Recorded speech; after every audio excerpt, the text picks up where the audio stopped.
Yo, what's up, guys? Hello.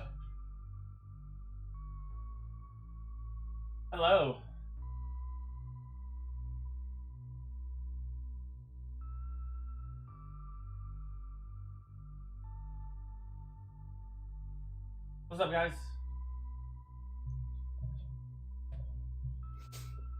Vince, Desiree, Ben, Hellmare. Where the fuck have you been, dog? I've been waiting to do a request by you for like a week. You have a request on the playlist. It's a music request. You need to come to the Twitch streams. We don't do music on YouTube. But what's up, dog? I understand if you're busy and you got shit to do. Life comes first. Desiree. Hey, you're up early. Tracy, hi. Vince, what's going on? August, what's good? Christian, hello. Happy Saturday. Hope you guys are having a good weekend. Garen, hi. It has been a long time. I haven't seen you in a minute. How are you? Morning. Well, afternoon now, but... yeah.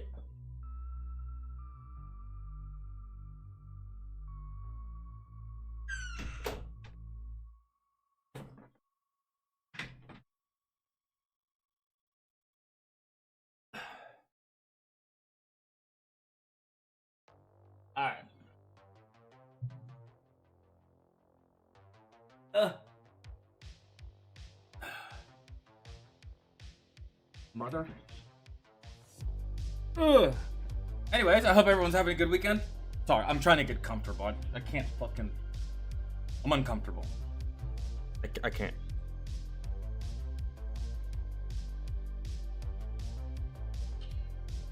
Yo, Captain Rex, what's going on? Random, I think.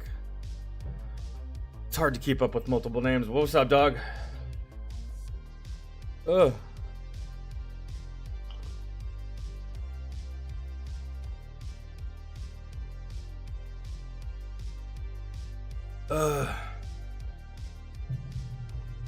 So they were able to reduce... Shit, dog. I can't fucking see. That's why I'm squinting. Fuck.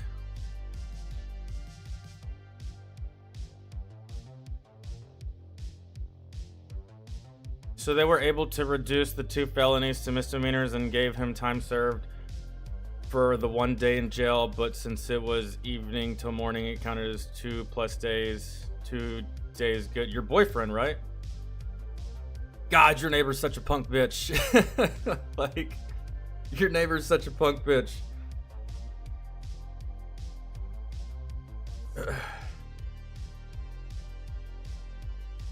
Yo, Ben, what's going on, dude?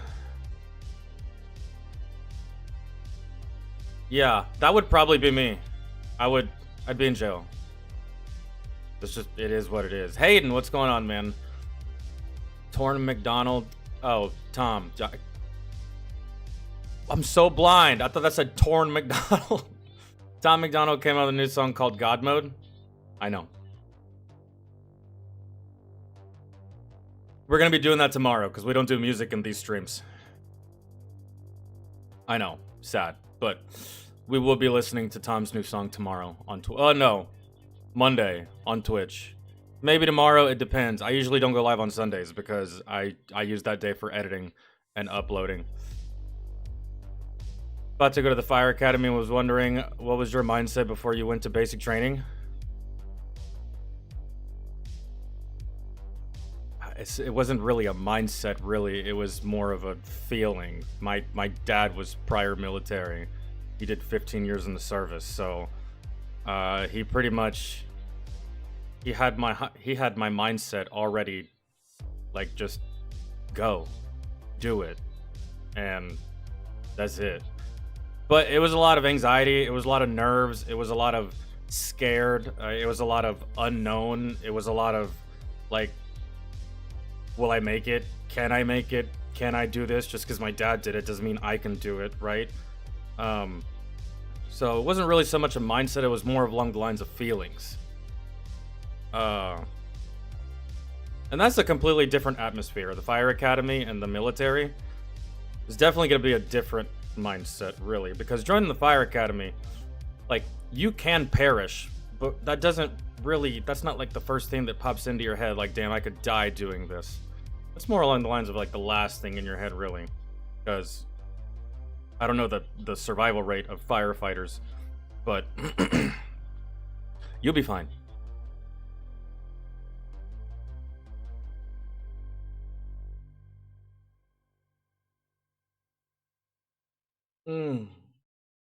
Yeah, my dad was artillery.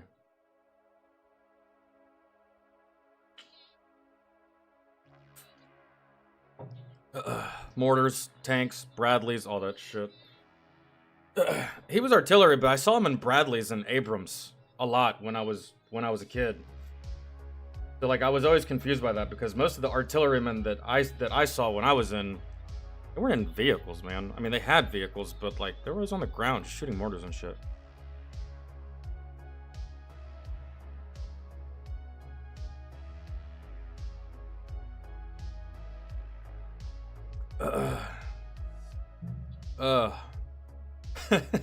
After all that, you said you'll be fine. Yeah, I mean that's all I really have. Really, there's nothing to be. Your mindset should be to just complete the training, and to not let anyone push you away from completing the training.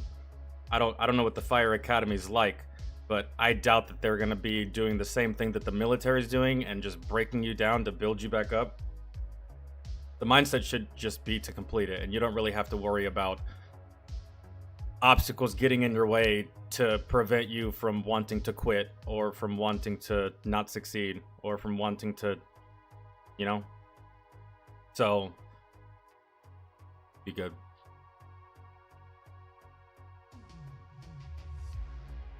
Did you know P. Diddy's home got raided by the FBI? I've been hearing so much shit lately on P. Diddy and all of his dealings and all of his friendships and all of his a lot of stories coming out lately about P. Diddy and a whole bunch of people that have been associated with him, a whole bunch of people that have worked with him. Saw an interview, like a short little clip interview of Jelly Roll, and he was like, I was doing an interview, I can't remember who he was doing an interview with, and they were like, yo, P. Diddy's in the back, I think he wants to take a picture with you or something like that. And Jelly Roll was like, I'm just gonna go. I did my interview. I'm just gonna go home. I'm good on that. He was like, I was going to, you know, P. Diddy, whatever, right? I was going to, but then he was like, but then I thought about it. That's not really a photograph that I want out there, you know? So, I'm just gonna go home. So, yeah.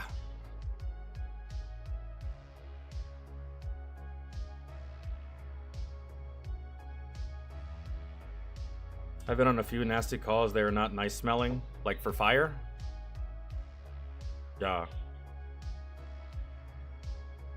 God forbid if it's like arson or murder/arson, because that happens. Just kill somebody, put them in the trunk, set the car on fire. Fire department has to show up for that shit initially, and then, you know, the medical services and the detectives and stuff like that. So, oh, medical, gotcha. I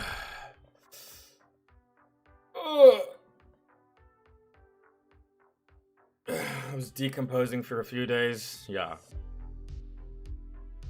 It's not a good smell at all whatsoever. And you know the smell as soon as you smell it. It doesn't smell like anything else you've ever smelled. It's very distinctive and very unique, and you're gonna know immediately what it is. And if you're not keen to that smell, believe me, you'll know. Like, that's either an animal or a person. Hmm.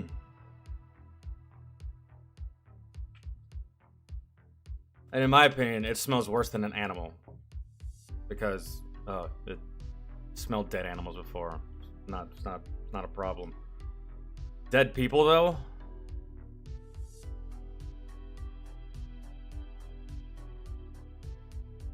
Speaking of Jelly Roll.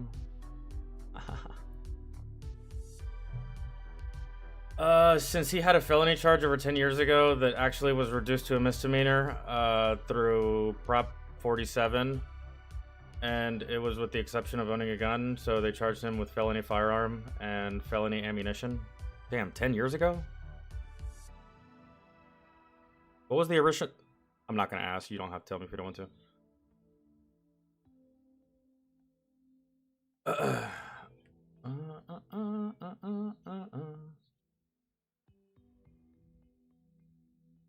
But then again, you live in California, Desiree, so guns in Cali. People in Cali in regards to guns. Or just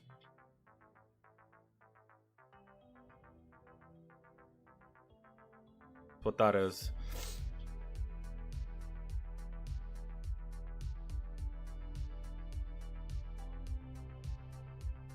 All right, let me I really don't know what we're doing today. I think we got a couple of requests in there. My hands are freezing. Fuck, dude. No, I haven't. I haven't. So, if you have seen the Fallout show, keep it to yourself for like the next month, bro. Just give me like a month. I have so much shit to do. It's not even funny. I have so much shit to do. I'd like the streams, editing, uploading, my niece, fucking there's still a whole bunch of shows I still need to watch. Season 2 of Invincible, Season 2 of Reacher, a whole bunch of other shit. There's a couple animateds that I want to watch. So just give me like a month and then we'll talk about it. It's only 8 episodes. It's Amazon series, so I could probably binge it in one day. But it's gonna take me longer than a day, and not to mention I just been no-lifing the absolute shit out of Warframe. So there's that as well. I don't really have a life outside of like what I do here, and then my niece, and then I don't have a life, period. So I'll get to it.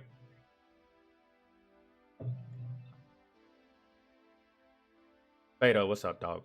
How are you?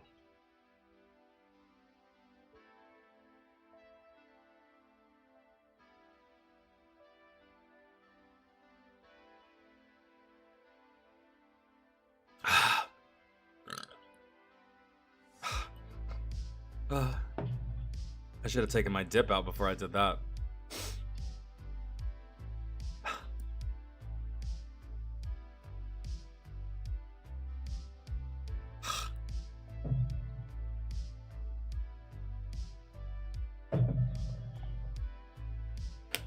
I shouldn't have done that at all.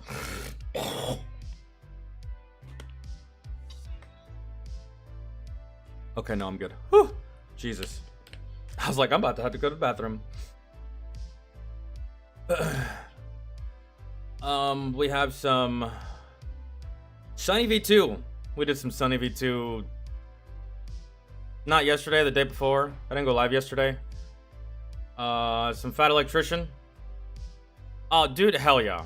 I'm so glad we're doing Fat Electrician here, because then that means I don't have to download it and edit it. I can just leave it on YouTube, and if anyone wants to know where or what it is, I can just direct them to this stream. Usually our Fat Electricians are done on Fat Electrician reactions are done on Twitch, and then I just upload them from Twitch to here.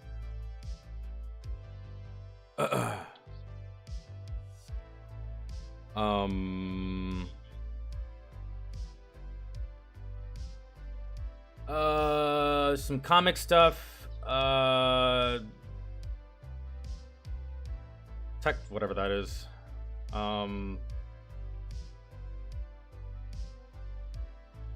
Another Fat Electrician video that's 3 minutes. And then, yeah, that one video that we didn't watch on the last stream by Drake, the one on the P90. I got it.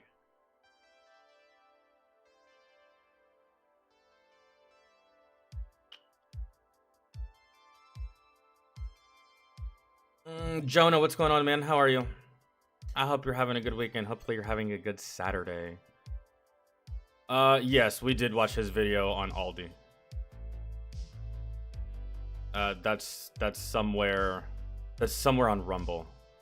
It's in one of my streams on Rumble. I don't know which one, man. I just I download my streams from Twitch, upload them to Rumble, and then just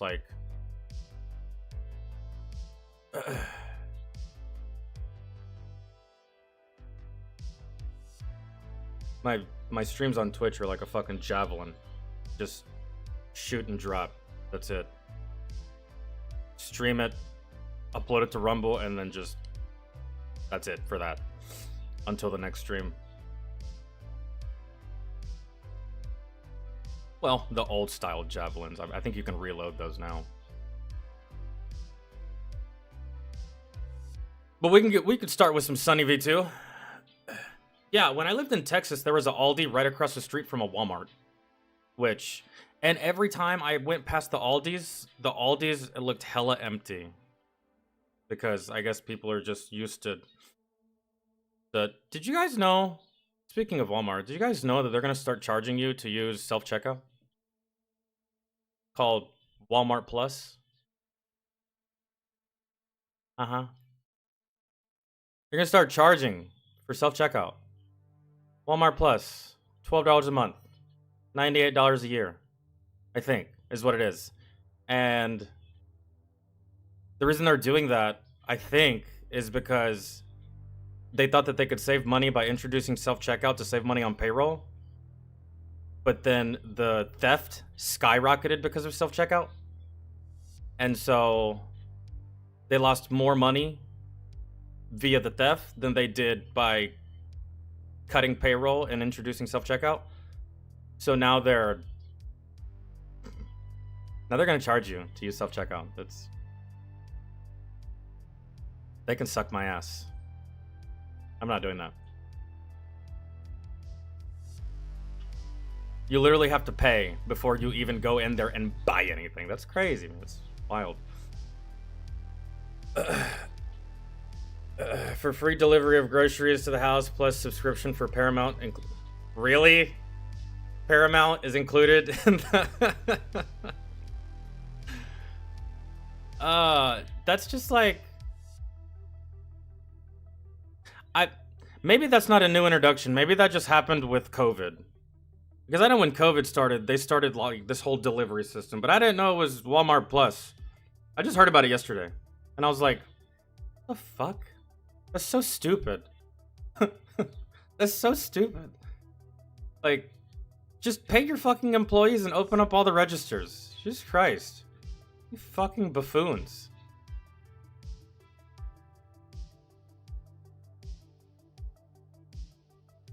That's just funny though. All right. Let me find this. You're gonna see a lot more people start just waiting in line. Do you want to pay $98 a year, or do you just want to wait in line? That's how we did it for several years before that, right? So, why are you in such a hurry? I'm not paying them goddamn shit. I'll just wait in line. Or just go to Aldi, or go to HEB, or go to Piggly Wiggly, or go to Publix, or go to literally any number of grocery stores that exist that you don't have to pay $98 a year. You know what I mean? That's just me though.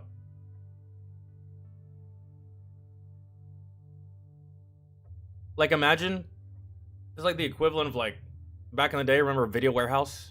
Remember Blockbuster? Imagine them charging you just to park in the parking lot, just to go rent something. The fuck? Video Warehouse Plus. For $100 a year, you get exclusive parking right up front, right next to the handicap. You can suck my ass, bro. I just want to rent a movie. That's it.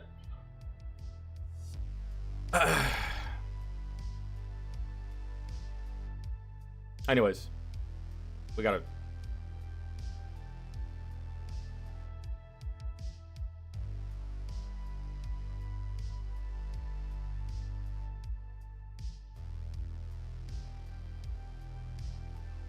Okay.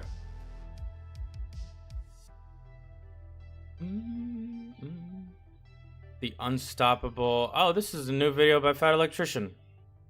Old Age and Treachery. The Unstoppable 77th Infantry Division.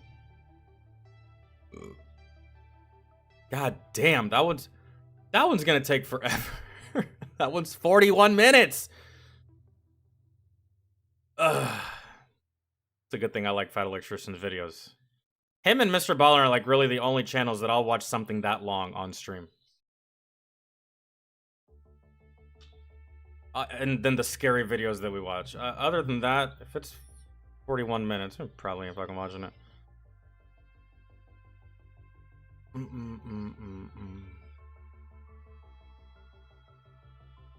Alright.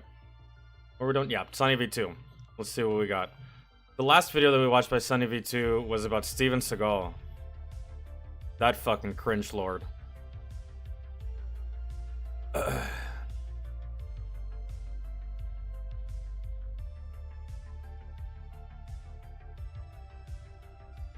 This must be a new video. I think it is.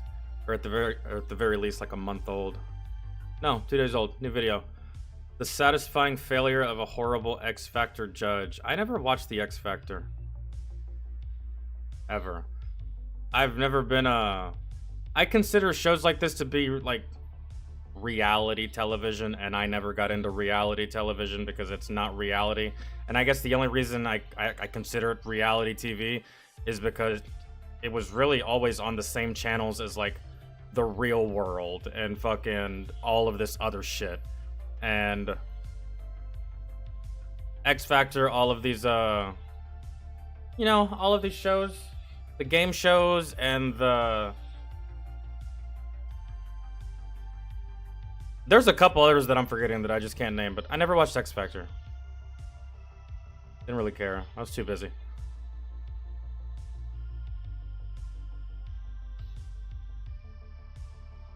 There was one video by Sunny that I wanted to watch.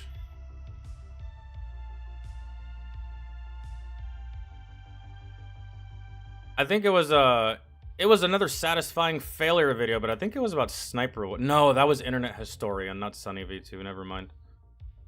All right, let me. See, this is why I fucking hate AirPods, bro. Like I always lose the case. I'll never lose a cord. It's a cord. How can you lose it? Oh, there it is. Ow.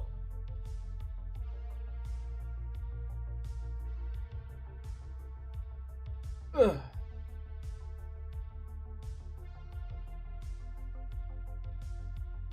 Okay.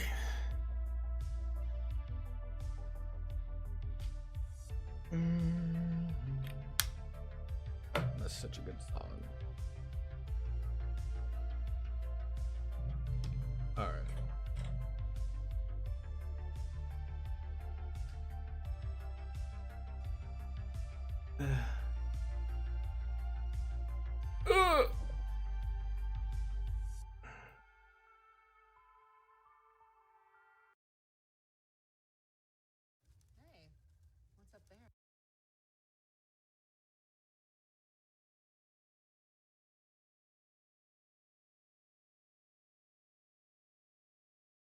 Okay. Ryan, what's good, man? Drake, what's up? Okay, so we can just watch yours. I don't know if I'll upload yours, so don't bank on that. What I upload to YouTube is at my discretion. So, but if you're talking about watching the stream afterwards, then yeah, for sure. Orca, what's going on, man?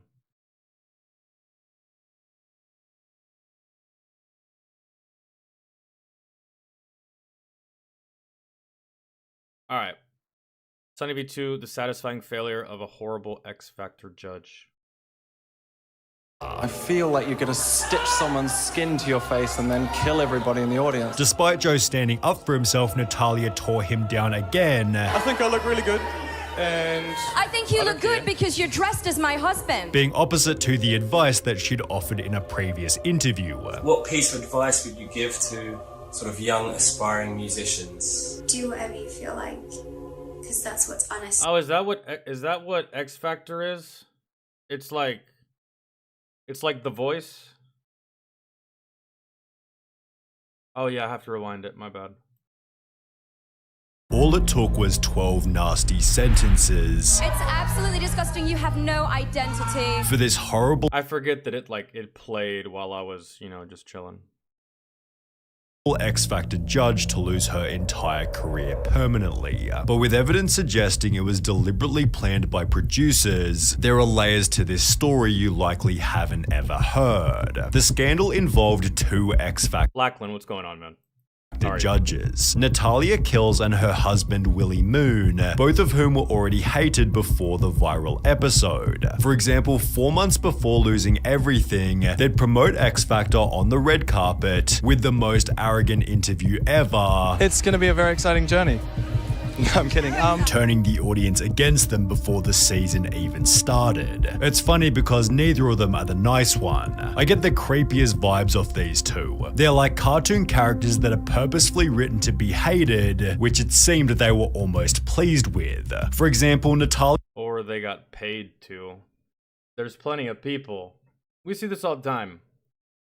There's plenty of people, especially in Hollywood and especially in show business, that are actually pieces of shit, but they'll play a nice persona because they're getting paid to play that nice persona, and then then you can just flip that.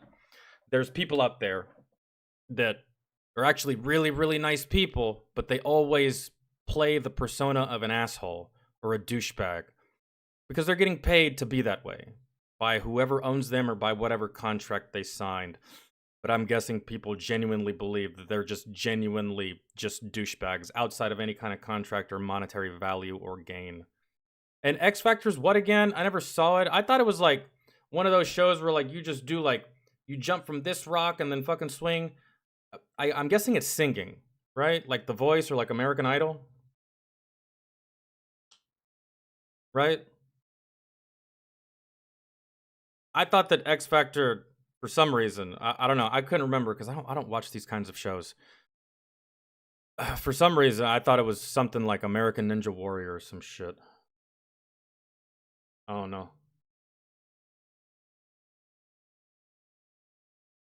Natalia seemed proud to have tried burning her ex's house down. I just thought it seemed like a good idea to try and set fire to the house after an argument with my boyfriend. Yeah, I'm like that kind of crazy. While her husband's interviews might have been even worse. When was that released? Just a couple of months ago. I'm not really sure. Oh, really? Yeah. It's all out of your hands. I really don't know anything what's going on. I'm here at, I've been forced here. They should have never been chosen as X Factor judges, but it turns out they'd last only one single episode. The broadcast started with a pretty dark foreshadow. Well, you know I like a bit of trouble. Yeah, we are live, Natalia. I'll just remind you that we are live. You two are going to be trouble. But despite claiming that she liked a bit of trouble, Natalia was fairly gracious toward the other contestants. You are fantastic. That would be until Joe So it is a singing show? Okay. Who the fuck are these people? Natalia Kills and her husband? Who the fuck are they? Because if it is a show, Fear Factor, that's what I was thinking. Yeah, where like you stick your hand in like a pit of snakes, or like you do something that makes you uncomfortable, like having roaches crawl all over you. That's what I was thinking of. Not X Factor. Yeah. Similar name. Okay, yeah. Who the fuck are these people? Because I always had it in my head that like, if you're gonna, I've never heard of these two. What do they do? I always had it in my head that if you're going to be a judge of something, you need to have done, or at least be good, or have some, or at least have a little bit of notoriety in what you're judging. right? That's like me judging gymnastics. I don't know fiddler's fuck about gymnastics, so why would I ever be a judge? I don't know who these people are. Are they singers?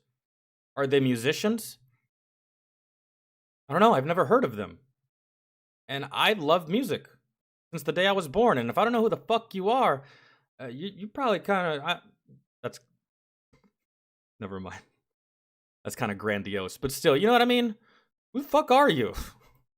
Irvine took the stage, with his performance igniting the darker side of Natalia's personality. Ladies and gentlemen, I am just gonna state the obvious. We have a doppelganger in our midst. Despite Joe performing in basic formal attire, Natalia made... Apparently Natalia is a singer. Never heard of her, though. That's what I'm saying. I've never heard of her either. Like... And you would think these shows would get, like... I don't know. Remember, I feel like everyone that's ever been a judge on American Idol has been a musician, or at the very least, fairly notable, right? Even though I haven't watched American Idol in over 20 fucking years, most of the judges I recognize and I know who they are, and I know their skill. I've never heard of this fucking lady, but again, it's not really a good metric because I don't watch these shows, man. I stopped. The only show like this I ever watched was American Idol. And I only watched like a couple of seasons of that when it first started. So like your Kelly Clarksons, your Clay Aikens, your Ruben Studdards, and stuff like that. After that, I was like, oh, okay, whatever. And the only reason I watched those shows, I didn't watch it for the actual talent that happened at the end of the show. I watched it for all the garbage that the judges used to have to wade through just to get to the good singers and stuff like that. Like the terrible ones that thought they could sing, and then Simon had to either politely or rudely sometimes remind them, no, dog, you can't sing. Go back to the shower. Made the claim that he'd copied her husband's style. I am disgusted at how much you have copied my husband. From the hair to the suit, do you not have any value or respect for originality? To which Joe responded by paying her a compliment. Thank you, Natalia. You're beautiful. Natalia responded to this by insulting Joe. Yeah, they don't like that. When they're trying to be combative and you come back sweetly, they hate that. Again. It's absolutely disgusting. You have no identity. I can't stand it. I'm ashamed to be here. Which is followed. So what you're saying is that your husband was the originator of this hairstyle and a suit and tie? That's what you're saying? Okay. I don't think that's the case at all. By more insults from her husband, who likened Joe to a serial killer. I feel like you're gonna stitch someone's skin to your face and then kill everybody in the audience. Despite Joe standing up for himself, Natalia tore him down again. I think I look really good, and... I think you look good because you're dressed as my husband. Being opposite to the advice that she'd offered. Yeah, but isn't the judge next to you also dressed like your husband? Black suit, black shirt, black tie. There's been thousands, quite possibly millions. Hell, let's just say billions of men that have worn this very same thing, yet you think that your husband is that special. Not really. I don't even know who the fuck your husband is. I don't even know who you are. In a previous interview. What piece of advice would you give to... This is the female Steven Seagal. Thinking she's way more important than what she actually is. Yikes. Sort of young, aspiring musicians? Do whatever you feel like, because that's what's honest. During this same video, she displayed her love for the internet, although as a result of her X Factor episode, it seemed this opinion was about to change rapidly. Natalia's embarrassing blow-up was instantly uploaded to YouTube, where it gained 4.5 million views in under 48 hours, and as you might expect, some pretty funny comments. She said he copied her husband, but she copied Lord Farquaad. Dressed like her husband? Did her husband invent suits? She must have been so pissed when Justin Timberlake released Suit and Tie, while a different YouTuber named Christopher Wayne made his own interesting discovery. Willie Moon isn't so original himself, showing that Willie Moon's song What I Want used the same chords and even lyrics as a Spinal Tap song from the 80s. Lauren Mulcahy then showed an even worse example, showing that Willie Moon's Yeah Yeah music video had shamelessly copied an Italian video from the 1970s. So instead of just copying the concept, he actually copied the music and filming style all the way to the camera angles. Wow. Viewers were even more brutal on Willie's music videos, as they'd state, "You copied the name of the moon. Don't you have any respect of originality?" Which was extra funny given the couple was still fairly unknown themselves. Who is she? Who are you, Natalia? That's what I'm saying. Who the fuck are you? Nobody knows. And you know what? You could have been unknown and just been a good judge, and then just been known for being a good judge, right? You could have gotten your name out there for just being a good judge of vocals, a good judge of singing ability, a good judge of music. But instead, I don't know, man. Maybe the network just hired these two ass clowns and were like, go out there and be just that, an ass clown, because this shit gains views. It gains clicks, right? If someone's nice all the time, yeah, it's good to be nice, right? It's nice to be nice, right? If someone's nice all the time, someone's gonna click on that. Oh, they're just being nice. Got it. Oh, I give them a compliment. Cool. On to the next video. But if someone is being a fucking douchebag, clicks, comments all the time, multiple comments, multiple clicks, multiple views. Hey, copy the link, send it to a friend. Check out this bitch, right? So maybe the network did this on purpose. Maybe they just go out there, be awful, right? Be completely fucking awful. We have judges that are actually good, and you can just offset the good by being very, very bad, and it'll just that parallel, right? So, Alia kills. However, as Fox, hi. Bro, Shadow Wizard, shut the fuck up, dog. Seriously, shut the fuck up. Go suck a fat fucking dick. I knew you'd be in here because you're fucking in love with me. I didn't delete your fucking your comments. I have never deleted goddamn comments. Ever. Fucking ever. YouTube has filters, and when you write shit that YouTube doesn't like, there's nothing I can do about it. If it gets deleted, if it gets removed, I don't delete fucking comments. And I didn't blame the fucking kids in that video. Shut the fuck up, go suck a fat fucking dick, get goddamn banned. I'm banning you. You're a fucking idiot. Bye, cocksucker. Jesus. highlighted by a different comment reading, I knew your bitch ass would be back. I knew your bitch ass would be in here. I knew your little cocksucking ass would be in here. Get fucked, go away. Go find someone else to fucking harass. Saw this all over my FB page and thought to check it out. The story was spreading Fucking rapidly. cocksucker. Now to an X Factor scandal that's making headlines. For those of you that don't know, this little turd bag was like, in my last video about Angry Cops, he was like, oh, you're blaming the kids, when clearly I blame the parents, I blame the predator, and I blame the school. And this little cocksucker just hears what he wants to hear. Me and him actually don't disagree on anything. He's just looking for a reason to be a whiny little baby back bitch. I don't have time to be your fucking father, Shadow. Go find your fucking daddy. Go find your fucking daddy. If you want attention that bad, go find your fucking father. Little bitch. Fuck out. Around the world. But as the incident began to threaten Natalia's life, the judge that sat beside her would try to calm the backlash. Go make another account. Come back. I know you will.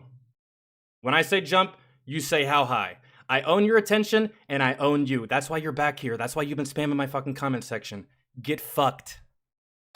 He'd state, "I'm completely against bullying, but fighting fire with fire ain't the way." Although while Stan Walker chose to stay professional, the fourth judge, Melanie Blatt, wasn't quite so gracious. She'd tweet, "I've tried to keep my cool and stay professional, but really, Natalia Kills? Sorry love, you're a twat." Mel then added this during a morning radio interview. "I think she should apologise to Joe. I just think Joe deserves an apology. I don't think it was fair what they said to him." While even Simon Cowell would give his own opinion. "It was hateful, she sounded mad, it didn't even make sense." Natalia finally responded 4 days later, writing, "At last, I'm relieved that I'm finally able to break the silence," before telling her side of the story. "The show brought me on to bring my passion, dramatic expression, and perspective. I was encouraged to be outspoken and things got out of hand." Just like I said.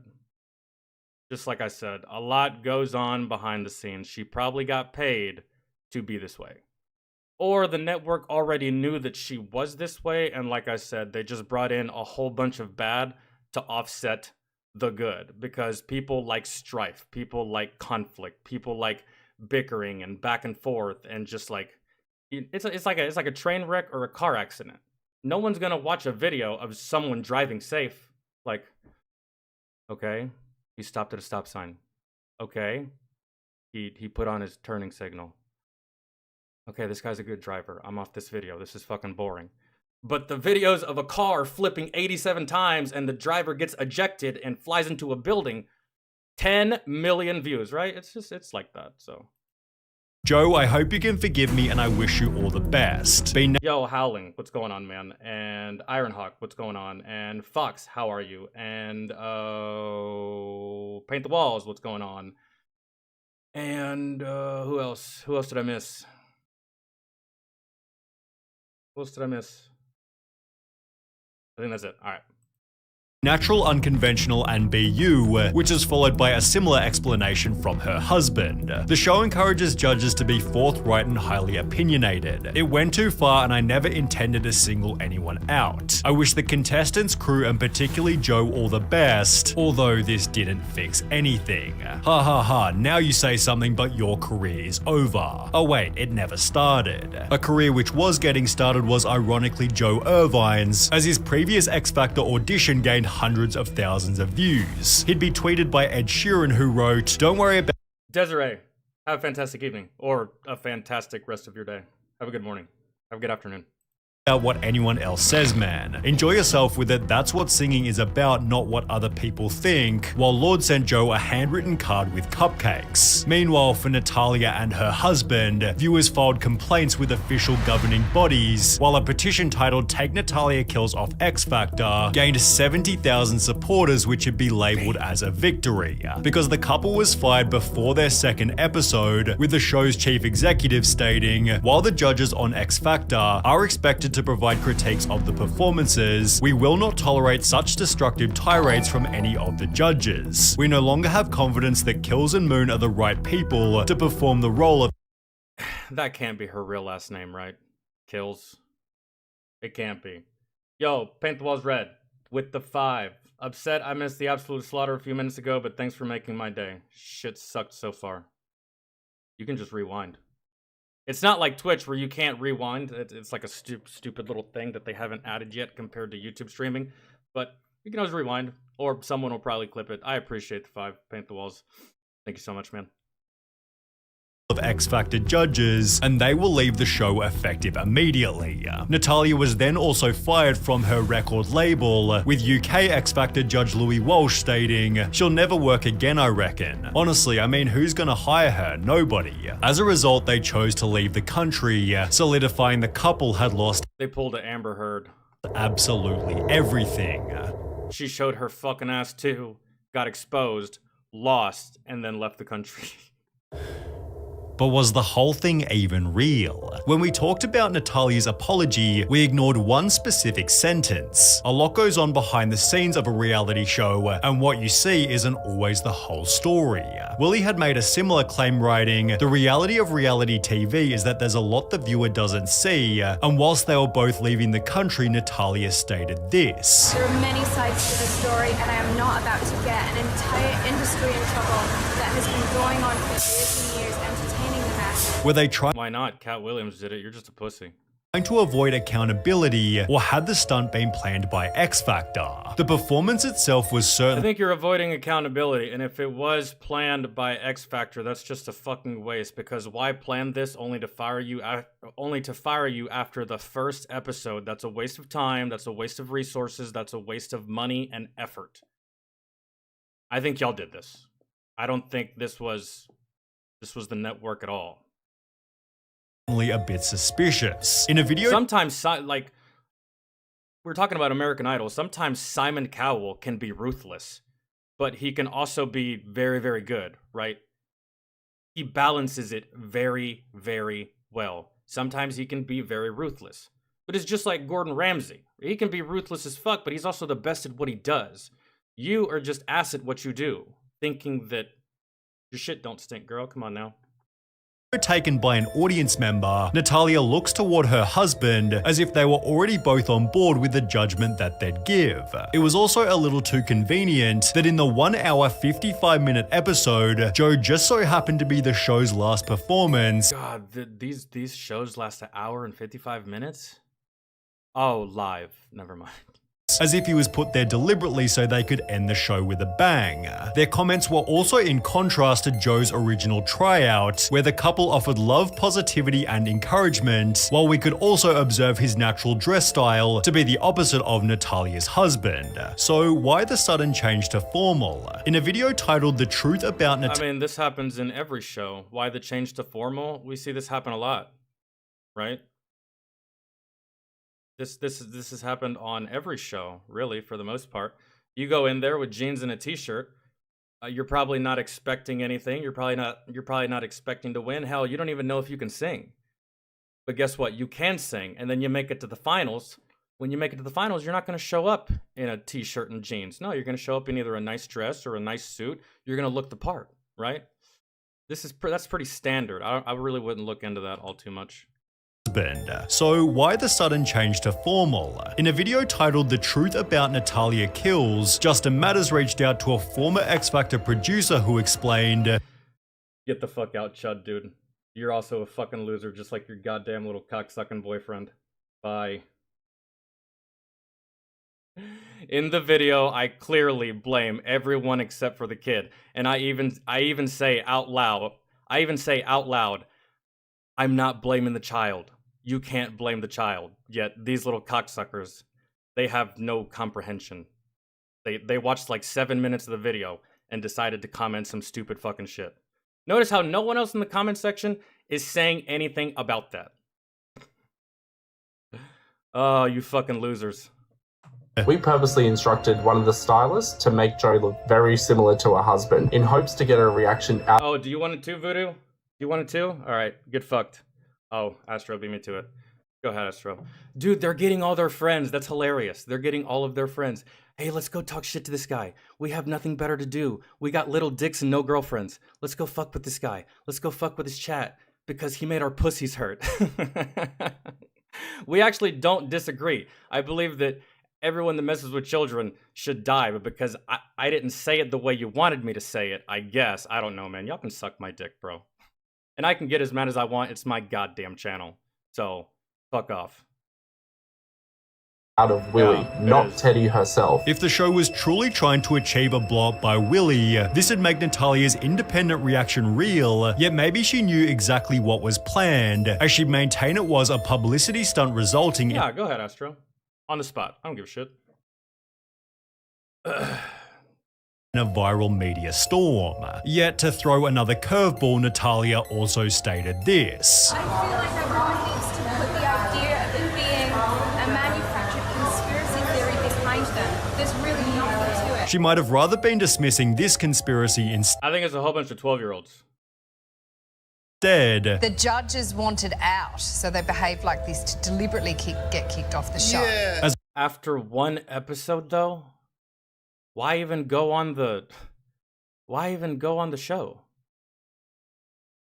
I could understand if it was like the last episode of the first season, like you did 15 episodes, you did 20 episodes, and you were like, man, fuck this. You pull a Ricky Gervais.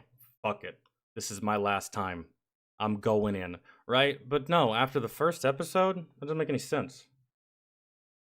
As a recent Instagram post still implies her episode was somewhat staged. She'd write, "So who thinks TV talent shows are rigged? Just curious, totally not related to any personal experiences at all. Certainly not trying to suggest." They're all rigged to a degree, but because all TV is rigged to a degree.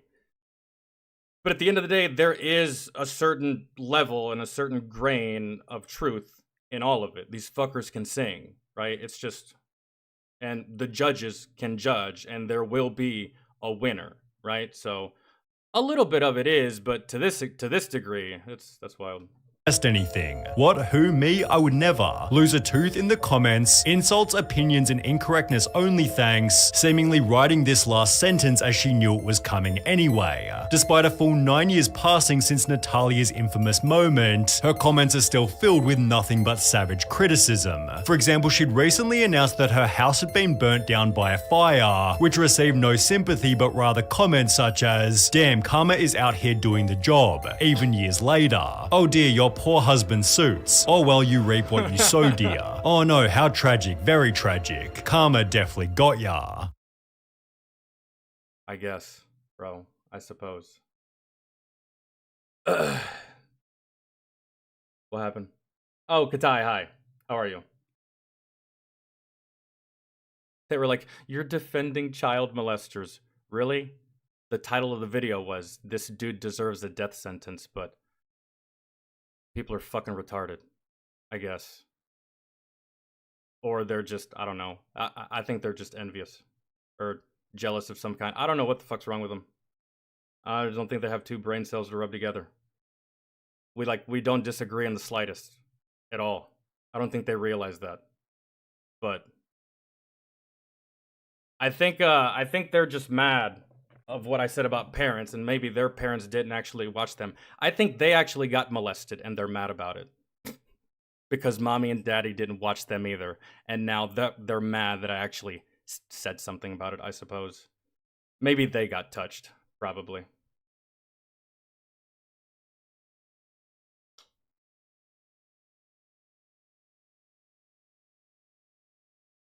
A lot of projection going on, for the most part. Yo, Ironhawk, have a fantastic rest of your day. Thank you so much for hanging out. Thank you so much for showing up. They'll be back. They're going to go make a new account and come back and see daddy. Because they don't have one. It's all good. And Astro, when they do that, you just ban them again. And then they'll come back, and then they'll come back because, like I said, I own them and I own their attention. Silky Smooth, I appreciate it.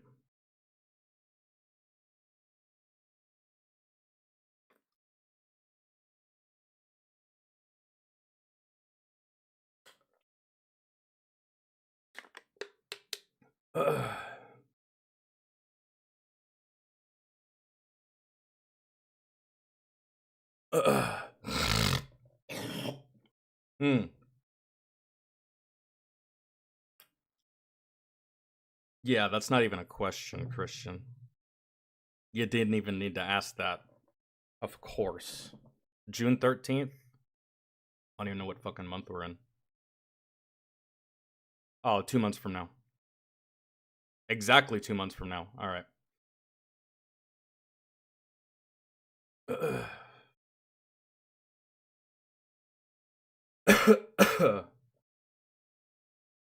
Yeah, Beto, I don't have time to be anyone's dad.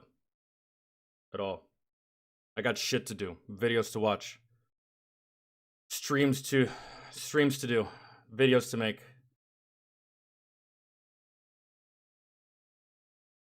I don't know, man. Shit's fucking weird. People on the internet are fucking retarded. Literally didn't say anything different than angry cops did, yet I'm the bad one. Alright, cool. Makes sense. I somehow knew that these little fucking fairies would come to my stream, man. It's great. Alright. What's the next one? Let's see. Okay, there's names on all this. I kind of want to do this one next. Officer Tatum. Video about Howard Stern. Actually, it's not about Howard Stern. It's about an employee of Howard Stern. Tracy, are you still in here? We'll see. Try not to laugh. You laugh, you lose challenge, pissing off my parents compilation. Okay. Alright. And then Drake said we could just watch his if he's not here, which we'll do that at some point. And then we'll watch that short little fat electrician video. I don't know what's gonna be in it. It's only 3 minutes long. Hell, his intros are 3 minutes long. Not really, but still, it's very, very short compared to all his other videos. Could possibly be in it. Probably a shit ton of rapid fire information, actually.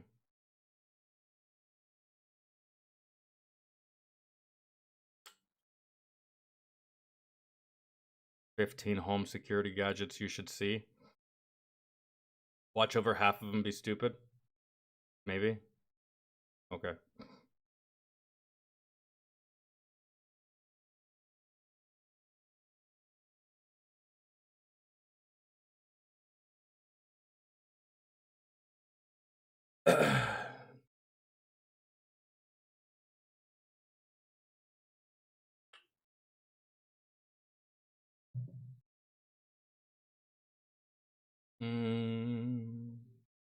By having talked about them for a few minutes, now you're giving them more attention than their parents. That's all they want, man, is attention. I have time to your fucking dad. Elaine, how are you? How are you feeling? You're out of the hospital now, right? Hopefully? Like fully, completely? I appreciate you joining the voice chat a couple of nights ago just to let us know.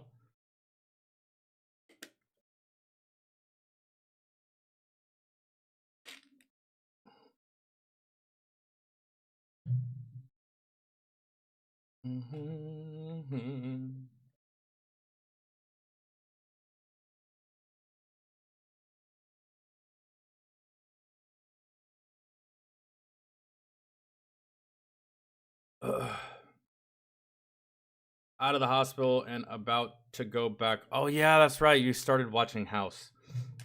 I didn't finish it. I watched like, I want to say I watched like 5 seasons or something like that. And I think there's more than 5 seasons. Watched about like 5 seasons of it. It's a really good show. One thing that I didn't know that like really surprised me is Hugh Laurie, the guy that plays House, the actor. I think he's actually British. I think. If you ever hear his real accent, it didn't dawn on me at first. I thought, because I didn't know who he was until I started watching House. I had never seen him before in anything before I started watching House. And then I saw an interview with him and I heard his accent and I was like, what? I thought this dude does a great American accent. I didn't know that for like the longest time. No, Elaine, he's not. He's not at all.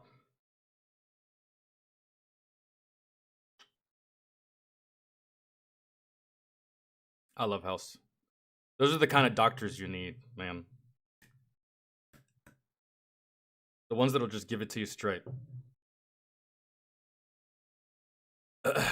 Like, listen, you just have an STD. Get the fuck out of my office. Stop hoeing. Actually, what? No, okay, yeah, never mind. Cuddy, I can't be this one's doctor. Why? She was raped. Do you really want me to be her doctor? That's the one. I gave up on Criminal Minds. 16 seasons? I can't. I absolutely can't. I watched 7 seasons of Criminal Minds, and that's all I could do. I was like, okay, that's enough. That's enough. Hell, even one of the actors had enough.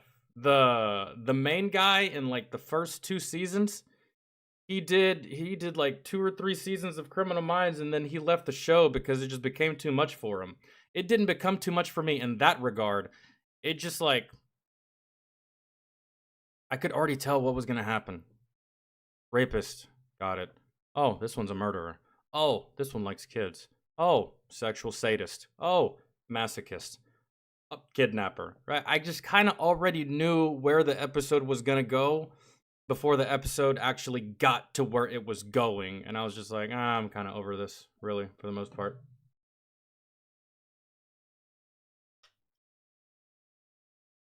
I watched the first season. No, I watched like Supernatural. I watched like the first 8 or 9 episodes of season 1. And it's not that I didn't like it. It's just that when I started watching it, I really didn't have the time at all. And I was already at the time I started watching Supernatural, I was already invested in like 3 other shows. 2 of those shows being The Arrow and The Flash. And it became difficult to just like juggle multiple shows like that. And no, I haven't seen the Fallout series yet, but I will. No spoilers, please. At some point.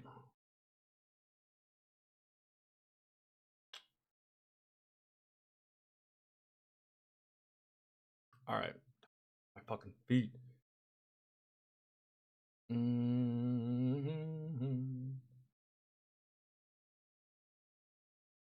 Wait.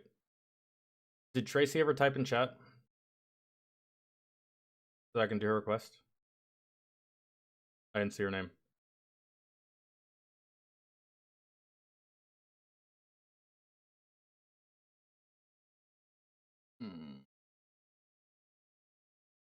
But as far as she's not here? Damn. Alright. Do it when she returns. Let's do this one. This one's fairly short. Titled, I Got Chewed Out by a Granny.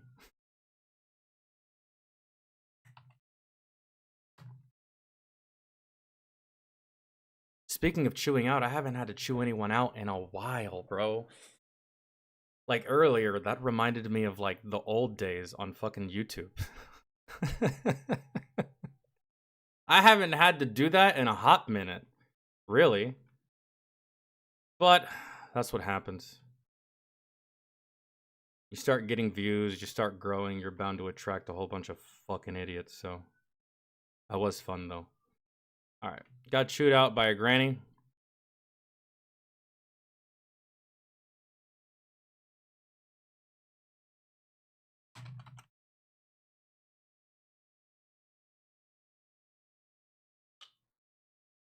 By Officer 401.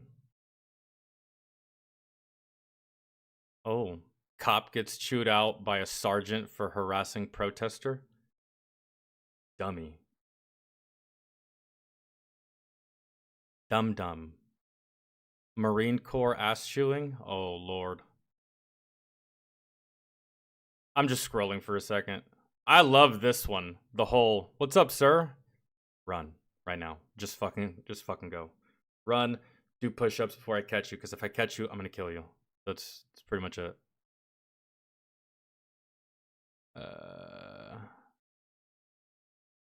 Oh, and I've seen this one too, bro. This shark attack was glorious. That shark attack was glorious. And this one. Okay. All right. A lot of military clips in here. We're gonna go. All right. The USCCA is the premier self-defense education.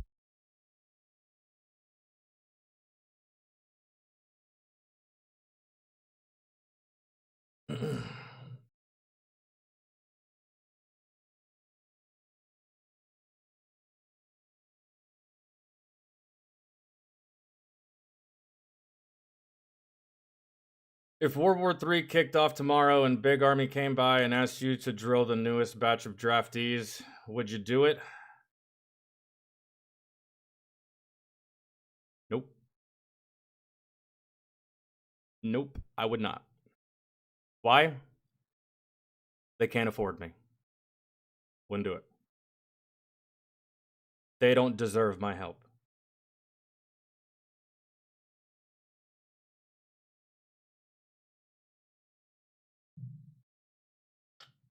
Nope. I would not. I wouldn't. They don't deserve my help. At all. Could I help? Yeah. Am I capable? Of course. Would I? No. Nope. Because just like I said in the last fat electrician video, they're very quick to just toss you aside, throw you in the fucking garbage just when you become a little bit too rambunctious, or in my case, when you're just a little bit too good at your job. But the second they need you, oh, come on back, don't worry about it, la la la la la, all this stuff, fuck you. Nope, wouldn't help a goddamn thing, wouldn't do shit. They can't, no amount of money. No amount of money. And if they started drafting motherfuckers and they drafted me, go ahead and fire up that paperwork and send me to Fort Leavenworth. I'm not doing it. Fuck you. I gave you my service. I gave you the best of service. And you labeled me a criminal. And you said my service wasn't good enough. So fuck you and any other future service. Not doing it.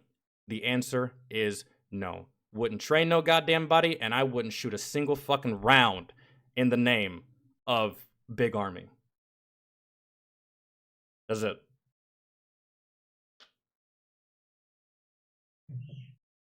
Fort Leavenworth is a prison. Beto. Here we go. Hey guys, what's going on? I hope you are having a fantastic end of your week so far. I am here today in Orlando. Decided to kind of set up a makeshift studio in my hotel room. So something happened interesting the other day, and this is not kind of one of my normal videos. So last week we get a call for a welfare check, and this family was calling in basically saying that they haven't talked to their 80-year-old relative who has multiple health problems, and they have not heard from him in 2 weeks. So of course, this is like an hour and a half before the end of shift, and I knew without a doubt this was going to be a DOA, or dead on arrival. So as I am on my way to this call, my sergeant calls and she's like, hey, you know this is probably gonna be legit, right? And I was like, yeah, that's kind of what I figured. So anyway, she's like, okay, well, I'm gonna come with you and I'll meet you up there. I said, okay, cool. So I get to this house and I'm not even sure if it's the right house because there's no numbers on the front of any of these houses. And the mailbox on the other side of the street are kind of adjacent, like catty corner to the houses, so they're not directly in front of them.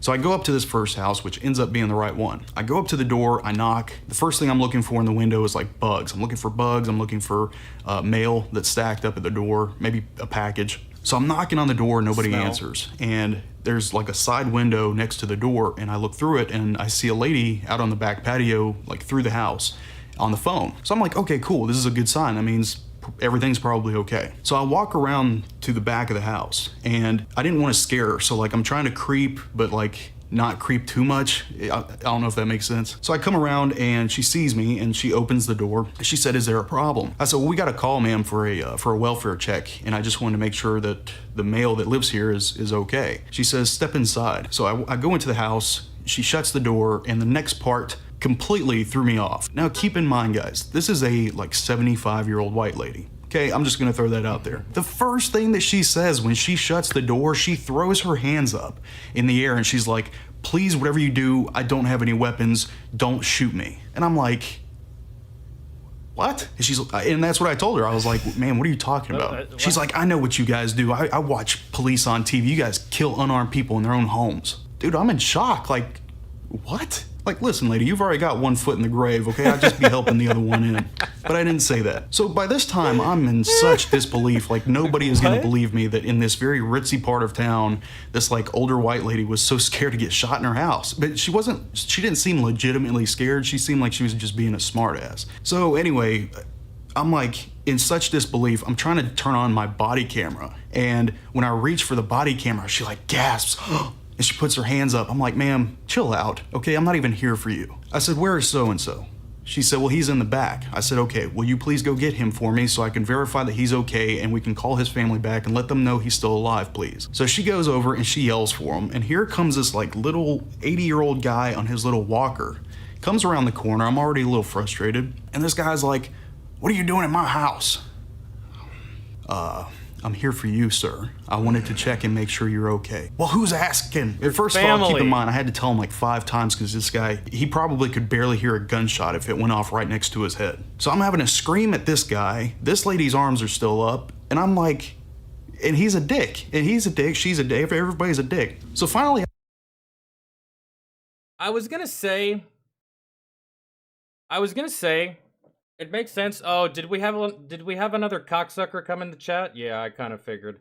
Bye, you little cocksucker. I was gonna say, why didn't the family just go check on them themselves? Now, I could understand if the family like lived out of state or somewhere else, and you really can't. But it's starting to make sense why the family probably didn't go and check. Instead, they sent police, because Granny's kind of difficult. And Grandpa is off his rocker. Just a little bit. I'm like, man, you know what? Screw y'all, man. Okay, I see you're good. And I'm like, he said, who's asking? Who's asking? I said it was Barbara. I told you I own them. Guys, I told you. I own them and I own their attention. They're going to keep coming back over and over and over again. You're my slave and I'm your master. Jump, bitch. Jump. Say how high. Out of West Coast. I'll just say West Coast. And he's like, I don't even know Barbara. I don't know any Barbaras. So I got dispatched to give me her full name.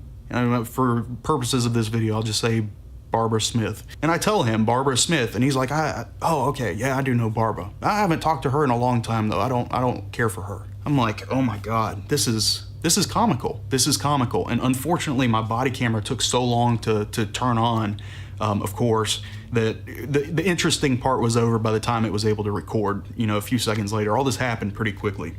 And I'm not like talking shit here, but like, why wasn't your body camera on from the get-go? I mean, I understand it's just health and it's just a welfare check, health and welfare, making sure someone's still alive. I'm pretty sure had it been like DV, or had it been like a hostage situation or something like that, body cams probably go on in the car. But in his mind, it's a fucking 80-year-old dude. The body camera can just whatever, bro. But I always thought that them things had to be on always. Always, period. I mean, probably not in your car, but I've seen plenty of body cam footage where the officer's driving to the scene, right? So just out of curiosity, really. But either way, it was so comical, and I was in such disbelief that this happened, and this lady was like, make sure you close my gate on the way out. So anyway, I get in my car, and I'm leaving the house. Sergeant calls me, and she's like, hey, how did everything go? I told her what happened, and then I told her what this lady said. And she's like, she starts cracking up, and she's like, you know what I smell right now? I'm like, potato chips? What? She's like, I smell a YouTube video. I said, you're damn right I'm gonna do a YouTube video about this. This is some crazy shit. So anyway, guys, that is it. I had to share that story with you. I thought it was pretty entertaining. Like I said, I'm in my hotel room. I'm down here in Orlando for business. But anyway, I had to get this out. I know this is kind of short, but I wanted to get it out to you guys and kind of share that absurd story with you. Anyway, I hope you have a... I think it's just because they're old, man. They're both old as shit. Had you been doing a welfare check, I don't know, for someone not that old, it probably would have been like, I don't know, someone ignoring phone calls or someone like ignoring emails and shit like that, right? Like maybe you piss them off and now they're just gonna ignore you for like the next 3 fucking weeks. But you being a good person, you're worried about them, so you call the police, hey, can you go check on him? I haven't heard and stuff like that. But in this situation, they're just old, man. No good deed goes unpunished, really. Trying to do a good thing, check to see if they're still alive, and it's just like, fuck out of my house. I don't know who the fuck that is. I don't know who you are. Oh, you're lucky I'm not 30 years younger. I'd whoop the shit out of you with this fucking walking stick, I'll tell you. Right, so...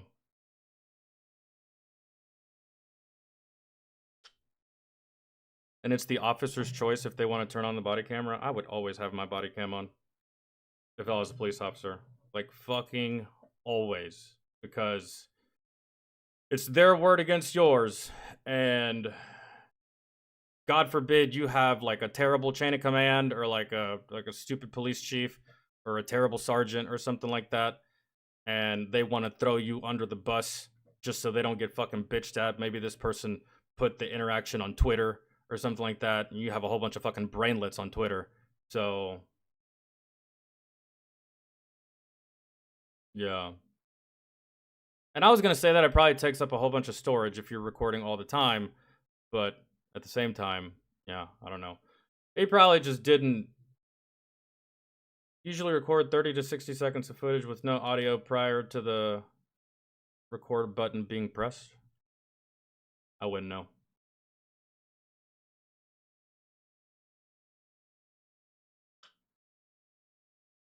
I have a 94-year-old grandpa who stays with me. If someone asks, I'd point to the couch where he naps and be like, there he is. Yep. There he is. He looks dead. He's alive, though. He's just been there for a couple hours. He'll wake up as soon as he smells steak or chicken. One of the two. So, yeah.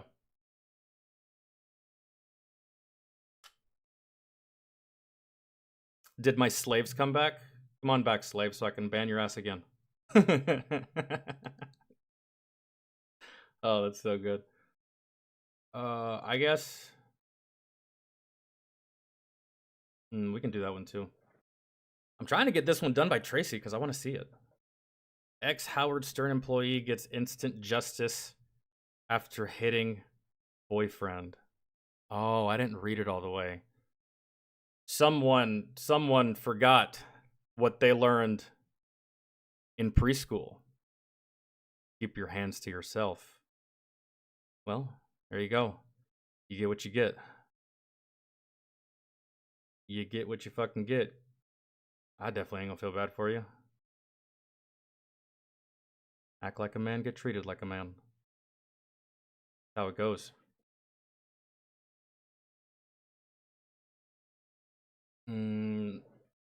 Yo, Random, you're in here though, right? Let me check this one out. It's fairly short. I'm trying to knock out all the short ones before we get to the longer ones. Ugh. Ugh.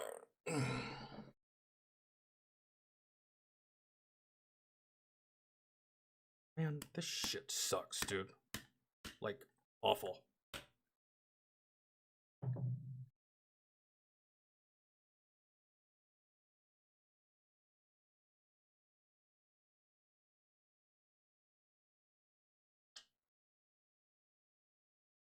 Do you think cops should be allowed to wear a mask and conceal their identity? No.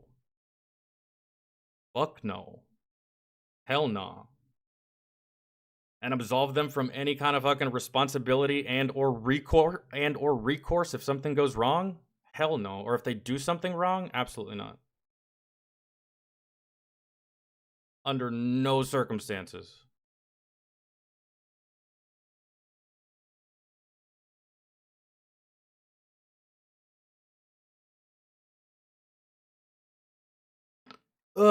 Vince, gotcha. Yeah, because this is gonna be live.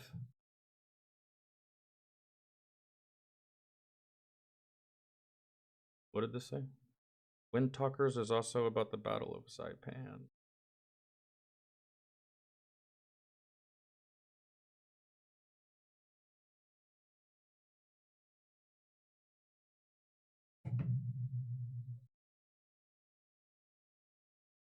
Have you ever encountered crooked cops? Nope. Most cops that I've encountered have been good cops. Really. I encountered one police officer that was a dick. However, though, he did have a reason for being a dick, man. So, never encountered any crooked cops. I've never been shot while unarmed. I've never been shot with my hands up. I've never had a fucking boot on my neck. I've never... None of that stuff. And would you look at that? I'm not white. Holy shit. Crazy, right?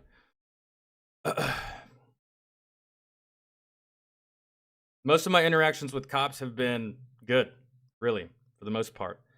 The very few that I've had, because, you know, I'm not out here breaking the law, except for, you know, smoking weed, but that's whatever. The last interaction that I had with a police officer, aside from like, "Hey, officer, how are you doing?" Because I greet these guys and say hi to them whenever I see them. Quite possibly even say thank you for your service. The last actual interaction I had with a police officer was, I want to say 10 to 12 years ago. And I was on my way home from the bar with my girlfriend. And I had had some drinks. And I got into a little, I'm not going to say car accident because it was everything, but it was like a small little fender bender, right? Small little fender bender. I take a right. She blows through the intersection going like a whopping 5 miles an hour. I'm going 3 miles an hour. I tap her on the side of the car, right? Officer shows up, gets my license, gets my registration, gets her license, gets her registration, does the whole dotting the T's, crossing the I's type shit. And then he lets her go, sends her on her way, comes back to my car, says, "Tell me the truth. And if you don't tell me the truth, I'm taking you to jail." I was like, "Officer, I had 2 beers and a shot of tequila. I'm so sorry. Never happen again, man. My house is literally right there. I could literally walk. Actually, I could spit and hit my house." And he said, "Leave your car here. I catch you driving it again for the rest of the fucking night, I'm taking you to jail so goddamn fast." I thanked him profusely. He sent me on my way. And me and my girlfriend walked like, I don't know, the 700 to 800 feet that it took to get back to my apartment.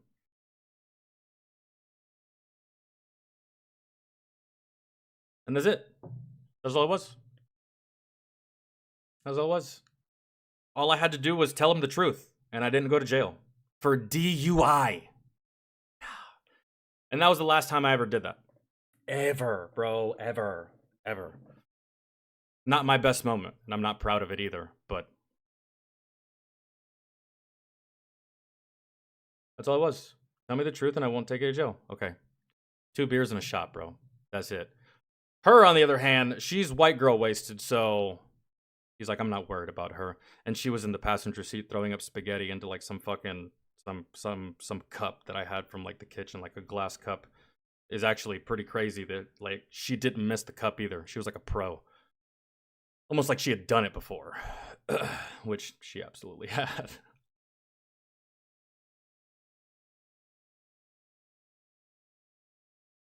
I was offered to pay a $30 bribe instead of a seatbelt ticket. To who? Your last encounter with American police, I was offered to pay a $30 bribe instead of a seatbelt ticket. Are you sure? Are you sure?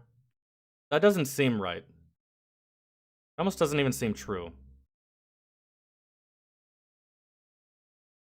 A cop throwing away his entire career and his entire livelihood and quite possibly going to jail and being in the same place as the people that he incarcerated for $30?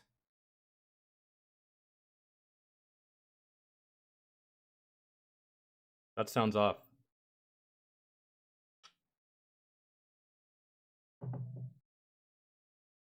Ashley, what's up? How are you? How are you?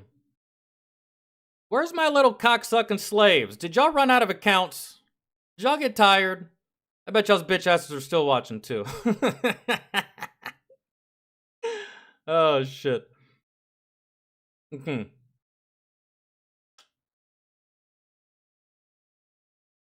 Yeah, let's see this. The Fat Electrician reviews.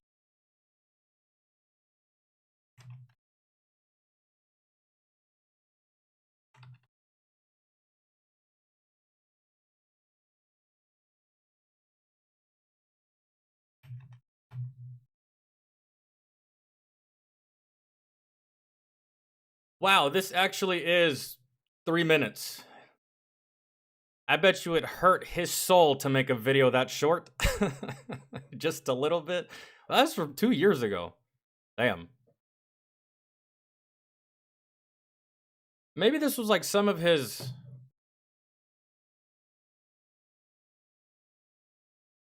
Wait, he made a... Okay, so the USS Texas, the last dreadnought. We actually watched the full-length video of that. So maybe like years ago, this was 2 years ago, he would do this. he'd make like a full-length video and then make like a shorter version of it just for the people that didn't want to sit through the 25 to 30 minute video, which whatever. Okay.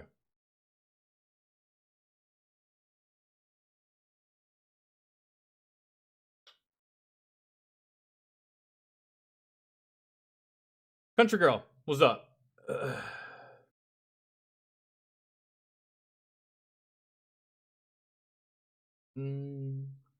you seen the videos of state highway patrolmen and the crazy shit they do? I mean, I've seen plenty of videos of highway patrol. I've driven on the highway before, and man, and GSP in Georgia, I really do have a feeling that highway patrol in every state, they're just like, right? More so than just like your regular standard beat cops, like your regular city cops and stuff like that. But GSP, Jesus Christ. Georgia Highway Patrol, the fucking, all these dudes. The one thing they do that really does piss me off above all else is hide. They hide, which they actually can't do, but they like walk a very thin line between breaking the law and not breaking the law. So like, they'll hide, but they'll make it to where you can see that much of their car, and you don't really see the full car until like you're actually going past it or whatever. Like these goddamn speed traps, bro, that they have, that shit pisses me off. And that's like the one thing they do that irks me the most out of anything. Like they walk a very, very, very thin line, and it's always under bridges, always under an underpass, always like close to an exit, behind a sign, or like, you know, those roads where like you're driving and you have like trees on this side and trees on the other side, but then there's like an exit lane, or it's not even an exit lane, it's like an on-ramp onto the highway, but you can't see that on-ramp because it's covered with trees, and they're like right there on the opposite side of the trees by that on-ramp, and it's just, yeah, it is fucking stupid.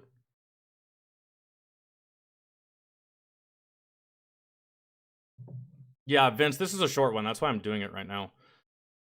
And I don't think, who requested? I feel like Terminated requested this one because he tried to request a Fat Electrician video, but it was also 30 minutes. And with the other Fat Electrician video, that would put us at an hour for just 2 videos. That's kind of rough. But yeah, we're gonna do this one though. I would like to watch the full length video, but if we're just gonna watch this, then I guess we don't have to watch. Oh, you did. Okay. I don't know why I said Terminated. Snap your W-2 and file your taxes. I literally just saw it in my Discord. Literally just looked at it.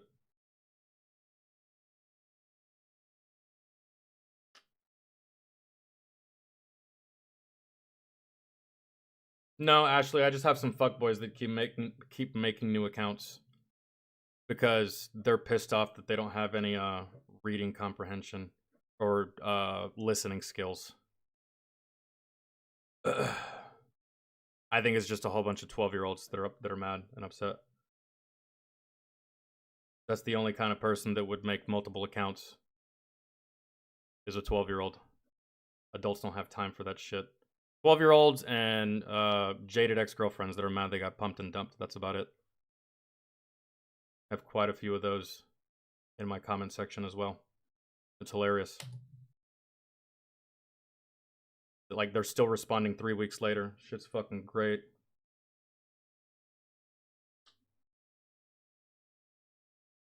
So, therefore, slaves. Keeping themselves on my plantation voluntarily. I was about to say, that just takes some effort that I don't have. I know, yeah, because you're an adult. So, yeah, that's why.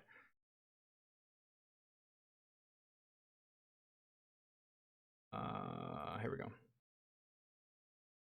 And fuck, hold on.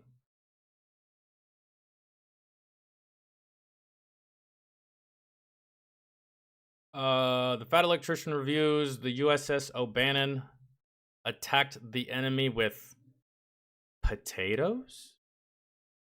Let's see. All right, today we're talking about my favorite flagellum. That's a seaman tail. Naval legend, whatever. Anyways, ladies and gentlemen, I present to you the USS O'Bannon. It is one of 175 American Fletcher-class destroyers. Weighing in at 2,050 tons, this small ship packs a punch. Rocking 5 5-inch guns, 10 21-inch torpedo tubes, and 2 barrels of potatoes. Man, I really do feel like this video is like from when Fat Electrician first started. Because I remember these types of videos. They were like in short format, just like this. And then I think he released them, got a decent amount of views, maybe 30, 40, maybe even 100K.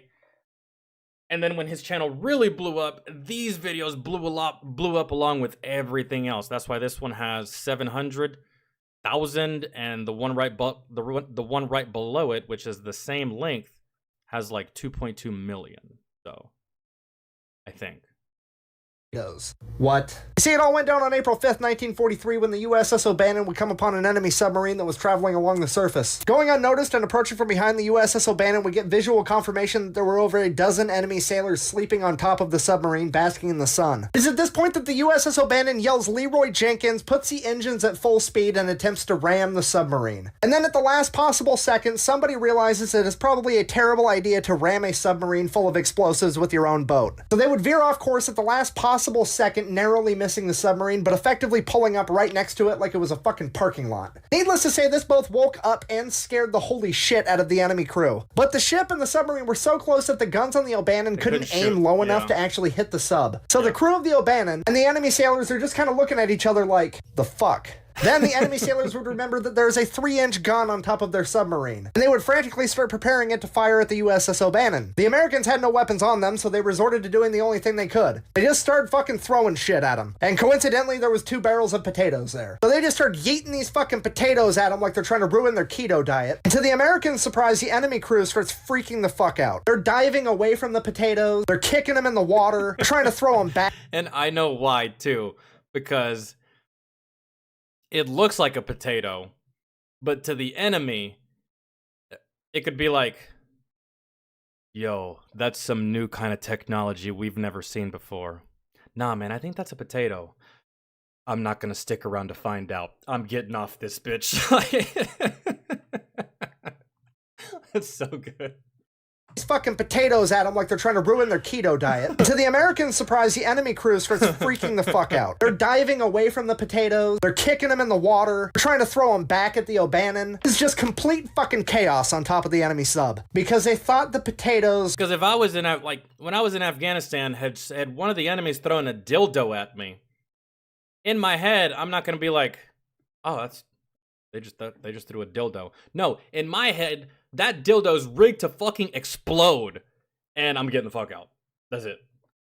Were grenades. This gave the crew of the O'Bannon just enough time to put enough distance between them and the sub that they could aim the 5-inch guns at the submarine. Needless to say, they would hit it because, well, America, we can hit the moon with a people bullet, we're definitely going to be able to hit a submarine at point blank range. They would then double back, hit it with a couple depth charges, permanently turning that submarine into a Yamato-class coral reef. If you're not picking up what I'm putting down, I'm trying to tell you that the crew of the O'Bannon just quack-banged an entire naval vessel with a fucking potato. Oh my god, it's a spud bang grenade. And can we address the fact that the American unhealthcare reputation is so fucking gnarly that we threw a potato at them and the enemy just went full Admiral Akbar? How's the old saying go? Give a man a fish, he'll eat for a day. But if an American gives you a potato, fucking run because it's probably a grenade. I'm gonna be completely honest, I could die right now happy if I knew that one of those crew members yelled, you should have had a V8 when they threw a potato. And I can hear my comment section already. Buh, you know the captain of the O'Bannon said that didn't actually happen. Buh. Yeah, I do know that. I also know that multiple lower enlisted people say that it did happen. Now, I've worked in retail, I've worked in restaurants, I was in the military, and now I do construction, and I can tell you one thing. If the boss says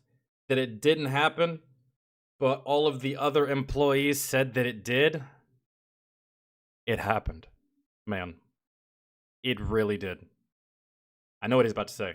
Thing for sure. If all the people at the bottom of the chain of command are saying that something happened, and the one dude at the top that's responsible for all those boneheads is like, no it didn't. That shit absolutely happened. 100%. Thanks for watching. I hope you enjoyed it. February shirts are now live at thefatelectrician.com. Yeah. So yeah, Spud Bang out. And that's oh, just that's gonna be a shirt. And that's just the That's not really the chain of command or the leadership being shitty. That's just them trying to save their own ass or protect their ass. Come here, Sergeant. Come here, Captain.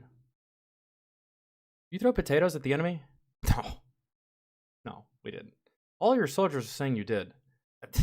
These guys, they like to fuck around, man. And some of them, I'm not even sure if they're supposed to be in the service. Some of them, I think they're actually retarded. Man, we really needed people for this conflict, so I don't listen to them, and that didn't happen. It's fine. We didn't do that.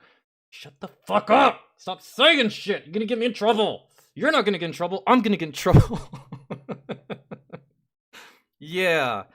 When you're responsible for everyone, yeah, I don't really think it's you being bad leader. You're just, yeah, you're trying to save your job for the most part. Like, no, that wasn't us at all. So,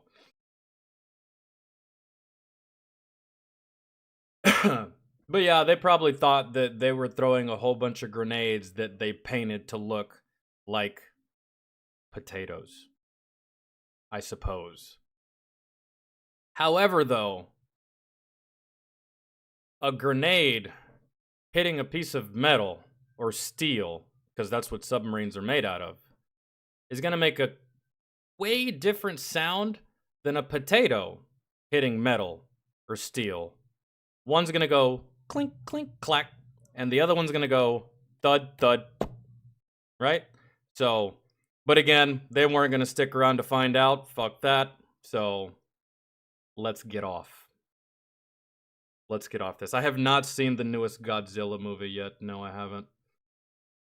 I heard it was good, though. That's probably what it was. They were like, this is some technology we haven't seen before.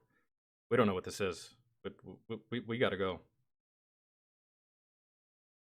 I mean, yeah, we gotta go. What's remaining on the list? A lot.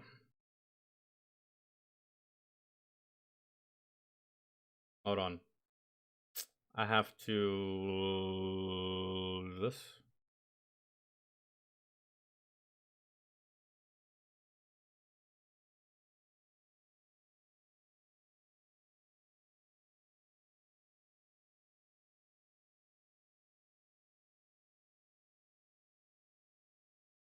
Okay.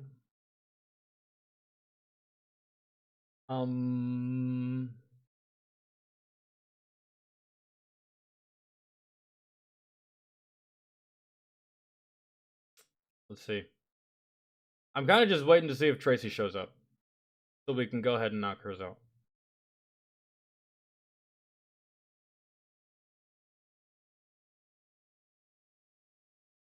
It's really good. It's the Dark Knight of Godzilla movies. That's a crazy comparison.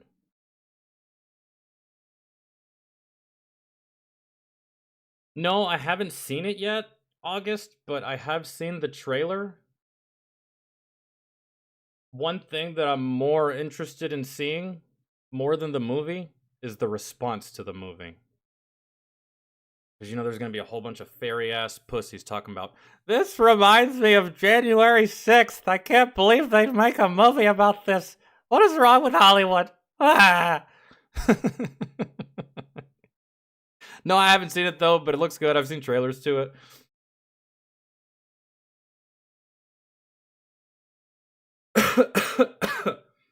Yeah, Civil War is what it's called.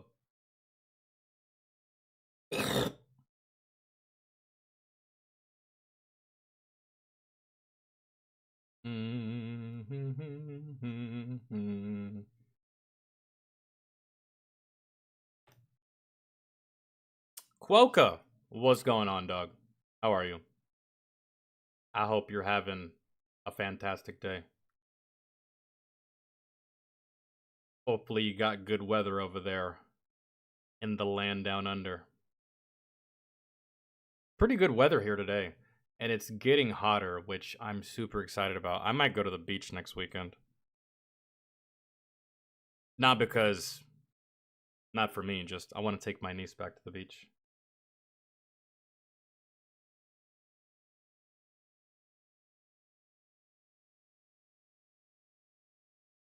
And I just kind of want to see more stuff. I didn't really get to walk around as much as I wanted to whenever I was there.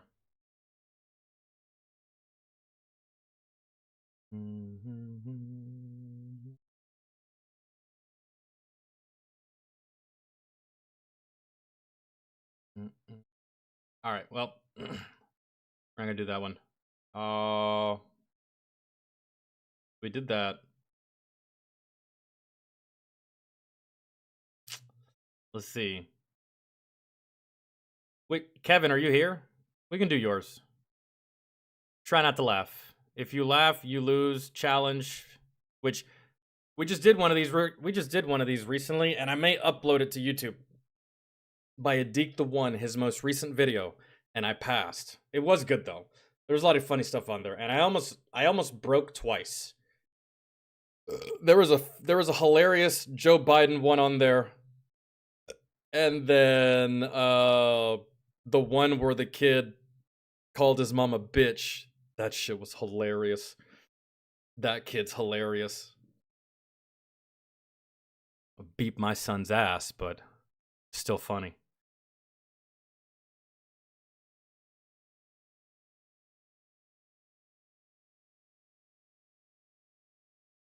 Okay.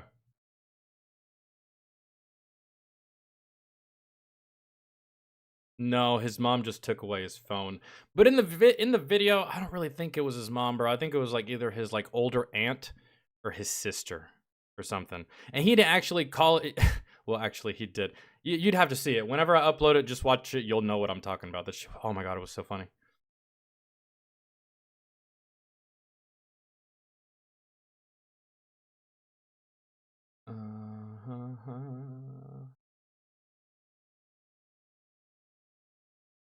Yo, I drank way too much coffee today. Like my hands are shaking.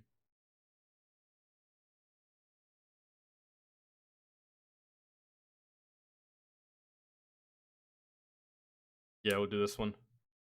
You laugh, you lose.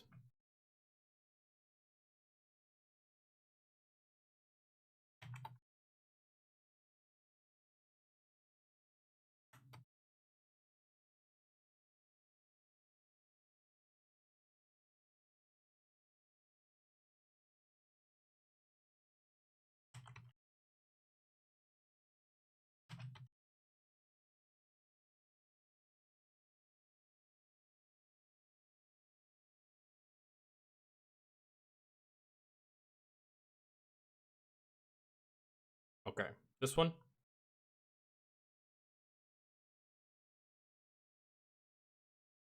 My father's a...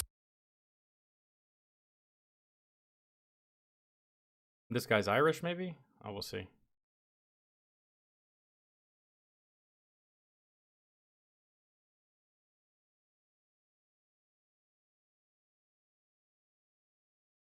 Yo, Lieutenant Luna. I haven't seen you in ages, man. How are you? I hope you're having a good weekend. I hope you're having a good Saturday. You've missed some good videos so far.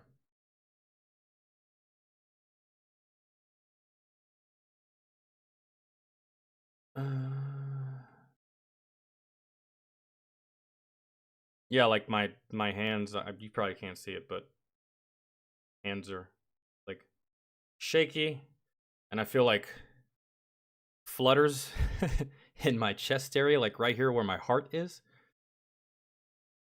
It could just be like a pending heart attack, but probably not.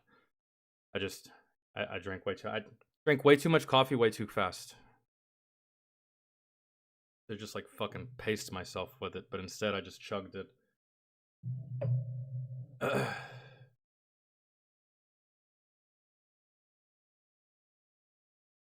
Okay. Let's see. You laugh, you lose challenge, pissing off my parents, compilation, number one. Here we go. My father's the smartest man in the world. No, he's not. He is! And as a child, he was gifted to an orphanage because his parents didn't want them. Fuck you! I'm sorry! I know the fucking feeling. You shut your mouth!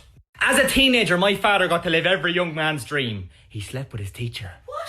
Mr. Jones never looked at me the same after. That's not mollycoddle. Shut up, you're only red and you got sloppy seconds. That's disgusting. He's that smart, he can translate any word into English. Will you stop talking shite? He can, father! What? What's nice in Chinese? Oh, the chow mein, it's fucking lovely. That's not what he fucking meant. What?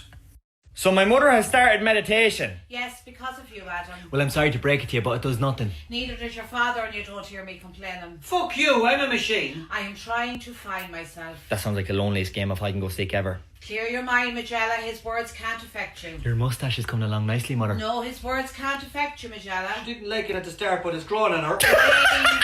Breathe. She's giving birth! Shut the fuck up! Relax. What's wrong with you? My mother's going through a tough time at the moment. I'm sorry. I usually don't pause during these, and I shouldn't pause during these because it fucks up the whole vibe of trying not to laugh, and it allows me to regain composure, and a lot of you think that's cheating. But I just gotta say, this dude and his father are like the same fucking person. They really are. They feed off one another, and the quips back and forth. They're gonna give their wife, a fucking heart attack. She's gonna murder both of them. Broke down in the sitting room yesterday. Jesus, that's a weird place to be driving a car. Ah, fuck off. You just need a puff of the devil's lettuce, mother. It'll make you happy. I don't want to be. You don't want to be what? Hi, Adam. Hi, mother. What do you don't want to be? Shut up. Leave me alone. I'm joking. Don't do kids drugs. I'm warning you, Adam. My mother's one of these people that worries about everything and is afraid of everything. What's the name of them, father? Pussies. Oh my God. Come on, Julie.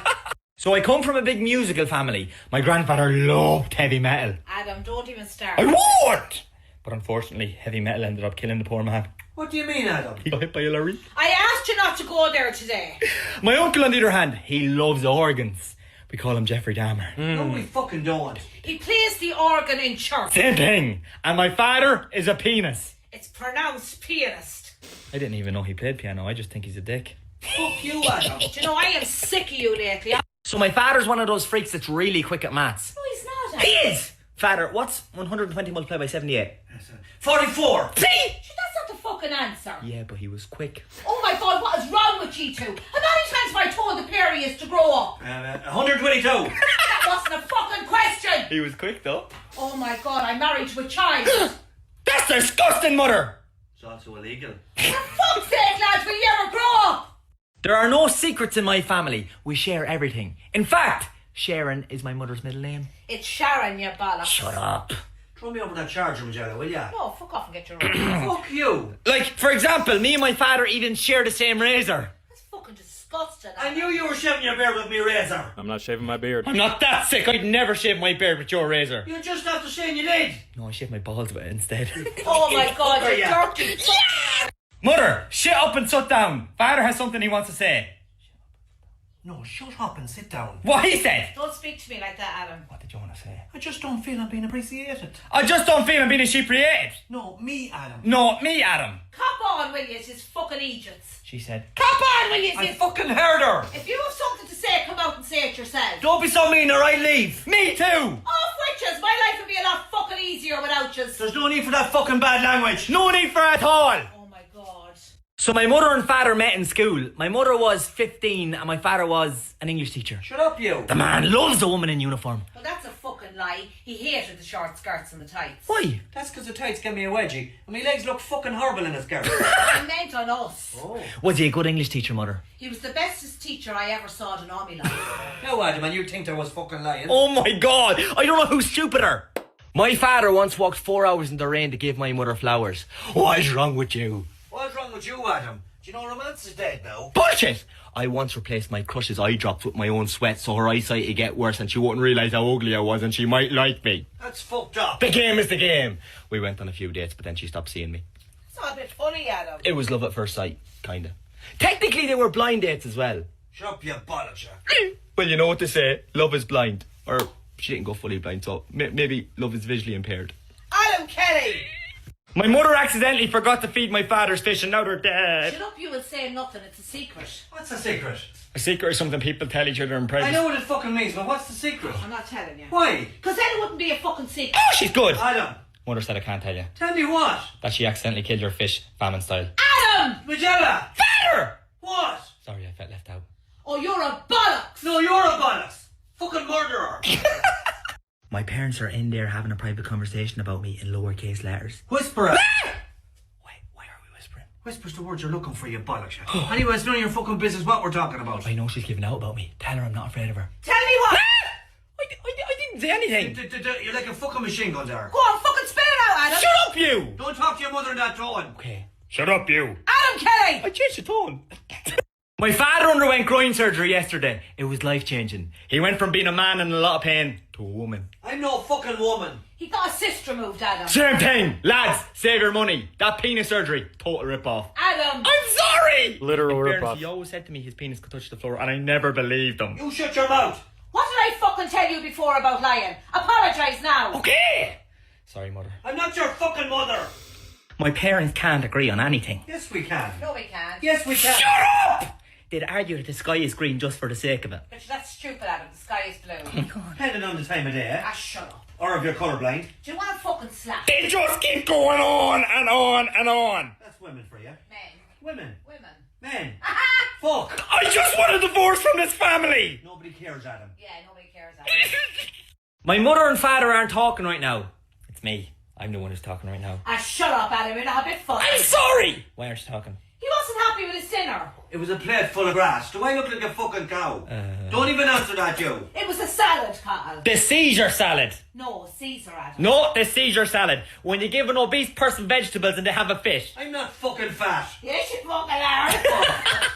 My mother's a very jealous woman. No, I'm not. Especially when it comes to my father's ex. That's because my ex was a supermodel. No, she wasn't. She was a post woman. A post woman? Yeah, a post woman, male woman, whatever you call them. Male woman. The correct term is transgender. Ah, fuck off, you know what I mean. A postman with a foo-foo. What? I thought women could only deliver babies and bad news. Adam! She knew how to handle a big package. Carl! Do you know what? I'm not going to let her annoy me. Let her. Oh, piss off, will ya? My mother's a terrible dancer, which is unusual for a former stripper. Where are you getting this from, Adam? Father. You're a shite dancer. She was the stiffest in the strip club. I wasn't a fucking stripper, I was a bar woman. Same thing! A bar is just a small pole. A strip was just an open-minded bar woman. And open-legged. It's not the fucking same thing. It is! We'll ask the viewers. Is bar woman just a fancy name for a stripper? I'll leave a poll in the comments. Not that type of poll, mother, don't be getting excited. Ah, fuck off, will ya? I wasn't a stripper. That's exactly what a stripper would say. Adam Kelly! My uncle was in a freak accident and survived. But he lost 2 feet. What height was he? He was about 6 foot. Why? So he's only 4 foot now. Father, he's the same height as you. Shut up, you. He lost his actual feet, Adam. Lost him. Did he try foot finder? That's not what foot finder's for. Ah, stop it, Adam, and leave him alone. The poor man is very down. A defeated man. Defeated! Don't be slagging him or I lose the head. I won't! That's too many body parts to be losing them one day. Adam Kelly! I'm sorry! That was great. That was great.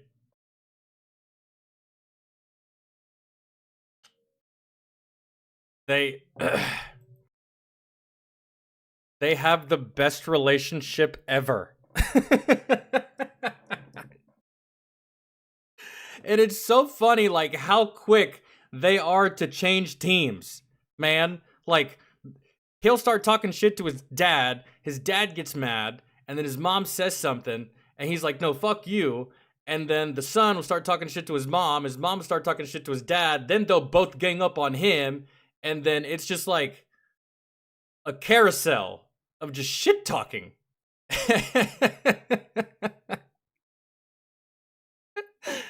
Oh, dude.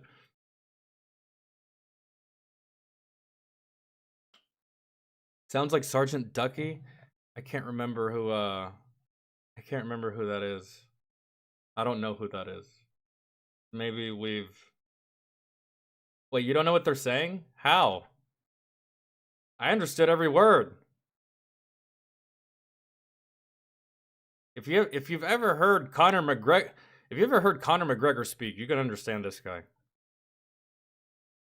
Conor just talks I understood everything. My favorite part, like one of my favorite parts is how he calls his dad father. Not father, not dad, not just father. I thought that was funny. I understood every word. It's actually easy.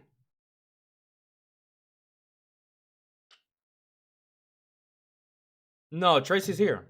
Cool. Tracy, we're doing yours next.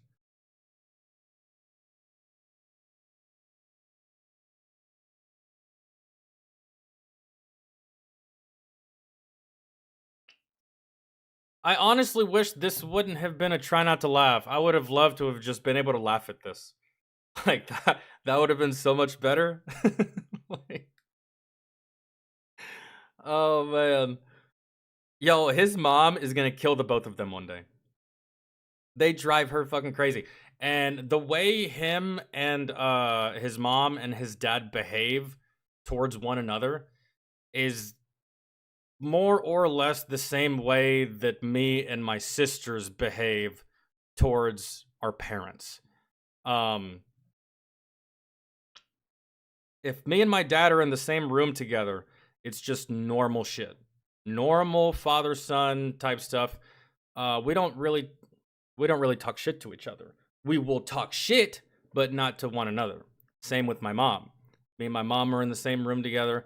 We'll just talk shit, have conversations, but never to each other, right? If me and my sisters get together, though, in the same room with my parents, it's over for them. We are talking so much shit, and they're getting so fucking annoyed, and they're getting so irritated.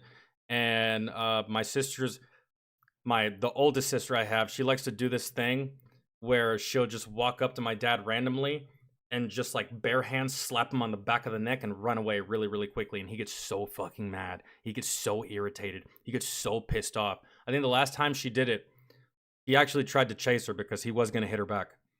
And she's like 27. We fuck with them. And they'll fuck with us back. But if it's like one-on-one, it's fine. If me and my sisters get together, it's not fine for them. And they get very upset.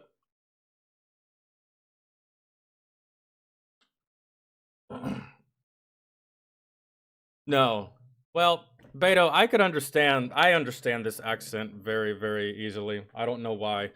Maybe it's harder for you than it is for me. Maybe it just comes easy to me, I suppose. I've heard a multitude of different languages, dialects, accents over the course of my life. I've done a lot of traveling and stuff like that. This guy, I will tell you, and his family, a whole hell of a lot easier to understand than Connor. Connor just be talking hella fucking fast. He's like the only other Irish dude I know.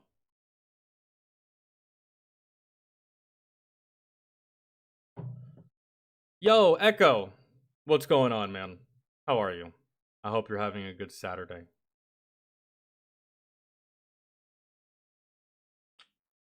I get a free pass because you made me laugh? No, fuck no. That's still L, country girl.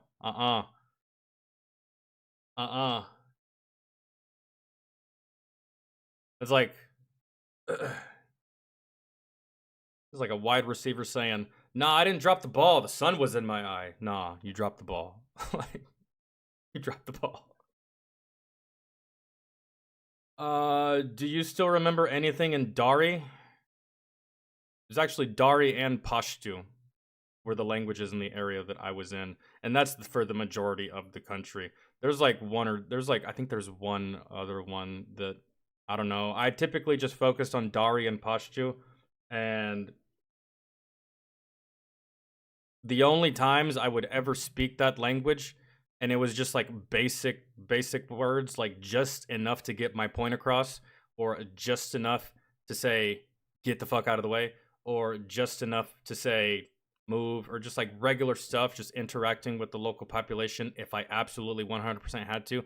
And the only times that I absolutely 100% had to interact vocally, or verbally, I mean, with the local population, was if the interpreter was nowhere near me. But for the most part, I typically relied on the interpreter.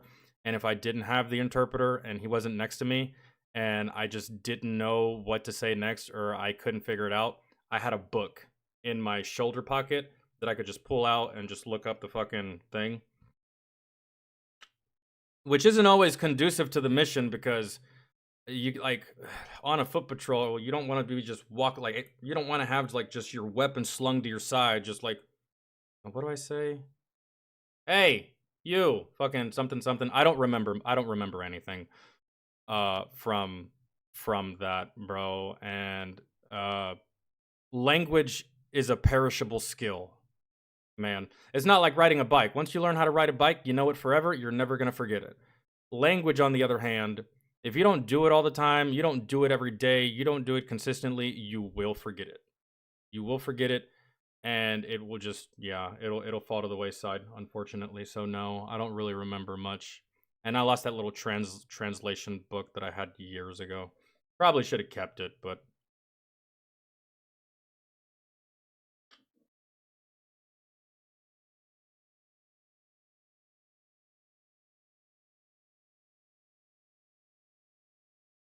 ugh. I'm wearing my L like a badge of honor. Yeah, no, I wish like some of these, I wish I lose. I wish I would lose, because then I could laugh. Because sometimes holding the laugh in is difficult. And holding a laugh in is not as fun as just actually genuinely laughing. You know what I mean? But the journey to the victory is just as fun. But if I were to lose, I'll hold that L. That's too easy. It's a win-win regardless. It's just an L on paper. That's it, so.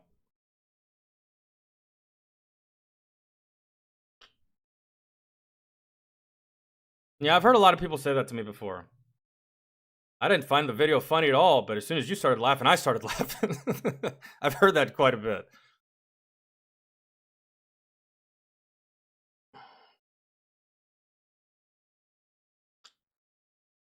Laughing is a lot of effort.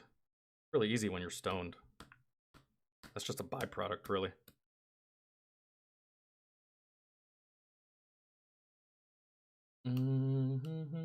All right. Let's see what's next.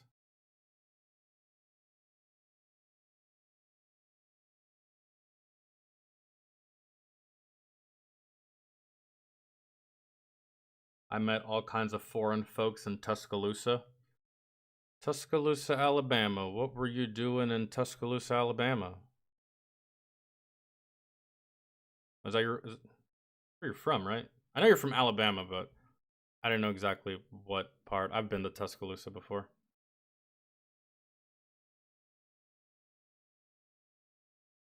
I've been to a whole bunch of places in Alabama just because grew up in Georgia, borders Alabama, and I don't know, man. Parties and shit, really. I went to Auburn a lot when I was younger.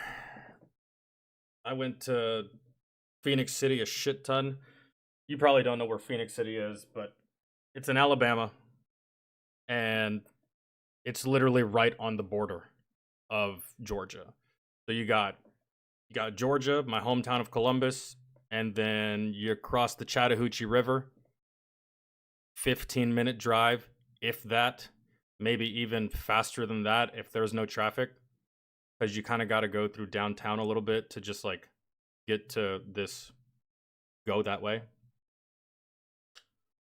And so I went there a lot when I was younger. Phoenix City. Played baseball there a lot, went to parties there a lot. And whenever I was younger, Georgia didn't sell alcohol on Sundays. So my dad would wake me up balls early and take me with him across the state line to go buy alcohol in Alabama because alcohol don't give a shit. So, and on top of that, to buy fireworks. I don't know if it's still like this, but whenever I was a kid, you couldn't get fireworks in Georgia. At least in my hometown, there was no places to buy them. They were real stuck up about it. Real fucking hold their nose up at fireworks. Fireworks. Alabama don't give a shit, though. You go to Alabama, it's fireworks shop, Walmart, Chick-fil-A, fireworks shop, Home Depot, McDonald's, fireworks shop, a whole bunch of trees, another fireworks shop. They're every fucking where.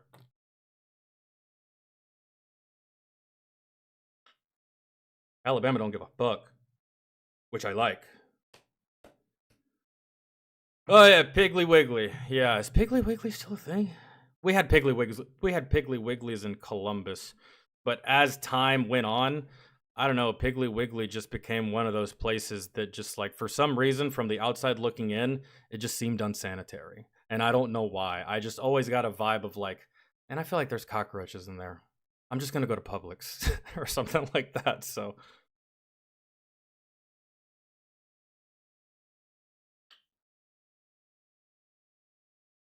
Tuscaloosa sounds like an air transmitted disease. I was visiting a friend a lot on the weekends at the University of Alabama. You could just say fuck buddy, Ashley. We won't judge you. Visiting a friend. Alright. Gotcha. Yeah, I visited quite a few friends in Alabama as well when I was younger.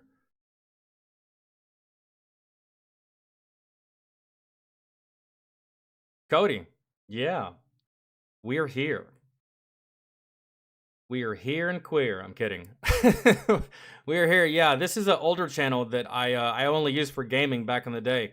And originally, I wasn't going to come back to YouTube after I lost the old channel.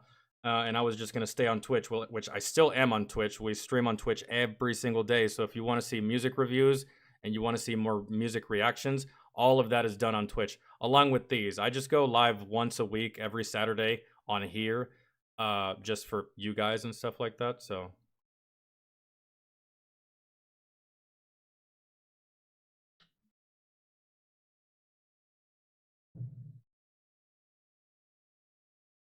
Ashley, you ever been to a Alabama game?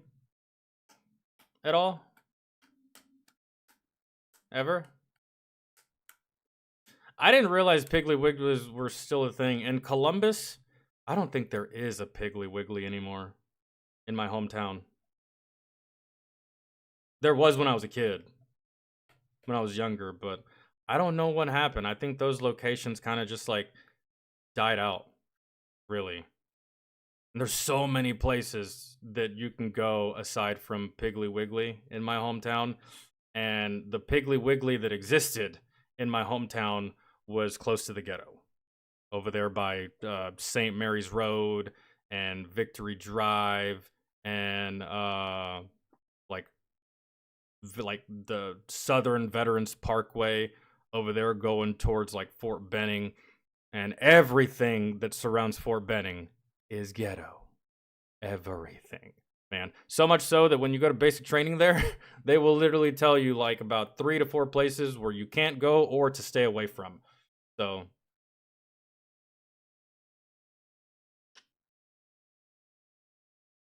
because you don't want to be wandering these places at night for any reason. You have been to some Alabama games? I've been to one. The only it's funny too. The only college football game I've ever been to in person was Alabama, and they were playing some know-nothing ass team. It was kind of like a throwaway game, and there was like literally 0% chance of Alabama losing. So it was kind of boring, really, for the most part. And at the time, I could have given a fiddler's fuck about football. I still don't. And the only reason I went is because my fiance at the time got free tickets because one of her uncles was a season ticket holder but couldn't make it to the game.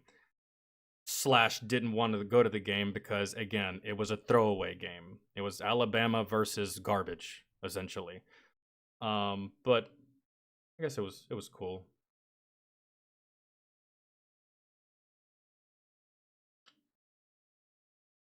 And that was the only one that I went to.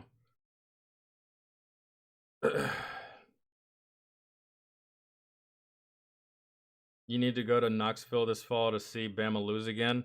Well, they no longer have Nick Saban, do they? Right? They no longer have Saban as the head coach. And let me guess. Alabama hasn't won a BCS title since? I don't think. Not that I can remember. Saban's gone. There goes the dynasty. This is the best thing they had going for them for the longest time. Because, in my opinion, outside of like probably a handful of coaches, including another Alabama coach known as Bear Bryant, Nick Saban was quite possibly the best college recruiter I think that NCAA has ever seen. Quite possibly the best recruiter that football has ever seen. And at one point, the recruiting was essentially doing itself. Nick Saban really didn't have to say much. He just had to show up and be like, hey, we're on our 4th national championship in the past 6 years. You want to come here? Of course you do. It kind of just sold itself, but from the beginning, Nick Saban was a demon at recruiting.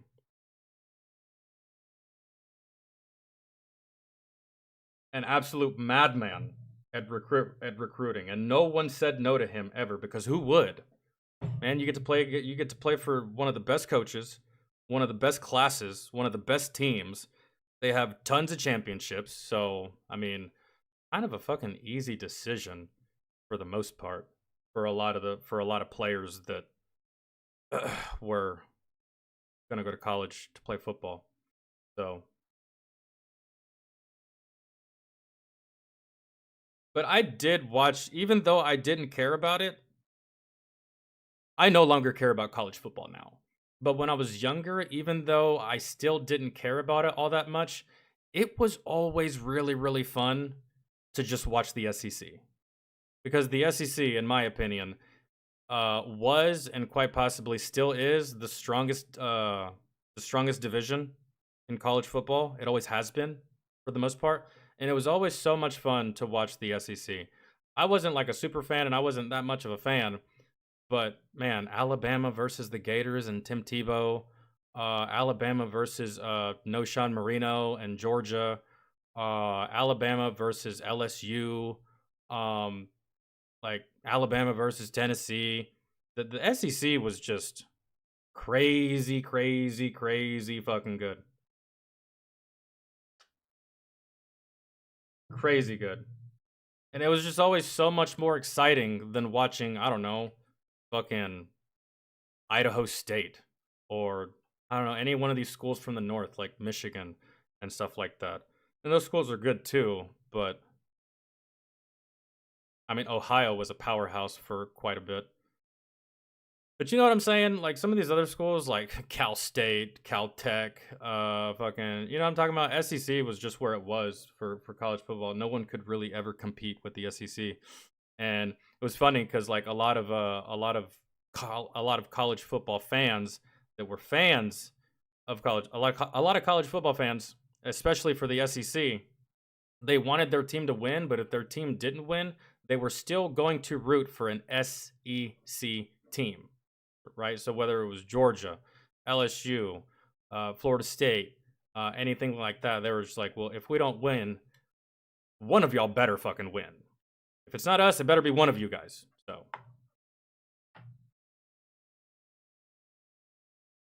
or Ohio State playing Rutgers. Yeah, stuff like that. Like, what was the name of that one quarterback that was just like from Hawaii State?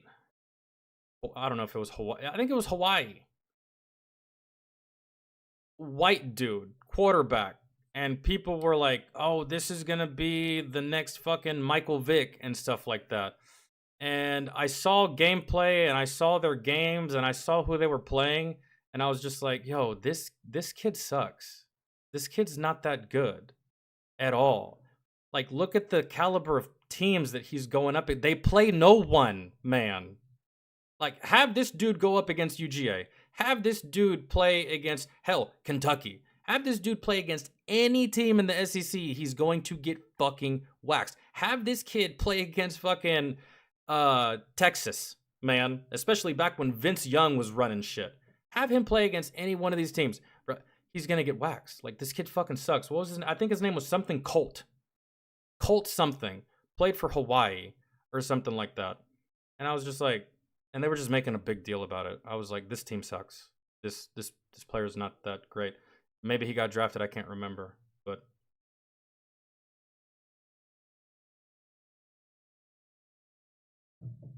Anyways, I don't know why the fuck we're talking about college football. I don't care. All right. Tracy, you still in here? We're doing yours. Before we do yours, I gotta piss. Oh, Calhoun's live. Country album. All right. Hell yeah.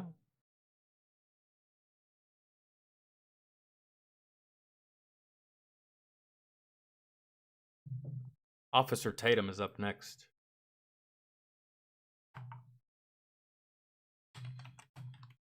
It's been a minute since we've seen Officer Tatum. Usually the things I see by Tatum, I see him on Instagram. I don't see very many videos simply because I just don't watch them on the app on the off chance that y'all request me to watch one of his videos. So CNN celebrates O.J. Simpson's murders for killing white people.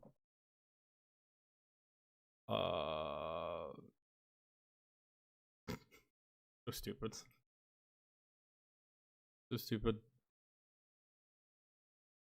Of course, they made it about color. Can't just be a murderer. Can't just be a serial killer. It has to be a murderer, a serial killer that kills a specific race. Good lord. All right. It's CNN, though. You can't really expect much. So I don't expect anything. Never surprised.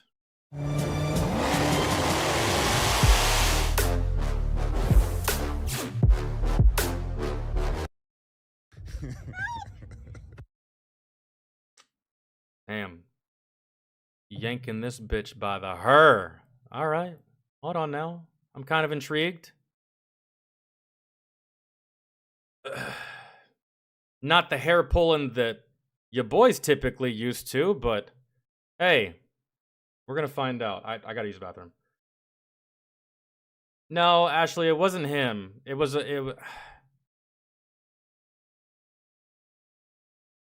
That's not the name.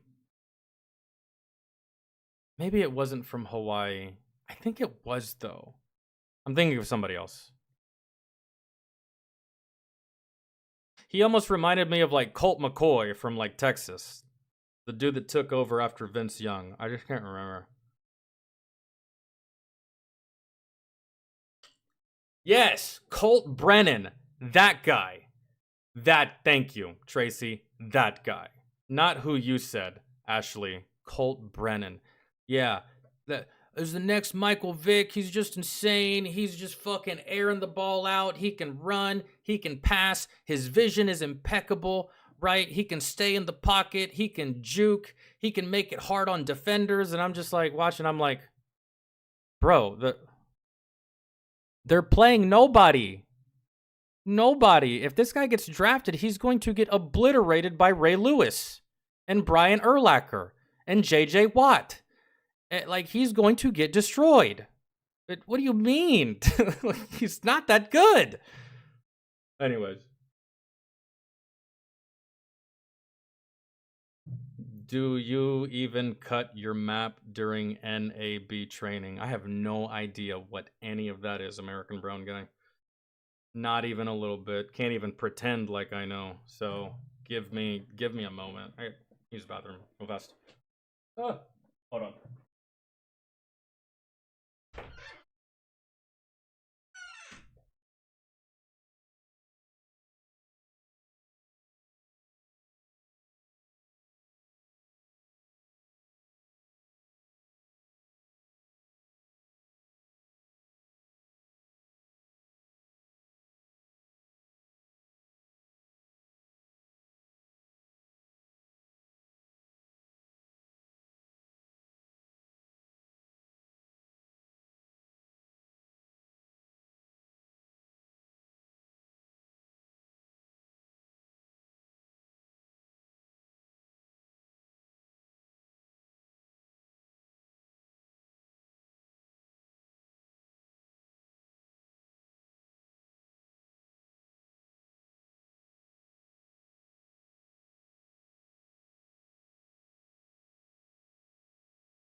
Okay.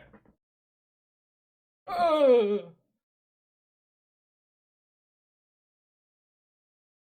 Yo, Silky Smooth, thank you so much for hanging out with us today. Man, you were just like quietly lurking that entire time. I appreciate you hanging out, man. I hope you have a good rest of your day. I hope you have a good weekend.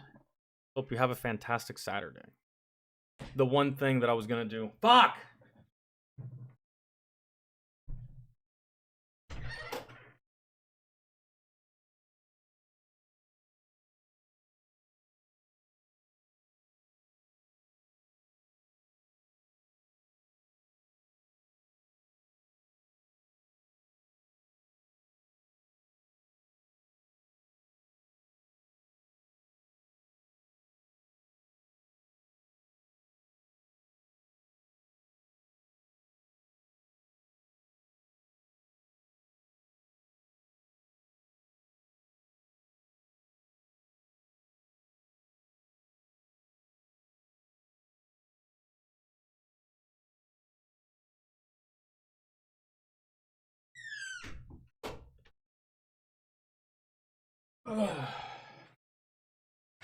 Okay. Here we go.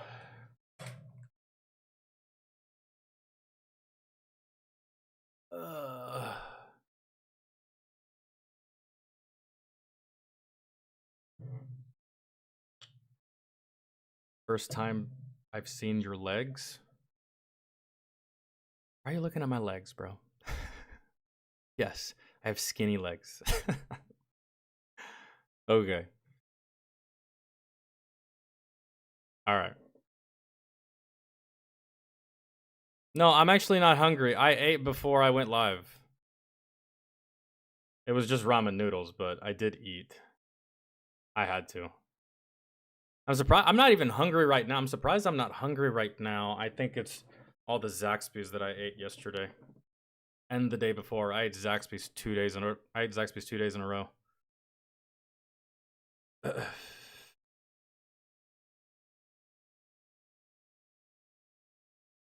Why do soldiers cut their map during land nav training in the army? Cut their map? I did land nav. I did land nav training twice. Once in basic, and then the other time was in the fucking mountains of Italy. And I found my points. That was it. Cutting the map. I didn't do that. I didn't do that at all. I don't know. I don't know what benefit that would have. I guess. I don't know. I didn't do much land nav. And I was never in a position in combat or deployed where I needed to pull out my land nav skills. And if anyone was going to do land nav, it was probably going to be whatever NCO you had in your truck or in your, whatchamacallit, your foot patrol. And we never got lost. Actually, we took some wrong routes on occasion, but never actually got lost. We had GPS in our vehicles. Not saying that that's a good substitute for not knowing land nav, but yeah, when I was there, we didn't really pull out that particular skill set all that much, if ever. So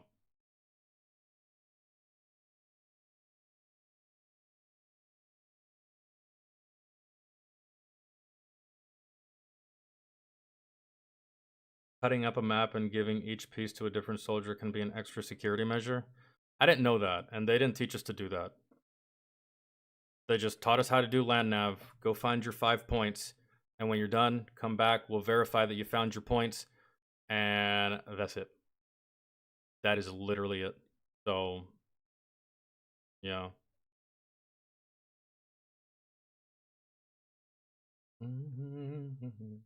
Okay, here we go. Ex-Howard Stern employee gets instant justice after hitting boyfriend. She must have missed that one part of I don't know, preschool or first, second, third, fourth, fifth grade, where they tell you to keep your hands to yourself and do unto others as you would want them to do unto you. But seeing as how we rarely ever hold females accountable for anything, they feel that they can get away with that kind of behavior with no repercussions and no recourse. Until you get a dude like this that says, nah, not today, Satan. Here we go, let's see. No, please, I'm sorry. No, I'm sorry. Oh, no. See? I'm sorry.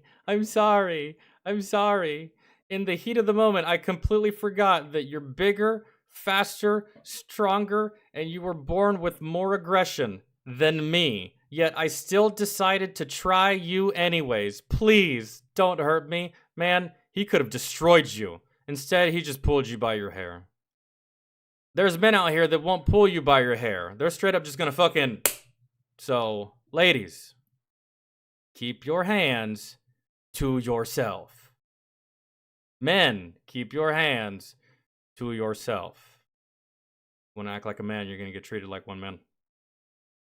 I'm not gonna do this to you. I'm just gonna tell you to get the fuck out of the car. Actually, she's driving. I'll get the fuck out of the car. But there's some dudes out here that they don't play by the same set of rules that I or the rest of us do. Okay? I want to give a shout out to my sponsor, Black Force Supplements. Black Force Supplements /Tatum. Link is in the description section. We'll get to that in a second. Let's talk about Howard Stern's ex-employee. I want to say it's like Ike and Tina, but it's kind of the reverse. She acting like Ike and he looking like Tina. And if you don't know the analogy of Ike and Tina, don't worry about I it. do, yes. So I don't, this to me speaks. All of the youngins might not, but all of the people my age and quite possibly older, you know. Hit me again, Ike! And next time put some stank on it. It's so good. A lot to the emasculated man. Now, I don't know the circumstance between these two people, right? But this man, and I don't know if he's special. It could be their love language. As crazy and as wild and as abhorrent as the behavior might seem, it could just be their love language. I've seen people that have been together for 10, 15, 20, 25 years that treat each other like absolute shit from what I can see, but in reality, that's just how they love each other. You know? You understand what I'm saying? Needs. To me, when I first saw this video, I said, this woman is on live and she have either a child that's special needs or she's, you know, dealing with an adult that's special needs. Like, this is not an adult male, functioning male like normal. This is what I thought. Listen, man, if that ain't you, bro, I'm sorry. I'm just observing. This is what I observed. And if it isn't a man who's special needs or, you know, have autism or something of that nature, bro, come on, man. Your T levels are low. Ain't nowhere in the world. First of all, a woman driving a car is a red flag. Let me just not driving a car, but driving the car with you in it is a red flag. When me and my wife go somewhere, I'm driving. I'm a man. I drive. Unless I can't drive because I had too many old fashions or something, then my wife will drive. Other than that, I'm driving. We travel, I'm driving a rental car. So to see a man in the passenger seat while she's on live stream driving a car, to me is already a red flag. But listen, look at what this woman did. And his response, in my opinion, is way more shocking than I've had females drive for me before. But for the most part, it's always been like, she's driving her car, she can drive. Driving my car, either I can drive or you can drive. I really don't give a shit, bro, as long as we're getting to the destination. And all the times that I've had girls drive for me, I've already driven first. And it's usually been in the case of like road trips. Like whenever me and my ex were moving to Texas, I drove from Georgia all the way to Texas. And then from Texas, as soon as we got into Texas, she drove the rest of the way to our destination, which wasn't that far. I drove more than over half of the trip. So it really all depends on what you're doing at the time, whatever. I don't know. I despise driving, really, for the most part. I just hate everything about it. It's funny because I was a driver in the military, but I hated that shit too. That's why I was so happy that I was a gunner. What she did. I didn't expect him to react like that. I thought he was just going to take it on the chin. Roll the clip. I'm sorry about this. Don't talk. Don't fucking talk. Idiot. Yes, Sarah, we're really... Dang, she slapped the man like that. So clearly this is... And he has glasses too. Like... Out of context, because I don't know what happened before this. He's apologizing before she slapped him in the face. And like I said, I don't think this is a grown man. I think something is going on here. But anyway, roll it. Sarah, I'm sorry about this. Don't talk. Don't talk. Yes, Sarah, we're really sorry about this. I'm sending him your way today. So don't worry. But yeah, he's coming. Don't worry, he's coming home. She just like almost broke my nose. She's gonna get the No, you're fine. You're fine. Yeah, he's definitely not he's special needs. I can see it. Next time you touch me, you understand? You understand? Hey, no, Sarah, hang up. These idiots. She posted your number in her cancer Discord, and I would just be polite. Yeah, touch me and I deck your. I don't think this guy's special needs, bro. I don't. Man. Someone who's special needs, that he's speaking way too clearly, and he's speaking way too like he understands what just happened. We watched a video one time where someone who was special needs walked into a gas station, purchased his stuff, came back out, and there was some douchebag outside that started talking shit to him, and out of nowhere, completely unjustified, hit the dude in the face. And the dude that got hit in the face was just like, what happened? Like, what did I do? Like, you could see the look on his face. He was confused. Like, he couldn't really process what just happened because he didn't really think he did anything wrong. He's just minding his own business, right? I don't think this guy's special needs. He understands 100% full well what just happened.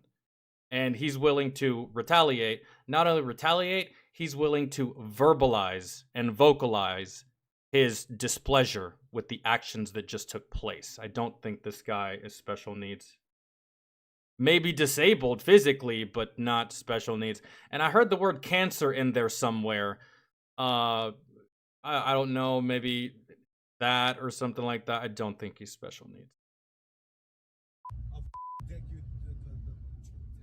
Lisa. Yes? As a woman, The dumb cunt, Sarah, the dumb in the middle of the street section. Can you please delete the number from the chat? No, she's a insane person. She's a I would stop 50-year-old talking about me. Oh, dumb yeah, in the middle of the 50. street. Okay. God dang, bro. Something ain't right with these two, man. He calling her names. The video is very, very low, guys. I don't know why I have it turned up all the way. I think it's just Tatum's video. So sorry. They slapping each other while they driving. She on live stream while she's driving. On live stream, while you're driving, while you're on the phone, taking your eyes off the road to physically assault the passenger. Someone's not sane here, and I don't think it's this guy.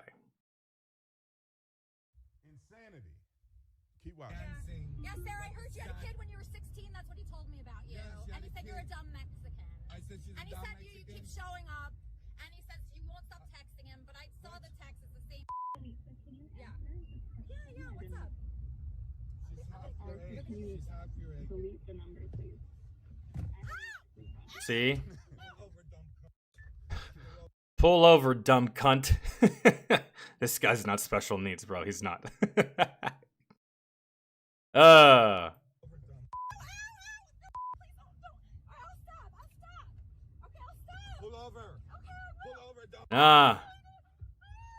You're talking that hot shit a minute ago.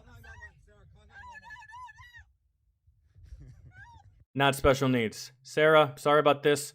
Call 911. I've met special needs people. I've met special needs children. My aunt has been a special needs educator, teacher, / person in the classroom her whole entire life. And I used to be around these kids a lot. I used to be around these people quite a bit. And in when I was in high school, she was the same. She worked in the same capacity at the high school that I went to. This guy's very aware. He's not special needs, bro.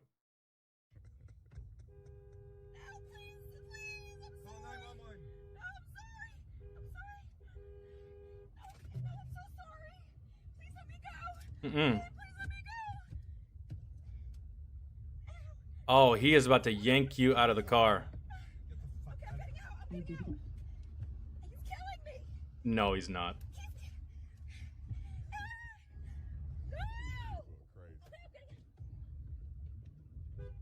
Yo, the car's still moving. A little bit.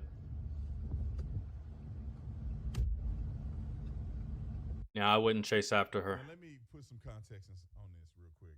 I bet you $1 million, now that I look at it, the dude is either special needs or he's gay. If he's a straight man, this would never happen, right? In my opinion, this would never happen. He is treating her like she another girl, pulling hair and stuff like that. That's what it appears to be to me. I don't know, Tatum. Y'all might not be able to hear it because the audio is very low on this video.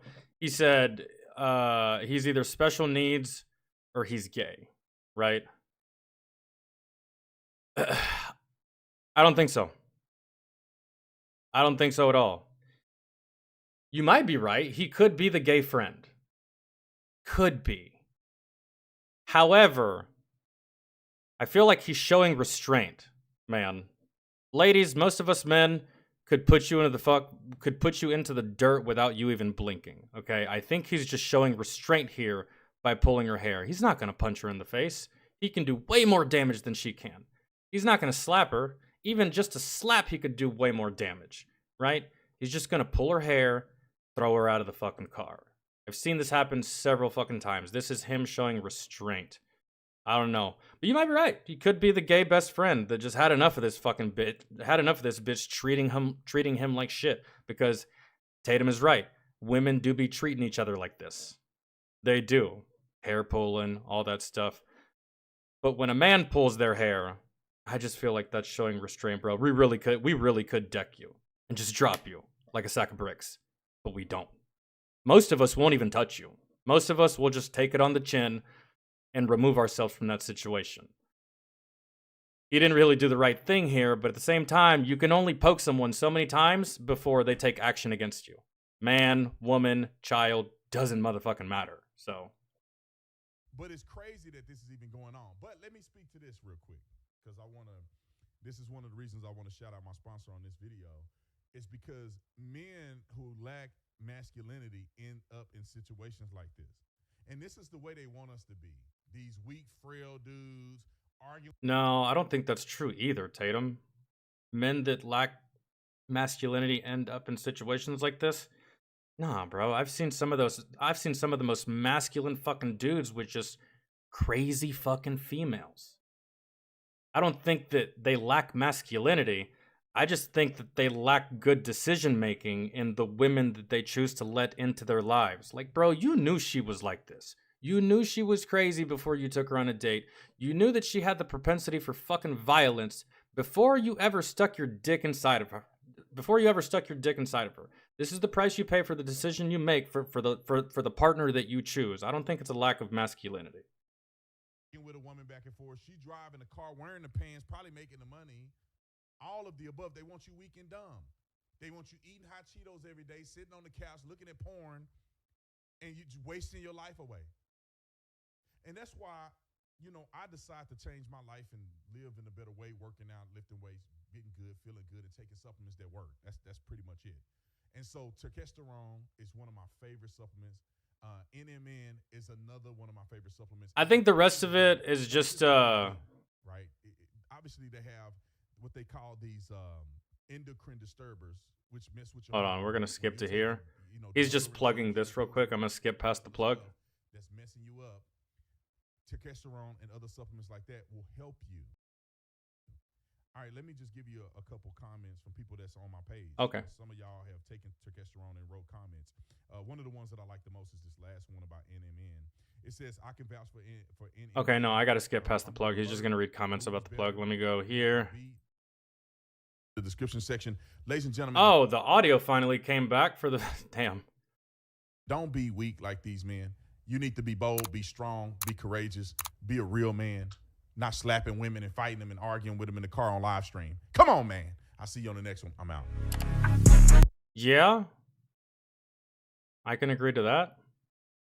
But like I said at the beginning, some men don't play by the same set of rules, bro. I've been slapped before. I did nothing. I've had shit thrown at me. I did nothing. I've been threatened before. All of this by females. I did nothing. I've been threatened with death by females. I did nothing. Man, nothing at all. Because it's not worth the... It's not worth the... Just not worth it. With another man, sure. And everyone's just going to chalk it up to... It's just two dudes working some shit out. They had issues with each other. They threw down. Now it's done. They're going to go about their separate ways. They've already proven everything they needed to prove. It's not worth it with females. It's just not, because at the end of the day, even if you're right, even if she's wrong, the second you raise your hand, all of that good shit that you did, all of that good behavior goes out the window and no one's going to give you any credit. As opposed to you getting in a fight with a dude, that's just all it is. You just got in a fight with a dude. Y'all swapped it out a little bit, and hell, y'all may even become friends afterwards. Who knows? I've gotten in fights with other dudes, and we became friends after the fight. Right? Like, you know what, man? Whatever, dog. I don't even care anymore. Let's just go get something to drink. Let's go get some food. Let's just chill. This is fucking pointless, really. And let's just not kill each other over it, right? But with females, there is no victory there. Even if you're not in the wrong, even if you are in the right. So, but at the same time, I'm not a fan of putting the blame specifically on this. And this is what I was talking about at the beginning of the video. I'm not a fan of putting all this blame on men. Man, why the fuck do we have to be at a higher standard?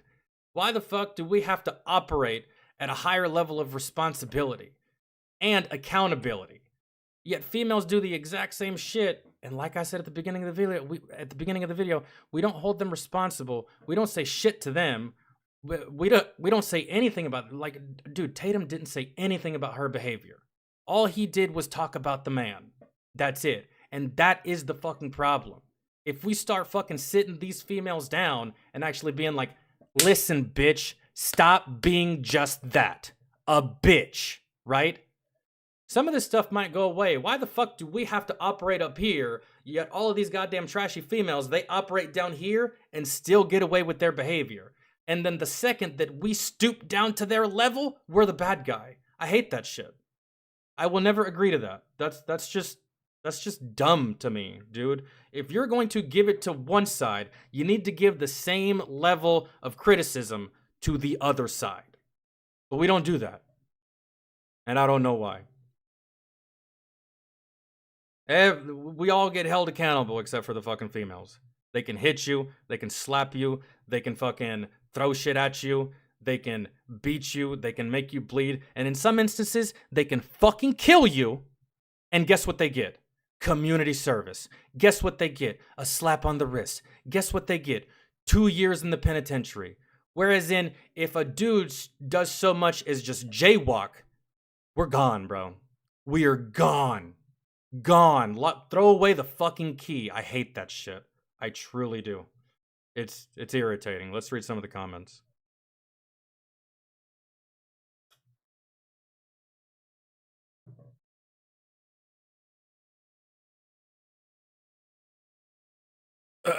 Iron Mike said it best. Social media has... Oh my god, I'm sick of seeing it. It's a good quote, but it's overused. Holy shit, we're skipping that one. She was abusing someone with special needs. I don't think he's special needs, man. I just didn't get that vibe at all. And if he is special needs, you get exactly what you deserve. He's special needs, and you're treating him like that? I don't feel bad for you either way. Keep your hands to your fucking self, man.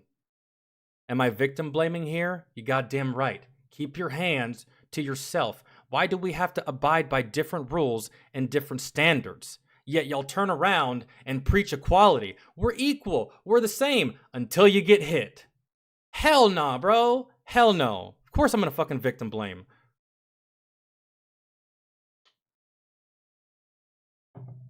The thing is, she thought she was really cute with it though, shaking her body, twisting up her lips, and laughing.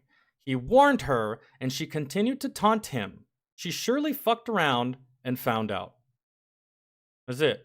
Why would a woman be allowed to treat another human being like this regardless of gender? Exactly, bro. Like, us men, we're held at this standard way up here, sometimes an unattainable standard. But all these females can just operate in the fucking gutter and in the sewers, and everyone just looks the opposite fucking direction, or doesn't say anything, or is too afraid to say anything. Oh, I can't say anything. I don't want to piss off the female community because, you know, they're gonna band together and fucking roast me. Fuck that. Fuck that. No. No. She hit and kept insulting him over and over again. He had enough. You're going to swing like a man. You better take it like a man. Good for him. That woman is a full-blown narcissist. Has nothing to do with being a weak man. That's what I'm saying. I actually didn't agree with anything Tatum said in this video, bro. Like nothing. Domestic violence against a man is real, and women are able to use the justice system to keep you trapped in a toxic relationship and or try to ruin your life. Seen it plenty of fucking times. Dudes getting abused physically. And they either think it's normal and don't do anything, or their woman scares them into not saying anything. Well, if you go to the cops, I'm just going to tell them that you beat me. And guess who the police is going to believe? Guess who the judge is going to believe? Guess who the jury is going to believe? Y'all. Every single time, bro. It is a lose-lose. Every single time. She had probably been abusing him for years and he had enough. He yanked the smugness out of her real quick. Funny how when he snatched her up, then she was sorry. She wasn't sorry about hitting him or dogging him. Yeah. She immediately calls for help as soon as the tables have turned. Yeah. Feminists only like being feminist when it benefits them. The second it no longer benefits them, they no longer want to be feminists at all. All of a sudden, they turn from badass boss woman, we're equal, to just a frail little girl that is just weak and small and short and can't defend herself. Thought you were equal.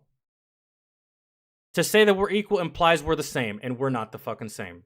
So, but we should be held to the same standard. I've never under. Yeah. He showed restraint even after going hands-on. He never hit her. He just wanted away from, he just wanted, I hate lack of punctuation. These fucking run-on sentences. He never hit her. He just wanted her away from him. And I bet she thinks twice about how strong the weakest man on the planet is the next time she goes crazy. Even your weakest dude can still beat your ass, lady. He can. He really can. I've said it a million times. I don't care if you're a woman. Do not ever put your hands on a man unless you're ready for the same treatment in return. I did this to my sisters, bro. This is my sister. As kids, we would scrap. As brothers and sisters usually do. Granted, I'd get my ass whooped by my dad for putting my hands on my sisters, but there was just some times where I was just like, you know what? That pending ass whooping for my dad is worth it. fuck out of my room, right? And put my hands on my sister. They put their hands on me. However, when I put my hands on them, they realized and knew in that moment, oh shit, he's stronger than me. Oh shit, he could fuck me up. No matter how badass I am, or I think I am, no matter how tall, no matter how heavy, he can fuck me up. And this guy's my brother. I can't imagine what a random man that's not related to me would do to me.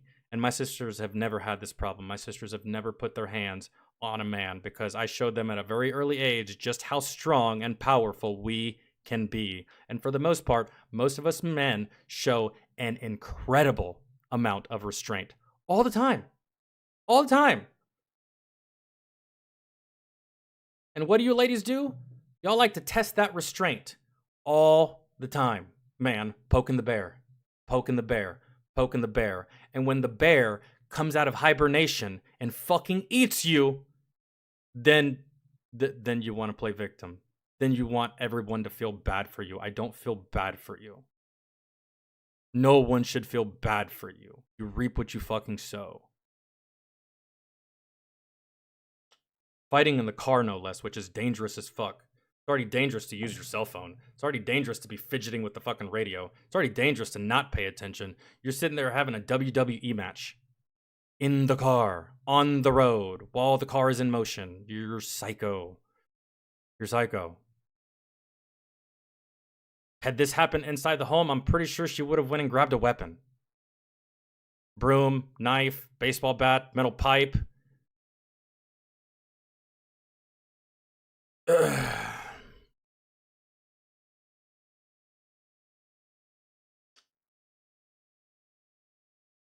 Someone said,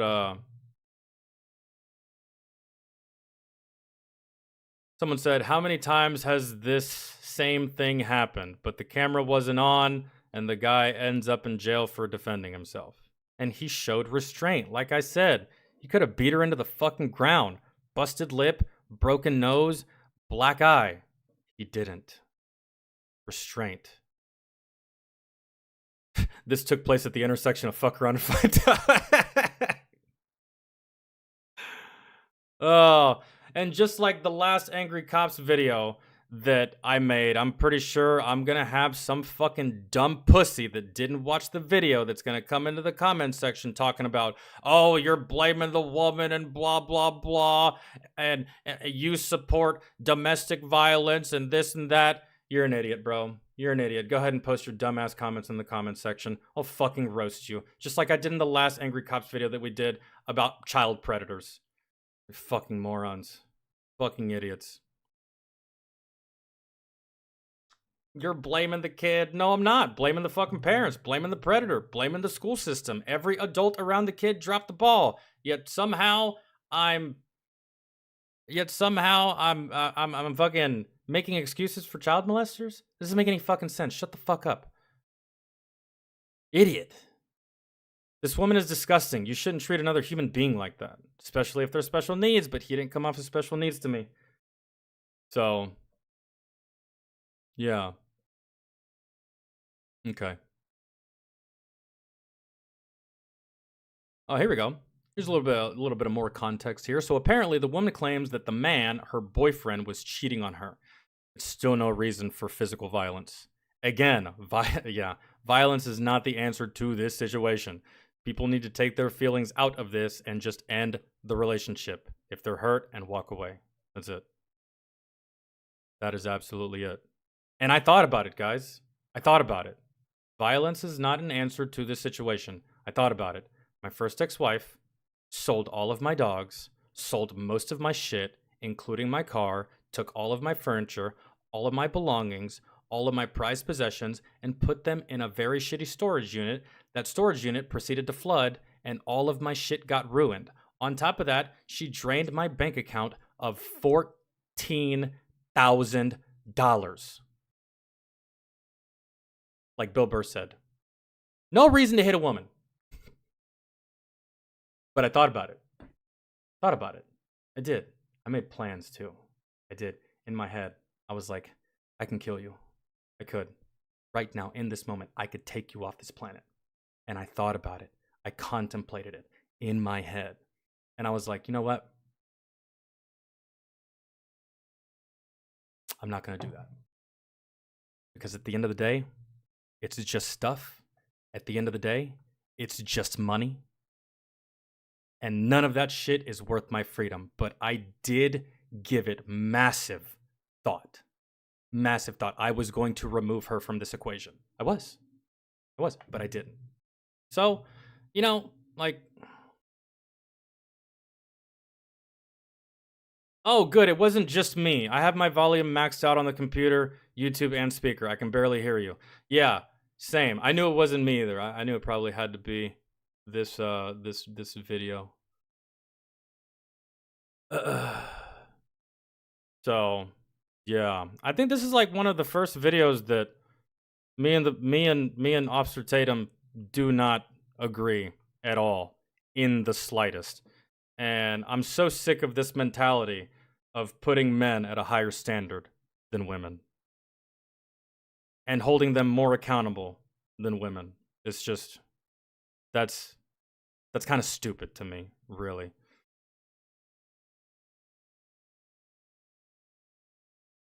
All right, that's kind of it. There's really nothing else in the comment section, really, that I can see. So, Alexander, what's up, man? I saw you earlier, but I wanted to keep watching and reading. What's going on, man? I hope you're having a good weekend. Hopefully you're having a good... I appreciate you showing up to the stream. Astro, what's up?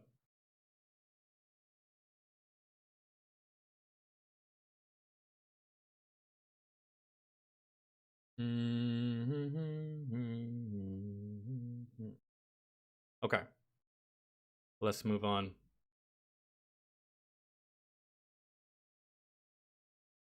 Someone put right here, this is a brother-sister fight. In what world would they be married? You'd be surprised, Joy. You'd be surprised the garbage-ass bitches that we decide to enter that contract with. You really would. But that's also a good theory. They could be related. They could be brother-sister. Again, whenever I was younger, me and my sister threw hands. And whenever I got older and got out of, you know, that kind of behavior, you're going to throw hands with your siblings. Whether you like, it's going to happen. You are. Boy, girl, whether it's a boy and a girl or two boys or two girls, you're going to throw hands. That's siblings, man. Understandable. Whatever. But I eventually grew out of that behavior, but my sisters didn't, right? So I remember my first tour, I came back on leave, and my sisters, oh my God, the way that they treated each other was fucking insane, man. Insane the way they treated. I'm talking about like just punches, cuts, bruising, using weapons against one another. And it was just absolutely insane. They were like beating the absolute fuck out of one another. They were. And I'm just sitting there watching it just like, my money's on Regina. She's bigger. She's taller, she's stronger, but Gigi's also spunky, and she's got a lot of fight, right? So, and I never bothered to break it up either. You know, at the time, I was like 19, 18, and they were like, you know, 13, 14, 15, 16, right? And I never broke it up. I was just like, oh, they're going to get done eventually, and if I have to perform some CLS, then I will. I'm just going to let that happen. As long as they don't bring out knives. Then I'm just gonna let I'm gonna let this fly. So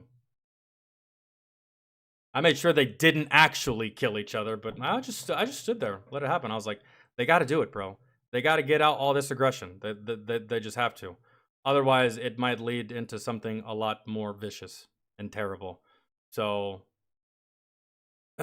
and if they're whooping each other's ass, then that's one less ass whooping that my mom and dad have to give. So. Just the way it is. My dad said that one time about my sisters. They were fucking fighting, and my mom was like, "Go do something about it." He's like, "No, man. They can fight each other. I don't have to whoop their ass. They're whooping each other's ass. That's fine. It'll be all good."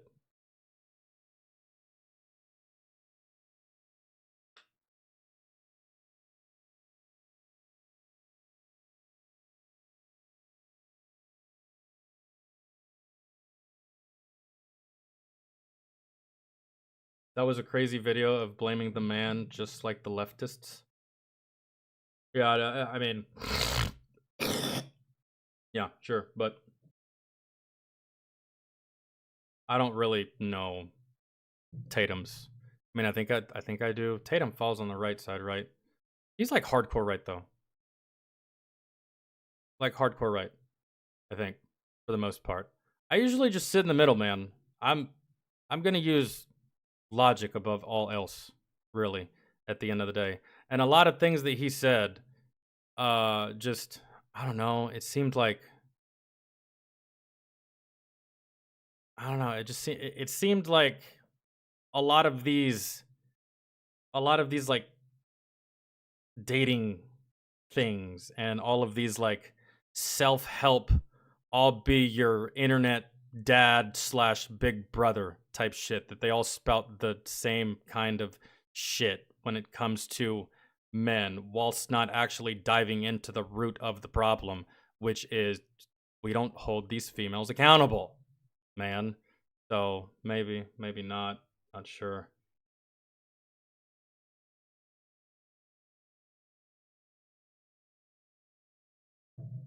Vince, welcome back, dude.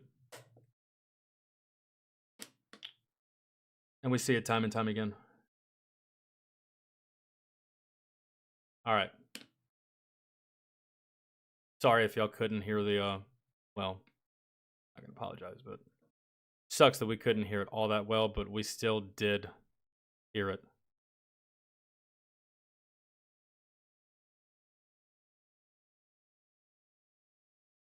What does this say? LGBTQ supporter throws a punch after getting owned by scientist.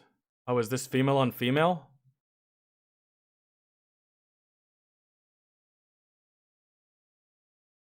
No, hold on now. To cut male menopause out of our lives, we need to stop eating this. This is a metabolism killer. This. Hold on now. Oh, female on female, huh? LGBTQ supporter throws a punch after getting owned by a scientist. What happened to all that tolerance that y'all have, huh? I guess not, right?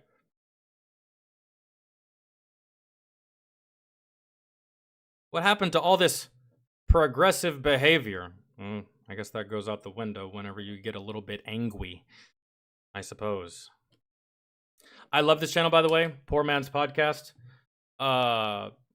It's 8 minutes. I just want to watch this. He puts a whole bunch of clips and different clips in his videos and talks about them. But usually what's in the title is the first clip. So I'm going to watch it real fast because I'm interested. And then we'll get on to the rest of the list. See. You are fucking sick in the heart. What is wrong with you? I'm not grooming anyone. You are insane. How you don't know me? How can you sit here and say that to my face? You did not say that at all. I didn't You're say making that. things Do up. not call me a groomer. You put that down. Oh. Hey, every single That is one not that's fact. Wait, hold on. I missed it. Call me a groomer. You put that down. Oh. I guess she got called a groomer and she didn't like it, I suppose. This looks like this might be a school. Quite possibly. Quite possibly. I think what I'm gathering from this is How you don't know me? How can you sit here and say that to my face?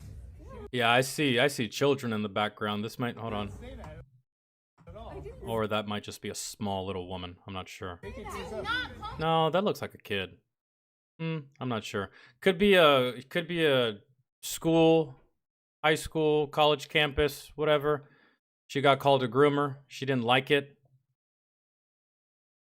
She probably got called a groomer because, I don't know, she's probably wanting to talk to kids about sex and gay and lesbian and all this other stuff that children shouldn't be learning, really, for the most part. Got called a groomer, got bitchy about it, and then decided to go with physical violence to further prove her point instead of, I don't know, debating and using your brain. Call me a groomer. You put that down. Oh. That probably wasn't a punch. Let's see how further this continues. Hey, every single That is one not that's That's just not true. That is not true. You can keep saying that phrase over and over and think that you sound smart, but that's not true. That is not true. You guys, neither of you are scientists or doctors. What's your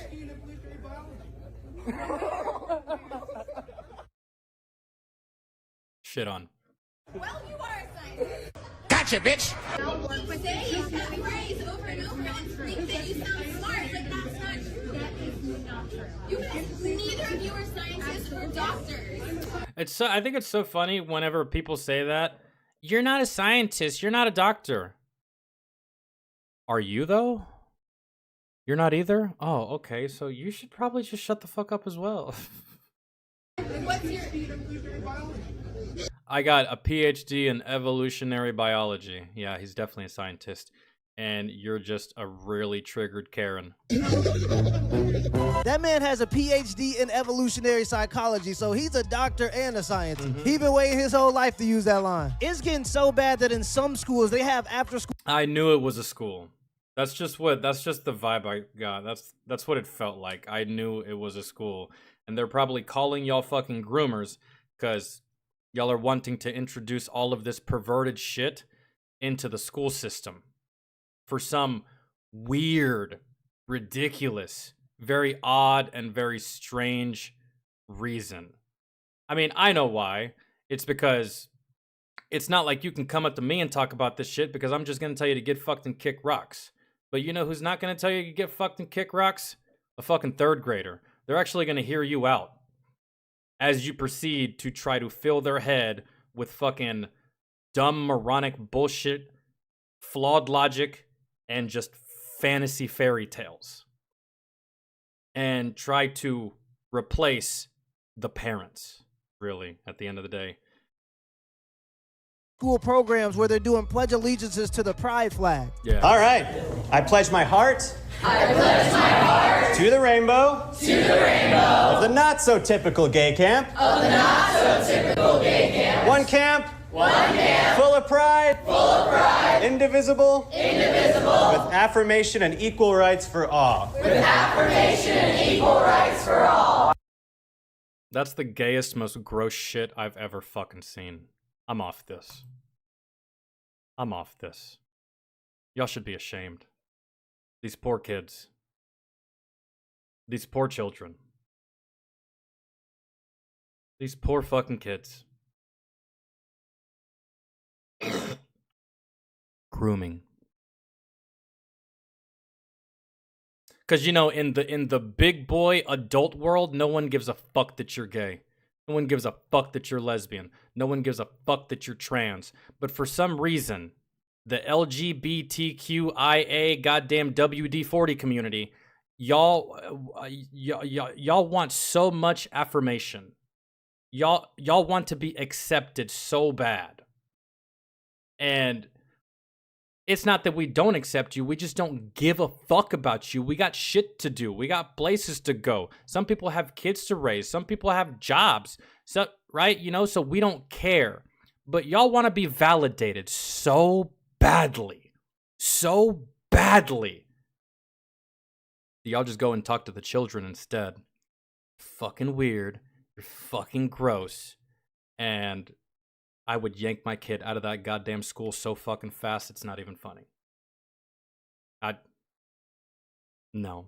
Either homeschool, another school, and you know what? I'll do you one even better. I'd rather my kid grow up a fucking dummy with no education before he ever spouts that stupid, dumb, lame bullshit that you just made all those kids say. Ain't no way. Ain't no way. Fuck that. That's retarded. That's absolutely retarded. You're a fucking groomer.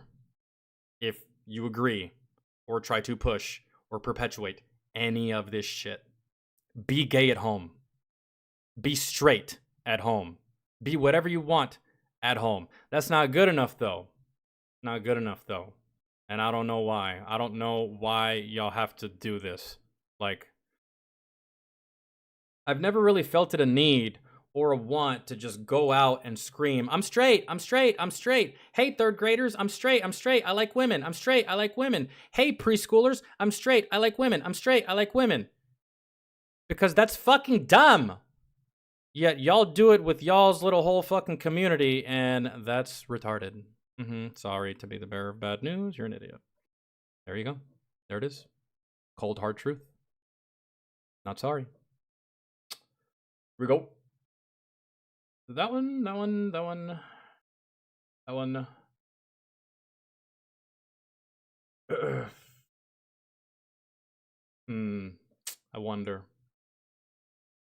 if.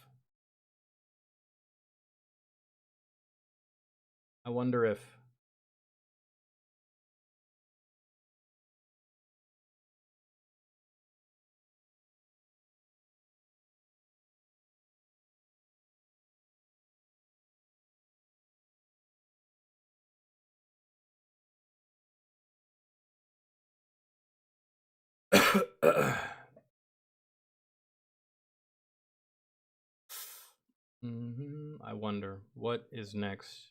Well, we got a couple. We still got that fat electrician video to do, and the P90 video, and that's about.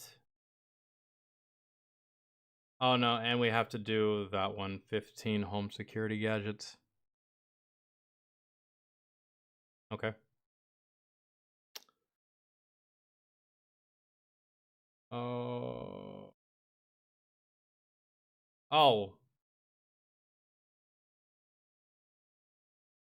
Oh, okay, never mind. I was like, we've done this one, but we haven't. Are you guys ready to watch some Fat Electrician?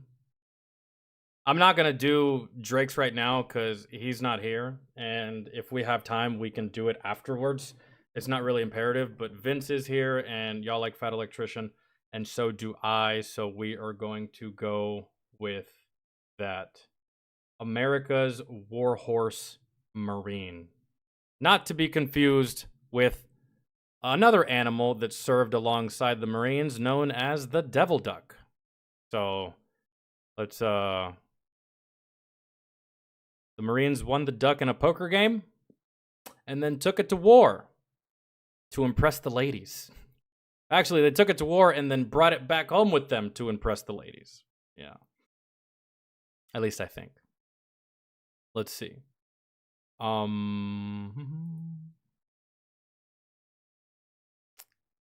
Okay. Yeah, right here. Devil Duck. World War II. Let's see. Actually, we need to find this one. Hold on.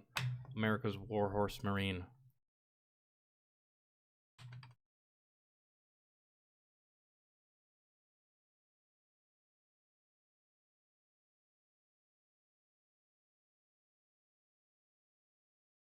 The four-legged hero of the Korean War. Sergeant Reckless. What a badass name. I like it. I am very humbly asking if like you it could chip in $5, $10, or even $25. I know that times could be tough, and they are tough under this horrible president that we have, Crooked Joe Biden. What if I told you that if it were not for the... Okay. You guys ready? America's Warhorse Marine, Sergeant Reckless. Let's go. What if I told you that if it were not for the actions of a single beer-drinking horse over the course of 48 hours, South Korea as we know it today... The duck, the devil duck, the marine duck was also an alcoholic too. Human, animal, doesn't matter. You're gonna fight with the Marines.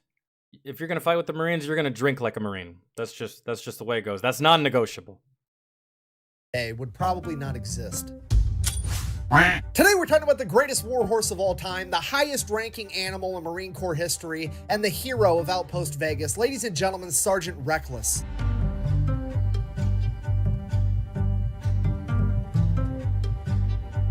Got some actual footage, hell yeah.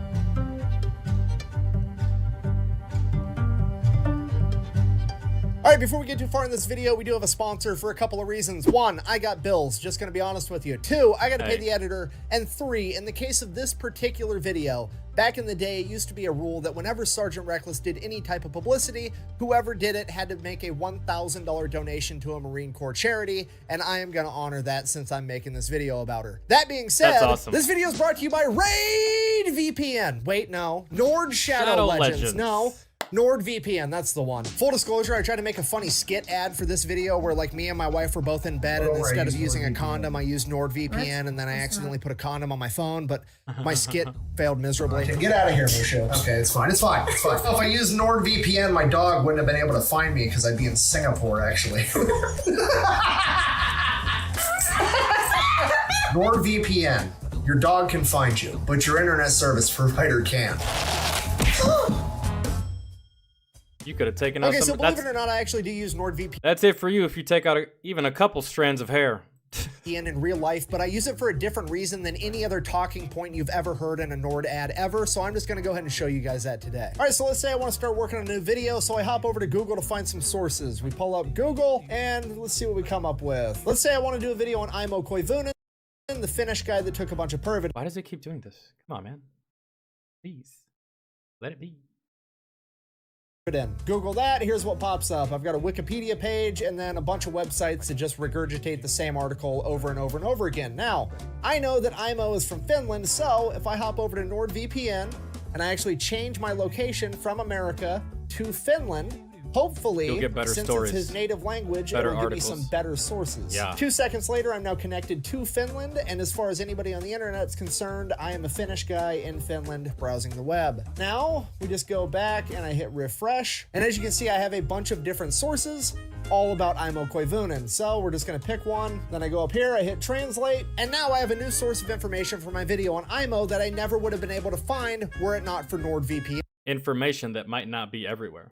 And it has a bunch of other use cases on top of that, so if you wanted to check it out for yourself, you can go to nordvpn.com/thefatelectrician. Now let's get back to this video. Our story takes place during the Korean War, which is kind of an issue because most people know absolutely nothing about the Korean War, and it's kind of important for context. So we're gonna do a real quick and dirty oversimplification of the entire thing. Super casual, 60 seconds. We're gonna learn more about the Korean War than most people do in their entire K-12 education. Go ahead and start the timer. Here we go. July 25th, 1950. Communist North Korea, backed by Communist China and the Soviet Union, decides that they are going to attack South Korea and try to take over the entire peninsula. Over the course of the next 5 to 6 weeks, they would almost accomplish their goal, beating the South Korean military all the way to the base of the peninsula, and it is not looking good. But luckily, NATO shows up at the last minute to save the day. The NATO forces are like 90% American, but there's also some British, some Canadian, some Australian, and like 12 other countries on top of that, and they have a huge amphibious landing in Incheon, and they proceed to turn the tables on the North Koreans entirely, beating them all the way back into North Korea,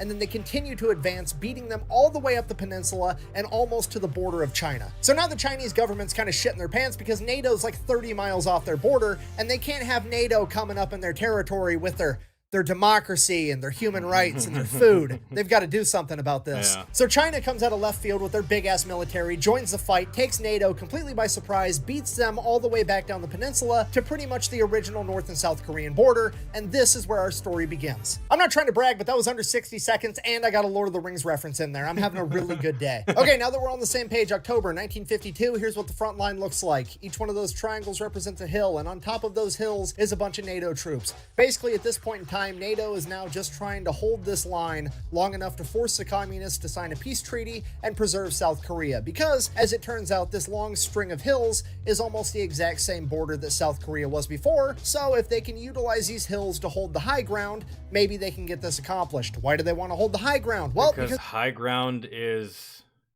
bay. the high ground's awesome, isn't it, Anakin? Yeah, anyways, if I could bring your attention to the furthest triangle on the left where it says the Nevada cities. That is not actually one hill, but 3 smaller hills in a close triangular formation, commonly referred to as the Iron Triangle. Each one of these hills is named after one of the 3 Nevada gambling cities, Reno, Carson, and Vegas. The reason that NATO named them after the Nevada gambling cities is because it is a gamble as to whether or not the Marine Corps is going to be able to hold that position. Because if Chinese Communist forces are going to try to break through this line, it's probably going to be right there at the Nevada cities, because then they will have a direct direct path to the capital of Seoul, and if they're able to capture Seoul, it'll be absolutely devastating to NATO's ability to negotiate a peace treaty. So the United States Marine Corps absolutely has to hold this position, and most importantly, they have to hold Outpost Vegas because it is the highest of the 3 hills, and if they lose Vegas, they are almost guaranteed to lose the other 2. All right, so you got Marines. They'll be fine. here's the plan. Each one of these hills is going to have 40 Marines and 2 Navy corpsmen on top. These hills are so steep that the only way to get up there is by foot. They're like a 45-degree angle all the way up. So the Marines aren't able to get trucks up there. They're not able to get tanks up there. The only thing they can get up there is barbed wire, shovels for digging trenches, guns, and 75mm recoilless rifles. These recoilless rifles are pretty much going to be the Marines' only chance at defending themselves if they do get attacked. The problem with it is, though, since you can't get a truck up on this hill, now the Marines have to carry all the ammunition up themselves, and each shell weighs approximately 24 pounds. So because carrying these shells up this enormous hill 1 or 2 at a time absolutely sucks, the Marines get permission to buy a horse or a mule or a donkey or something. So they go down to Seoul and I completely damn near almost forgot that this video was about a horse for a minute. They start looking. And obviously, the first place they choose to investigate is the horse racetrack at Seoul. Is there probably going to be a pack animal at a racetrack for sale? No, probably not, because that's racehorses, and racehorses don't make good pack animals. But that is the one place that's going to have alcohol and gambling, so you best believe that's where the Marines are going to check first. But as fate would have it, they would meet up with a horse trainer and jockey by the name of Kim Hook Moon, who would be willing to reluctantly sell his horse Chim Hai, which translates to flame in the morning. He absolutely did not want to sell this horse. He described it as the most beautiful and intelligent horse on the planet, but he did it for $250 because he had to buy his sister a prosthetic leg. I believe her name was Peggy. Or was it Anyways, the Marines buy this horse, they throw her in a trailer, they take her back to camp. From there, she immediately goes into what the Marines call hoof camp. Get it? Hoof camp, boot camp. That's funny. Moving on. The first thing they do is try to get the horse acclimated to battle by firing the recoilless rifle near her. And the first time they fired this rifle, this horse jumped 4 feet straight into the air and freaked the fuck out. Then they calmed her down, they fired it again, still scared out of her mind. And they fired it again. You gotta get her acclimated. And again. And by the 8th time they fired it, she was completely calm, and a recoilless rifle never scared her ever again. From there, they taught her how to survive. She learned how to avoid barbed wire. She learned not to get too close to the back end of the recoilless rifles because the blowback could hurt her. She learned that whenever a Marine yelled incoming, she needed to run to a nearby bunker, or if she wasn't near a bunker, she learned how to lay down. After she completed her training, the Marines ordered her a special saddle to be made and shipped all the way from America. Would you prefer fighting in the mountains or in the trenches of the lowlands? Mountains. I did fight in the fucking mountains. I would not like trench warfare. I wouldn't like low ground shit. Mountains. Because, again, high ground is and always will be king, dude. And I just really do have a feeling that even without these recoilless rifles, they still could have probably held this position fairly well. You got Marines on it, man. Marines are already psychopathic. Marines are already crazy enough to get the job done, even if all they have is a straw and a spork. Okay? So throw on top of the fact that they have high ground, and if you want to get over this mountain, not only do you have to go up this hill at a 45-degree angle, but you're also gonna, even if you get to the top of the hill, you're gonna get met by our nation's finest. Our nation's craziest, right?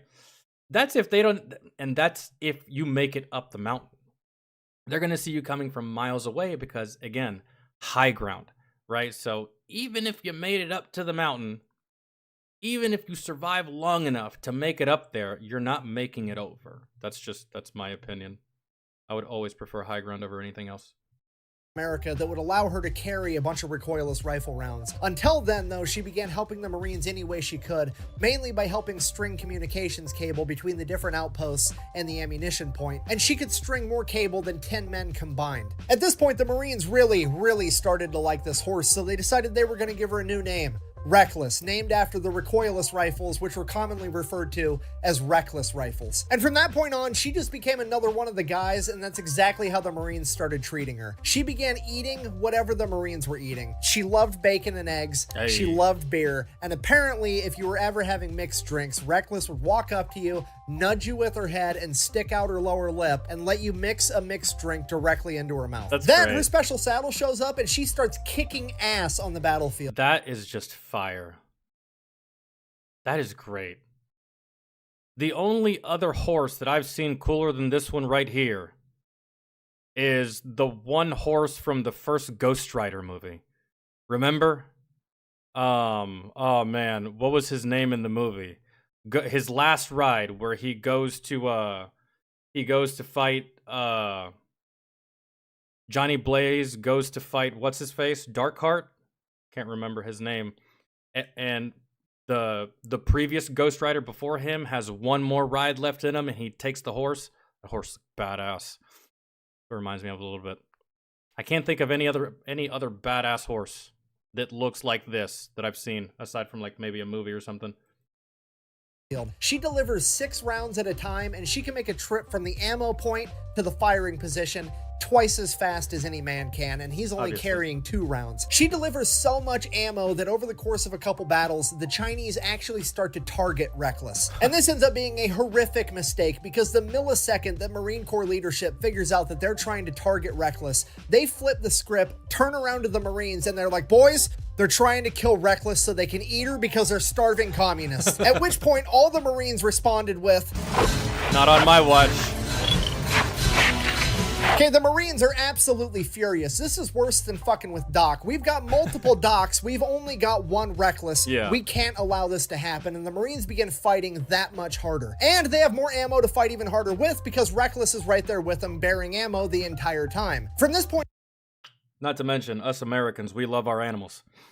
on, they begin dominating every skirmish that they take part in. At one point, they're working adjacent to the Australian military, and the Australians are so blown away by Reckless that they come up to meet her after the skirmish, and they actually give her one of their campaign hats as a reward for being such a badass on the battlefield. That's awesome. Reckless and the Marines fight and hold the line for the next 5 months, and by March of 1953, peace talks between North and South Korea are well underway, and it's beginning to finally look like this war might come to a peaceful resolution. But on March 26th, Chinese forces would launch a major offensive trying to break through the line at the Nevada cities with 4,000 men. For the next 4 days, the Marine Corps and the Chinese fight over these hills. The Chinese take the hill, the Marines take it back. The Chinese take the hill, the Marines take it back. Eventually, it got to the point where nobody could hold the top of the hill, and you just had the Chinese on one slope of the hill and the Marines on the other. They said that there was so much artillery flying in both directions for the entirety of 4 days that the sound of individual explosions gave way to what seemed like a constant and consistent roar. For 4 days, they were completely unable to verbally communicate, and they could only talk to each other via hand signals. And because of all this noise, the Marine Corps forward observers weren't able. That's so much firepower going on to the fact that it sounds like a continuous roar. Jesus. That's to effectively communicate with the Marine Corps artillery and mortars, meaning that the artillery and mortars were just firing blindly into the general vicinity of where the enemy should be. Meaning that the only effective fire the Marine Corps has in this fight is coming from the recoilless rifles, because they don't require a forward observer and they don't require communication. The men with the recoilless rifles are the ones spotting the enemy and firing the gun. The recoilless rifles are now the key to winning this battle, and they absolutely have to stay up and running, and they have to get this ammunition up to these hills to fight back. The problem is the ammo point is 750 yards away from the firing position, up a 45-degree angle hill that is constantly being pounded with enemy artillery fire, while it's also covered with smoke and white phosphorus. insert this badass horse. But that doesn't change the fact that the ammunition has to get there, so they load 8 rounds into Reckless's pack, and they send her up the hill. And the men at the ammunition depot know that it's probably the last time they're ever going to see her again, because they've just sent her off to her death. But despite that, she somehow makes it to the firing position. The Marines there unload the ammo and stick a wounded Marine on her back as they send her back down the hill, also feeling as though they're sending her to her death, and it's the last time they're ever going to see their favorite horse. But they're wrong. Over and over and over again, they're wrong, because every 20 minutes like clockwork, Reckless is back at the firing position, bringing more ammunition, and then she's back at the ammunition depot, dropping off wounded Marines. And she does this all day long, and with every trip she makes, she becomes less and less of a horse, and more the only sign of hope that these men have. Because of this little horse that's quite literally an animal of prey, whose only defensive measure to danger is to run away, can stand here and fight through all of this, then fuck, maybe they can too. Despite being struck by shrapnel twice, Reckless kept the Marines so well stocked with ammunition that they managed to melt one of the barrels of the 75mm recoilless rifles. Damn. On the first day of battle alone, she made 51 round trips to the firing line, covering over 35 miles, delivering 386 rounds of ammunition, totaling over 9,000 pounds, and that's not including all the Marines that she carried back down the hill. Bro, the term warhorse is literally a fucking understatement for this thing. At the end of the first day of battle, they took Reckless, gave her all the food and water that she would eat or drink, and then they laid her down to bed. She got to sleep for 6 hours before the first enemy artillery shell impacted, and at that, she was back up and ready to do it all over again, and she repeated her performance from the day prior. At the end of the second day, nobody held Outpost Vegas at the top of the hill. The Chinese held one slope, and the Marines held the other, and it is at this point that the Marine Corps leadership decided that if they can't hold the high ground, there just isn't going to be a high ground anymore. They called in the Marine Air Wing, and on the morning of the third day of battle, the Marine Corps dropped 28 tons of ordnance on top of the hill, completely Ooh, that's danger close. leveling every defensive structure and anything else that was up there. By the end of the third day, the Marines had taken the top of the hill where Outpost Vegas used to be, but then they saw that the Chinese were falling back into a ravine and they were going to go around the hill entirely. This is absolutely terrible because there aren't enough Marines on Outpost Vegas, Carson, and Reno combined to be able to go down there and stop the Chinese. And if you get flanked, if they're going to stand any chance in a fight, they have to have the high ground, so they absolutely cannot give it up. The problem is, on the back side of the hill that Outpost Vegas is on, is where the ammunition depot is, as well as a mess tent that's been converted into an aid station with over 200 wounded Marines, and there's nothing that the Marines on top of the outpost can do to stop them. Then the Marines at Outpost Carson get an idea, and they send a runner with a note to the aid station as fast as they can. He gives the note to the commander of the aid station, who then tries to read the note to all 200 wounded Marines, but the artillery fire is so loud that he can't be heard. So he resorts to just handing the note to one Marine, who hands it to the next, and the next, and the next. And after reading the note, every Marine hangs his head for a second and gets on his feet, because the note reads, "Chinese coming around the hill, dropping smoke. Walk out into the smoke, throw grenades at smell of garlic." Apparently the Chinese military at this point smelled like garlic. I have no idea why, but it was a thing. And after all 200 Marines had read the note, they all stood up, grabbed every grenade that they could find, and began walking 500 yards out to where this smoke screen was. It's 11 o'clock at night, it's dark, it's eerie, it's dead silent. The Marines aren't saying a word because they all know that this is probably gonna be the end. They're calling for walking wounded to rejoin the fight, and that's never, ever a good thing. No. And they're making their way to this smoke screen. They finally get there, and they take a few steps into the smoke, and they just stand there and they wait. And they wait, and after 10 minutes, there's a faint smell of garlic, and it keeps getting stronger and stronger and stronger, and the Marines know what's going to come next, but they just don't know when to start throwing these grenades. And then off in the distance in the smoke, they hear a single cough, and all the Marines just begin throwing these... if in the distance, if you can hear somebody cough, they're not that far, but yes, in the distance. Holy shit, they're right there. Grenades into the smoke screen. Within a matter of seconds, they've completely exhausted their supply, throwing over 500 grenades into the smoke. And that was it. There was nothing left to do but stand there and wait for the enemy to come and get them. So that's what they did. They stood there and they waited and they waited, and the smell of garlic got a little bit fainter and a little bit fainter. Oh, they and retreated. finally the Marines are like, fuck it, I'm going to bed. So they walked back to the aid station, went to bed, woke up the next morning, and holy shit, the enemy artillery had completely stopped and the battle was over. They would later find out that the Chinese suffered over 4,000 casualties trying to break through the Marine line, and after the incident at 11 o'clock at night with the smoke screen and the aid station, they simply could not afford to lose any more men and were forced to retreat. So that was it. The Marines did it. Against all odds, somehow the Marines managed to hold the line against a vastly superior force. With just, I don't want to say superior, but with just grenades. God damn. Larger force, not superior force. Very important detail. Preventing the enemy from retaking Seoul, giving NATO the political leverage they needed to negotiate peace talks, and establishing and preserving the South Korea that we know today. And arguably, it's all because of a single horse that absolutely refused to give up on her fellow Marines. Oh, so Sergeant Reckless was a staff sergeant. Because of this... Well, what's it for the Marines? It's staff in the Army. It's is it gunnery sergeant or is that E7? Can't remember. It's all because of a single horse that absolutely refused to give Yeah, up. it's because of the horse, but it's also because of those 200 wounded that walked out into fucking no man's land with nothing but grenades. They got to get props as well. Up on her fellow Marines. And because of this, Reckless is declared the hero of Outpost Vegas, and she is awarded the rank of corporal in the United States Marine Corps. Shortly after the battle, the Marines get rotated out by a brigade from the Turkish military, and the Marines finally get some much-deserved R&R. After that, the war's really starting to wind down, so the Marines are going to pack up all their shit. They're going to board a Navy LST, which is basically an amphibious landing ship. That ship's going to take them all the way to Incheon, and then from there, they're just going to kind of hang out for a while and wait for the peace treaty to get signed. But since they're boarding a Navy vessel, they have to come up with a manifest of all the supplies, how many guys they got, all the equipment, how much everything weighs, yada yada yada. On the manifest, they write down 1 horse, Reckless, corporal type. The manifest makes its way to the okay, so maybe that rank in the picture wasn't her rank. I thought that's what it was. Captain of the LST. He's supposed to sign off on it.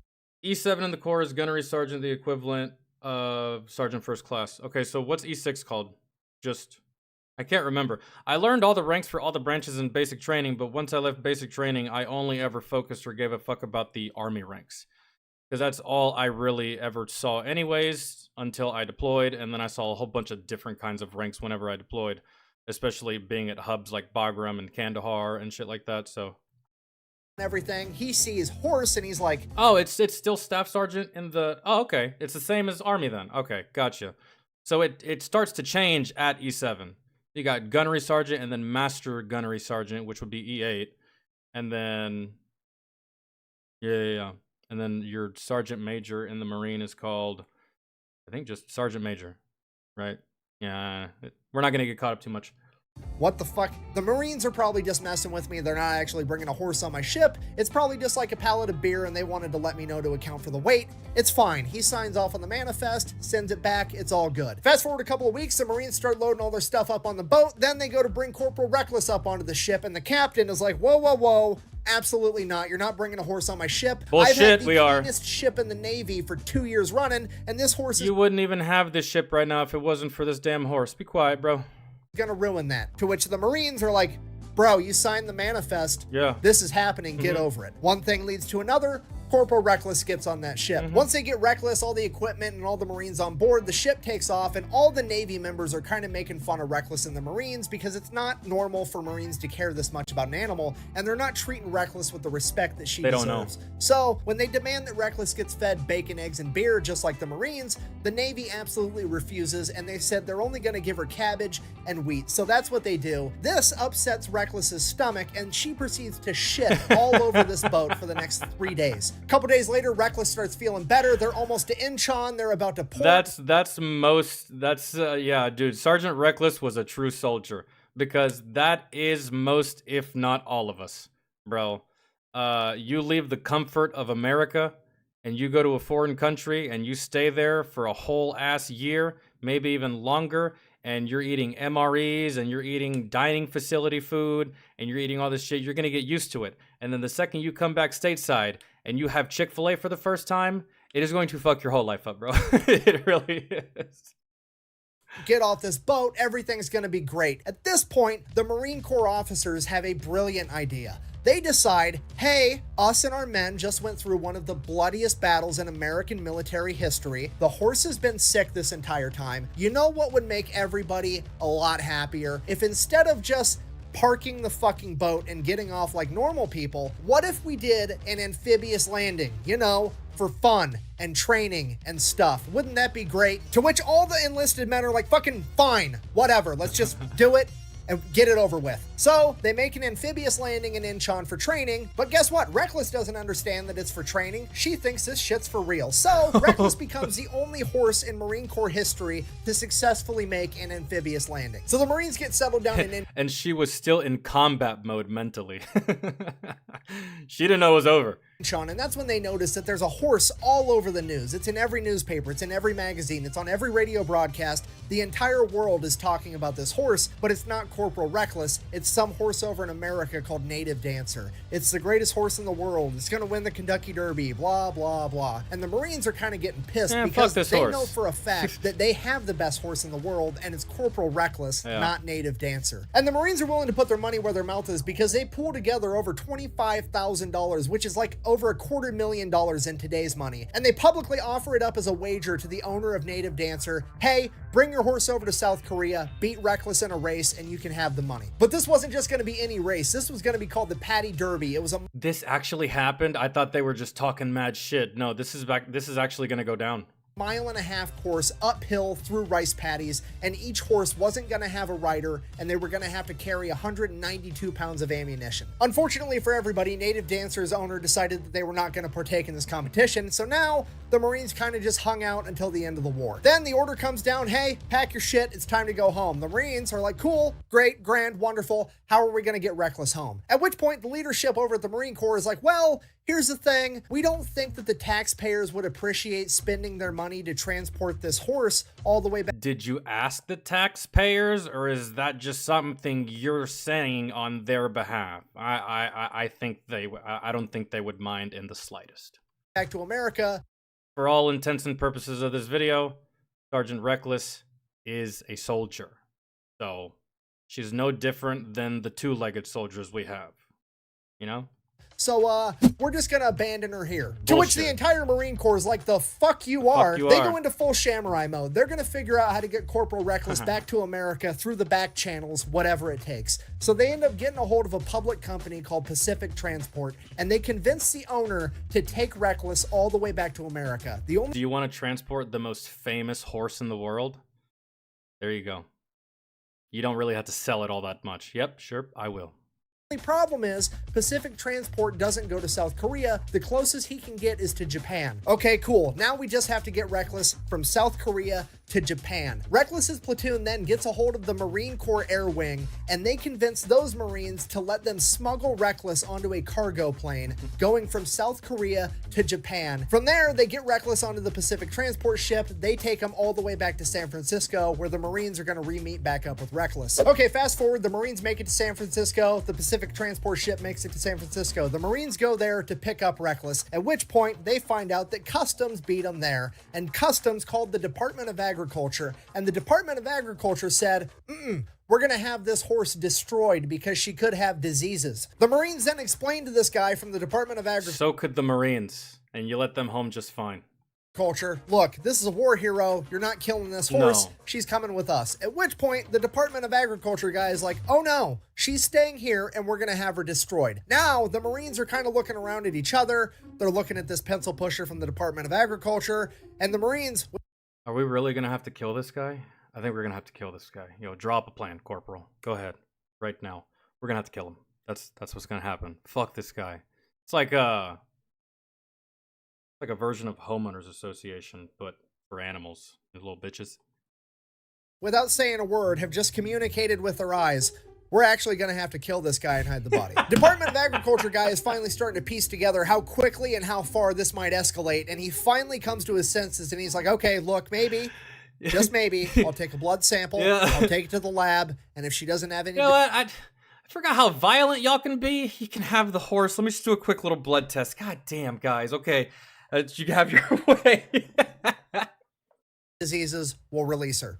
To which the Marines are like, that's a solid call. The guy takes the blood sample, says it'll take me about a week to get the results. Go ahead and just leave the horse here. You guys can head out. At which the Marines said, nah, we're going to stay with the horse. And the agriculture guys... Make sure there's no funny business. We're going to watch you like a goddamn hawk. It's like, that's not necessary. And the Marines are like, oh... It absolutely is. Yeah, it is. Yeah. Because at this point, the Marines have come to the conclusion that the communists were trying to kill Reckless for food, and American bureaucracy is trying to kill Reckless just for fun, and they cannot let her out of their sight ever again. So, agriculture guy gets a blood sample, he leaves, the Marines hang out with the horse for a little while, and then they're like, oh, hey, there was a Marine Corps ball tonight. Reckless is a Marine. Let's go. Then they smuggled Reckless out of the ship, Then they smuggled her out of the port. Then somehow they got her all the way across San Francisco, into the building, up the freight elevator, and they made it to the Marine Corps ball. Oh my Reckless walks in, and she has just given every Marine in that room the excuse they were looking for to get absolutely hammered. Everybody's drinking beer, eating cake, including Corporal Reckless, and Reckless is also eating all the flower decorations. It's a great time. Everybody wakes up the next morning, super hungover. They all go out, they get breakfast, bacon, eggs, give some to Reckless. That was probably the best Marine ball ever in history. Now, here's the problem. I haven't been to any, but, you know, because I wasn't a Marine, but still. They kind of have smuggled this horse out and they don't know what to do with it. They also can't let the government find out where the horse is because the government is actively trying to destroy her for no reason. Then once Reckless gets to Camp Pendleton, the American public finds out that Reckless made it home and everybody's super pumped. They want to know all about it. The news is getting involved. The taxpayers. America's celebrating because fucking America's warhorse made it home. This is awesome. At which point the high-ranking Marine officers that were going to abandon her are like, holy shit. Wow. What a great idea. You guys smuggled her all the way here, and we're just going to take credit for it because this is going really well for us. We had no idea that the American public would be okay with us doing the right thing. And even though we spoke on their behalf, which is something that happens often, very often, they'll say, oh, the taxpayers, the taxpayers won't like it. How do you know? How do you know? Well, yeah, let's go ahead and take credit for something that wasn't even our idea, and let's hope that no one says anything about what we tried to do to this horse. Bringing a war hero home, we thought the American public wanted us spending millions and billions of dollars teaching fucking pigeons how to drive missiles and strapping napalm bombs onto bats and shit. We had no idea that doing the right thing would be so popular. Imagine. So then they throw a big parade, they have a big ceremony. Reckless gets promoted to E5 sergeant in the Marine Corps. They hook her up with this cool ass blanket. She gets awarded 2 Purple Hearts, 1 for each piece of shrapnel she took during the Battle of Outpost Vegas. It's a huge deal. She starts doing commercials, endorsements. The rule with that was she doesn't work for free. She's willing to do charity events for free. Anything else, if somebody wanted her to endorse a product, it had to be a product she actually liked. If it was food, it better be food she liked. If it was a drink, it better be a drink that she Eggs and bacon and beer. That's it. That's all she can really do. like drinking. Otherwise, she wasn't going to do it. And those companies had to pay $1,000 for the privilege of working with Sergeant Reckless, and that money went to a charity for the Marine Corps. And here's the thing with Reckless being a sergeant. Most animals are like, oh, they're such and such rank, they're this rank, but they're not actually that rank. It's just like a symbolic thing. With Reckless, it was not a symbolic thing. The Marines treated her like she was truly and legitimately a sergeant in the Marine Corps. Nobody that was a lower rank than her was allowed to give her orders or tell her what to do. That's if hilarious. the privates were standing around eating food and stuff and Reckless wandered up and nudged one, that was an order to share some food, and that private needed to obey it. She was given her own private stable right outside the post commander's house, and there was a standing order that she was never to carry anything heavier than her blanket ever again. Sergeant Reckless even had an assistant. Every time they got a batch of new recruits, they would find out who the farm kid was, and he would be tasked with taking care of Sergeant Reckless. Because every group of recruits has a farm kid. Every single one. My basic had one. My dad's basic had one. My friend's basics had one. So yeah.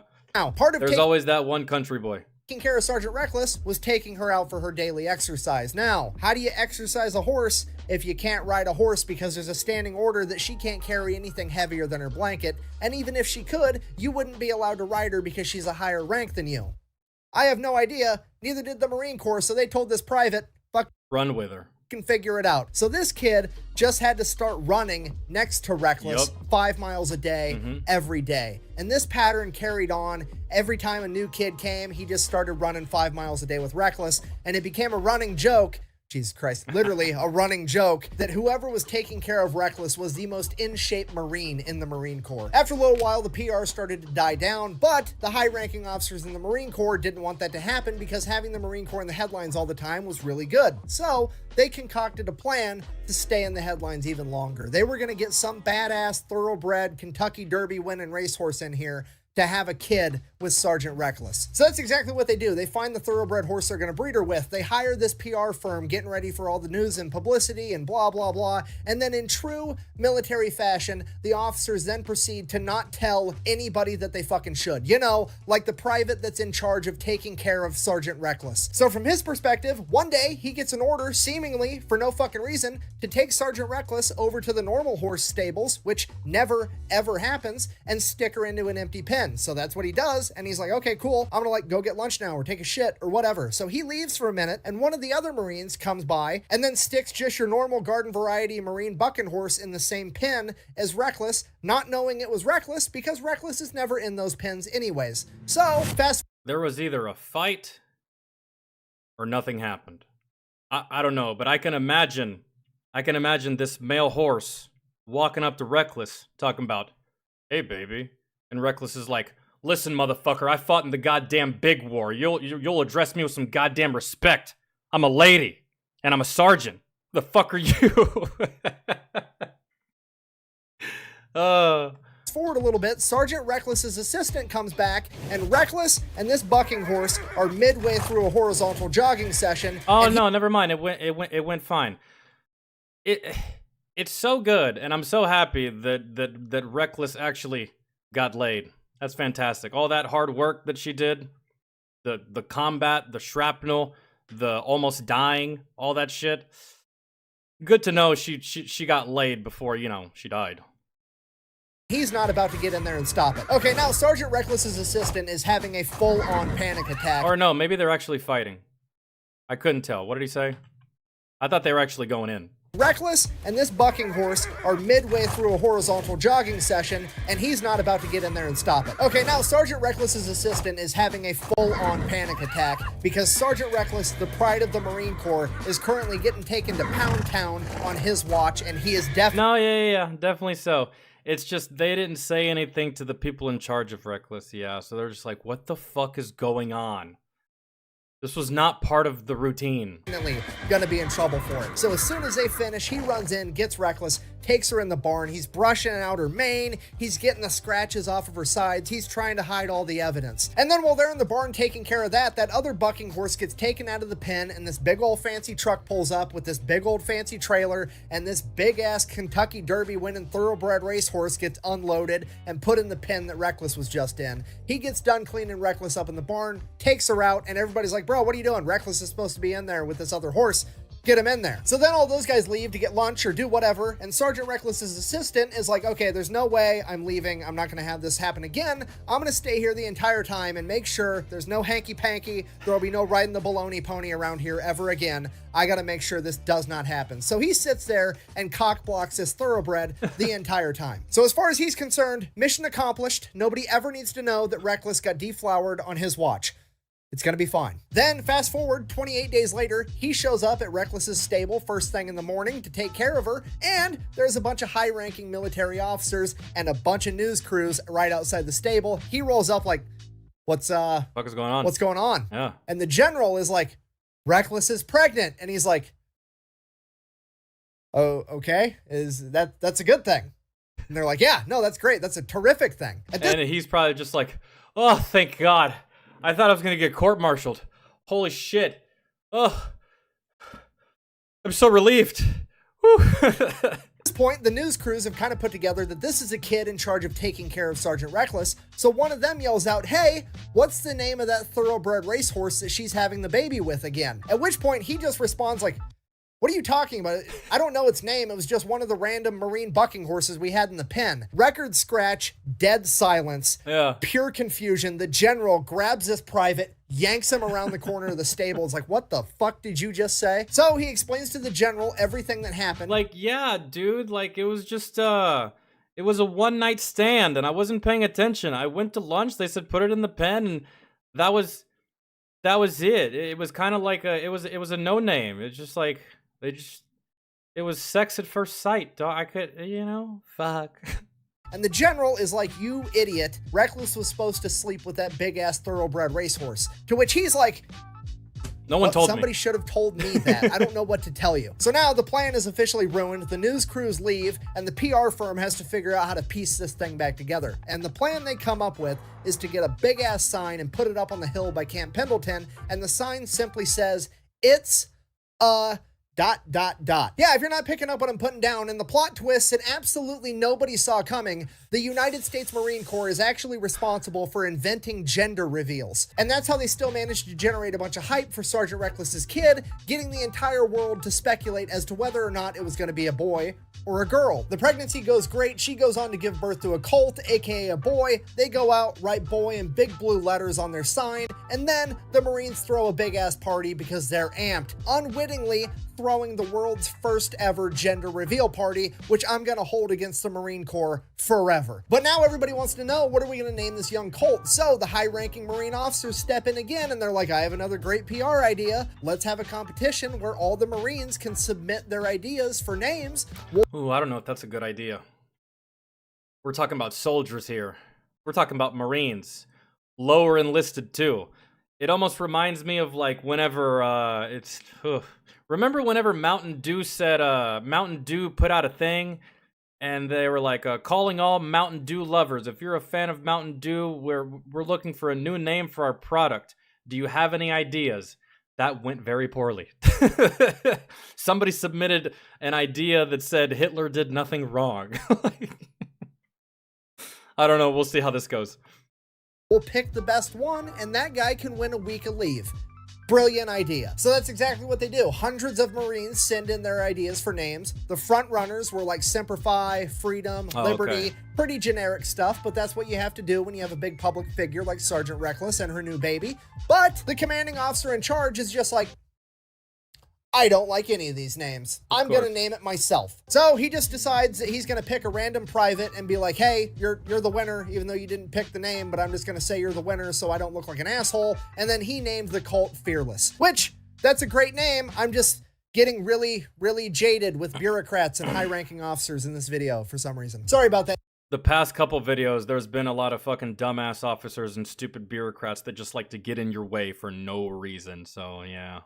Anyways, fast forward a couple years, 1959, Sergeant Reckless is now getting... However, Fearless is not a bad name. I could fucks with that, I suppose. It could have been dumber. Or it could have been dumb. It's not dumb. So not dumber, but it could have been dumb, right? But Fearless isn't bad.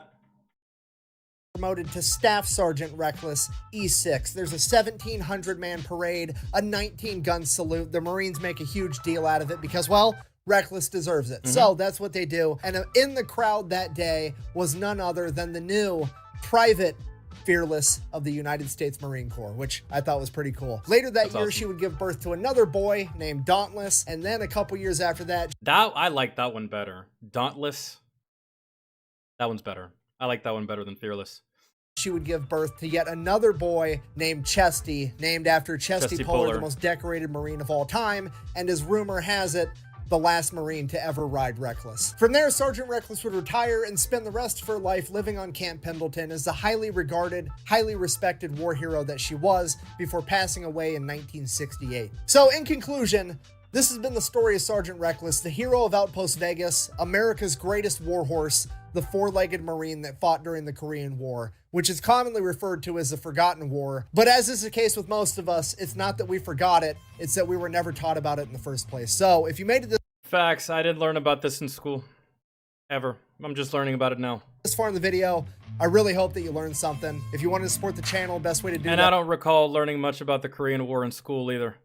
It was always about, you know, the main ones. World War I, II, Vietnam, stuff like that.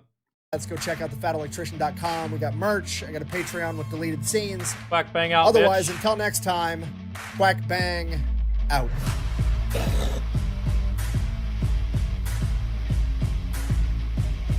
What are you still doing here? Leave. I have to go enjoy my not single ply toilet All right. that I got at the store just for me.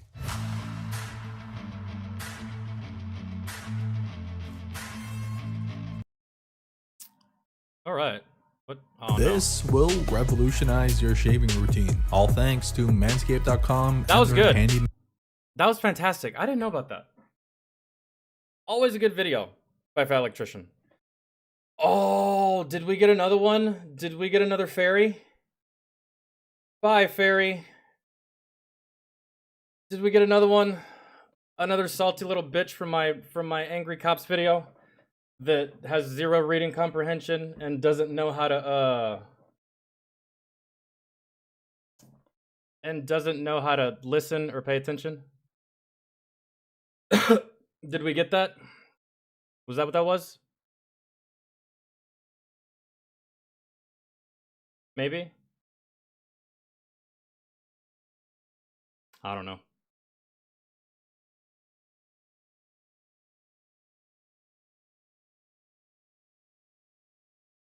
I think there's a what?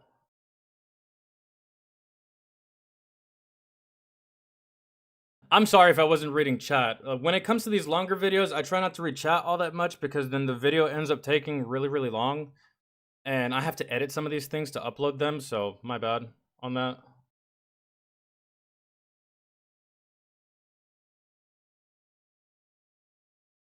We had a Nazi sympathizer. Who?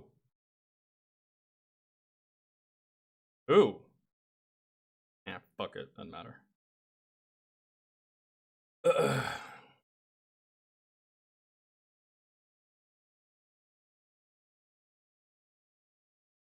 Oh, yeah. Okay, well, yeah.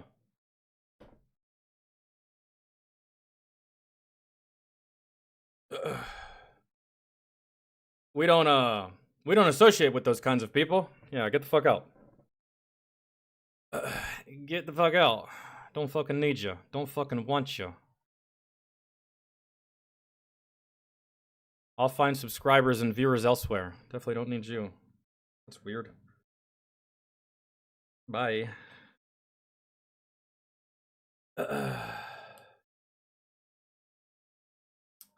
It's 4:20. John, don't remind me. I don't have any fucking weed, dog. I don't.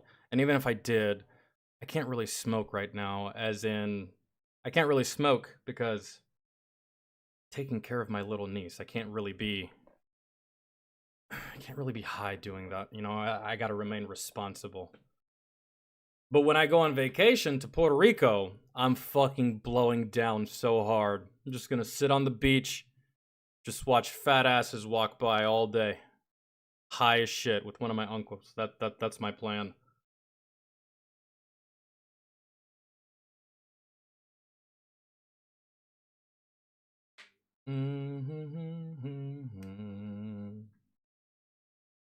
Weed was just legalized in Germany? Good for you, Germany. Good for you. I'm happy for you. That's fantastic news. It's 4:13. Well, maybe his clock is faster. Your clock is slow because it's 17. It was just 4:20 1 minute ago because it's 17:20 for me. 5:20 for those of you that don't know military time. All of my clocks are on military time. I mean, I could just tell the normal time or whatever, but except for this one. This one's not on military time, but on this computer it is. And in the kitchen it is, and on my phone it is for certain things. But it doesn't really matter. I can tell time regardless. And at the end of the day, time is just a figment of your imagination.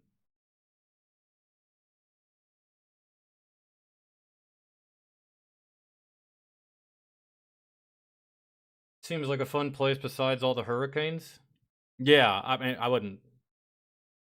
I kind of want to live there at some point, but every time I think about living there, I kind of just like get a headache, really. Because, yeah, all of the fucking hurricanes and shit like that, and I don't know. It's nice to visit for like about, I'm going to be there for, I think 10 days is how long I'm going to be there. So I'm not going to be streaming for 10 whole ass days, just so you guys know. It'll be in July. It's not going to be anytime soon. It'll be in July. Maybe I'll go live with my phone while I'm at the beach or doing whatever, but yes, Ben, I am. I'm actually from there. My whole damn family is from there.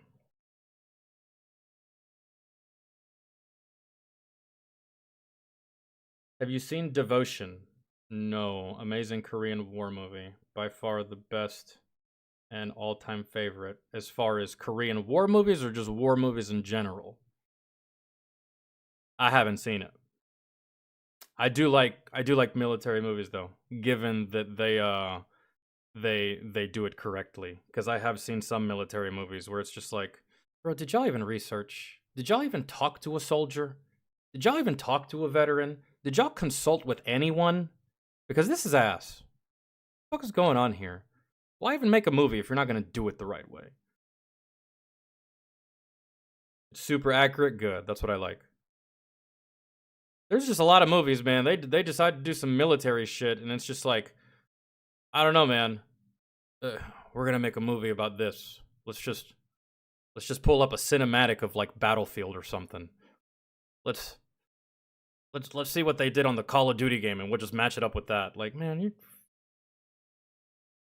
But again, hell, even Call of Duty does it better than some of these fucking movies and Battlefield. It's just like a whole bunch of non-knowledgeable motherfuckers. And, you know, I understand not everyone knows everything about the military, but stop being lazy and just like ask, bro. Ask a veteran.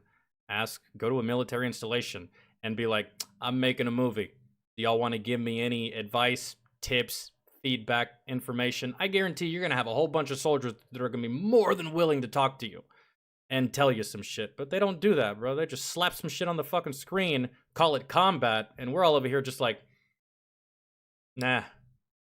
I don't know what you're talking about. That's nonsense. And what gets on my nerves the absolute most?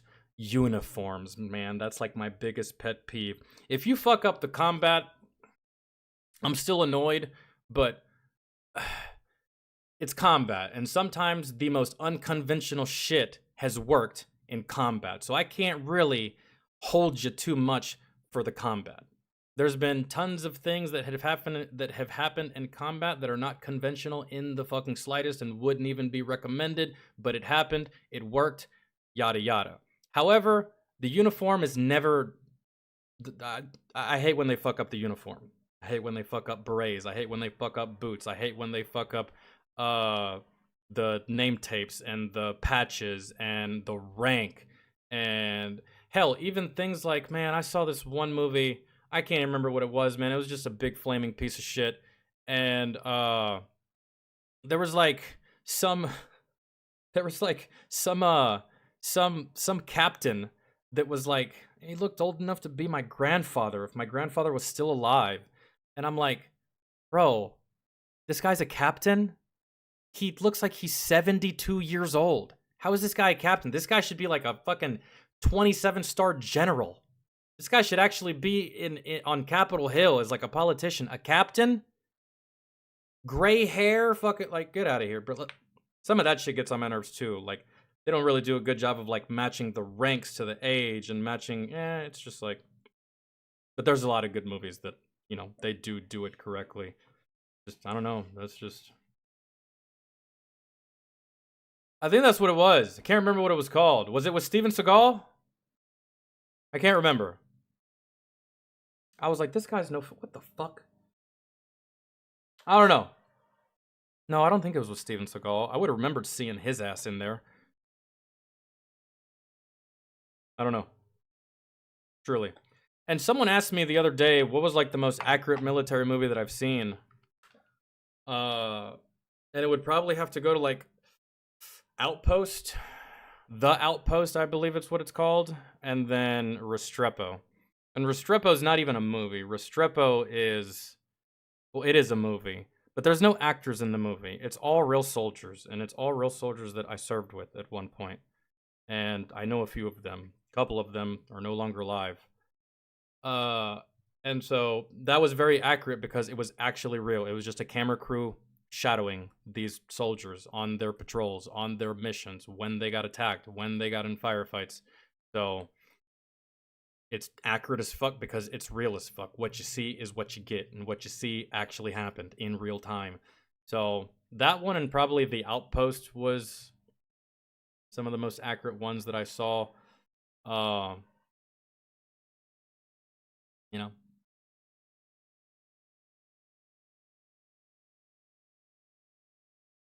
I don't know if it's that one.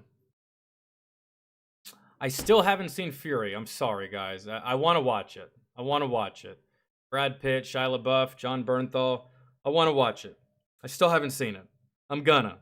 In due time. I will. Heard it's a fantastic film. Heard it's a fantastic movie. I also want to see that one. Still haven't seen Dunkirk. I still haven't seen, what was it? 1914? What was it called? What was the movie where like the little fucking messenger boy is running across the battlefield with no weapon, nothing. He's just running across the battlefield. IDF, bullets, explosion. 1917. I still haven't seen that one either. I want to see that one. There's a couple that I haven't seen that I just haven't had the time to just sit down and watch. But love military films. Love shit like Black Hawk Down. I loved Lone Survivor, Saving Private Ryan. There's a slew of military films that are really, really good. Sisu, yes, we did see Sisu. My only gripe about that movie is the dog wasn't in the film as much as I would have liked the dog to be in the film, but we did see Sisu. And when I say we, I literally mean we. We did a movie night for it. And we all watched it together. Because you remember in the commercial, the dog was all over the commercial, right? Remember the little doggy? And then, and yeah, that's, the inaccuracies were terrible. I wasn't expecting Sisu to be accurate. Sisu was just like, it was like John Wick, man. I wasn't expecting any, like, as soon as the movie started, I was like, oh, it's going to be one of those kinds of movies. I wasn't expecting 100% accuracy from Sisu, especially when I got the gist of what was going on. This is just like one really badass dude. And I think that that guy is based on a real person that is from a different country. I think is it Finland, Switzerland, one of those countries. Probably based off a real person, so you probably know more than I do. Finland. So yeah, the inaccuracies about the guy, yeah, probably irked you, but I don't know anything about it. All I knew is all I saw was just like a finished version of John Wick mixed with a little bit of Rambo. And I did enjoy the movie. I was just a little disappointed that more of the dog wasn't in the film. I would have liked the dog to play a more intricate role in the film, but it's fine. It's not based on a true story? Oh.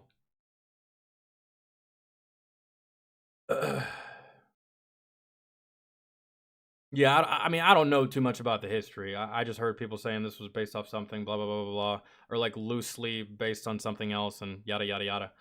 So, hold on. Gotta watch Come and See, completely different kind of movie, available on YouTube in 1985. Steven Spielberg's biggest inspiration for his war stuff. Steven Spielberg's good. Tunes of Glory.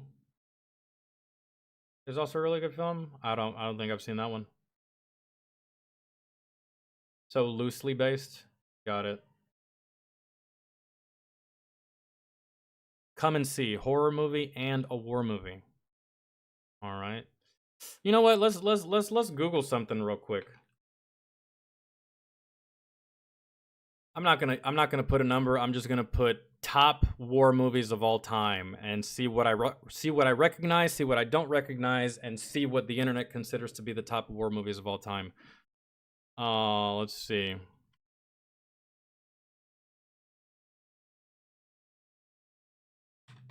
I was gonna put top 100, but I don't have time to be reading 100 fucking things. Okay, 30. The 30 greatest war films of all time. Let's see what you have for us. Variety. Okay. Saving Private Ryan. Seen it. Fantastic film. Stalag 17, 1953. I haven't seen that. Director Billy Wilder expertly combines drama, violence, humor, and Stalag. Classic about a prisoner of war camp in World War II. There's an informant among 630 sergeants captured by the Germans. Okay. War and Peace, 1966. I didn't see that. This masterful Napoleonic epic directed by Sergei Bondarchuk marked watershed moment. Jesus Christ. A watershed moment in the history of Soviet cinema, releasing in 4 installments. Oh, wow. It's more like a docu-series, more so than a film. The Big Parade. God, these are all old. I haven't seen that either. Okay, I'm going to stop reading. Braveheart, obviously. Seen that. Grave of Fireflies. I haven't seen that either. What the fuck? Ashes and Diamonds. I haven't seen any of this stuff. The Dirty Dozen. I don't think I've seen this either. City of Life and Death, 2009. They Were Expendable, 1945. The last war movie that I watched, you could say that it was about war, but it was actually about time travel. The Final Countdown. Y'all ever seen that one? You ever seen The Final Countdown? Very, very good film. The plot twist at the end was what was fire. It was really, really good.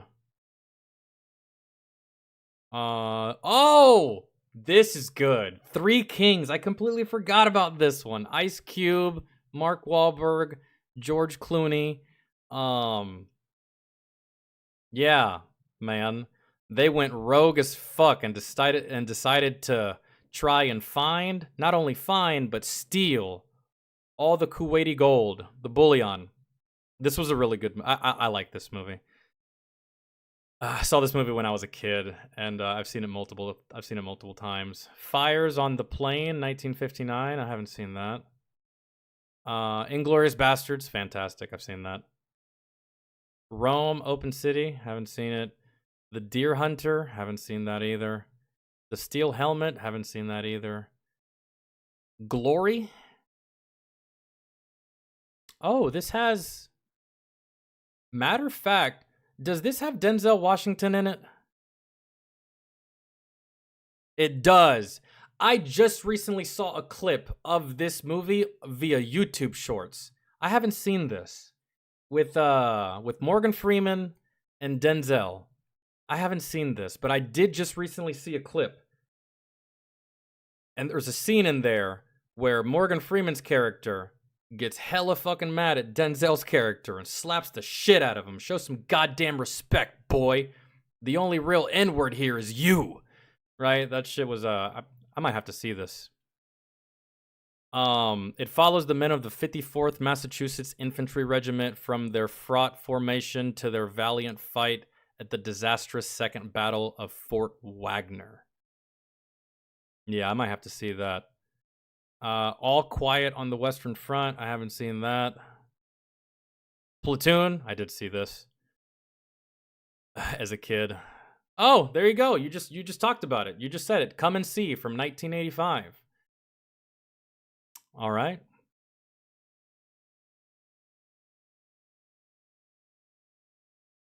Sounds good. The Hurt How is this on the list? This is a tragedy right here. This movie fucking sucks. This movie fucking blows. How is this on the list? Top 30 war movies of all time? Are you high? Are you kidding me? No. Negative. That dog don't hunt. You're out of your mind. You must be on fentanyl. There's no way. Yo, watch this movie and tell me what you think. This movie's trash. No, sir. The Bridge on the River Kwai? Haven't seen that. A lot of these are old-ass movies, man. Way before I was born. It's not an excuse for me not having seen them. I could have seen them. I just, The Battle of Algiers. Okay. The Best Years of Our Lives. This movie is about combat. It went on to win 8 Oscars. Yeah, World War II. Okay. Schindler's List. I have seen this when I was young, very young. I haven't seen this movie as a teenager or a young adult or even as the adult that I am now. I think I saw this movie very early on as a child. And I was so young that my brain really couldn't comprehend or wrap my head around the implication, the implications of it. MASH, I haven't seen that. Paths of Glory, I haven't seen this. Apocalypse Now. Oh, with Martin Sheen.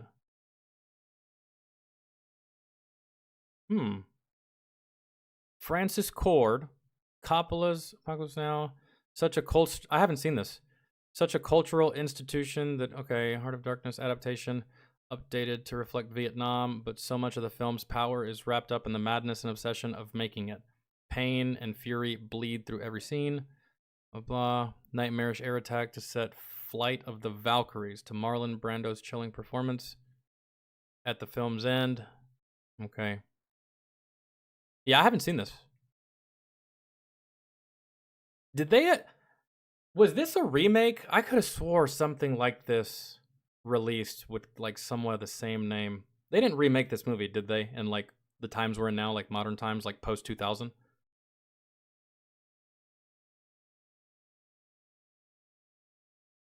What is the name of the movies based off your old unit in Afghanistan? It's called Restrepo. Here, I'll type it in chat in case you don't know how to spell it.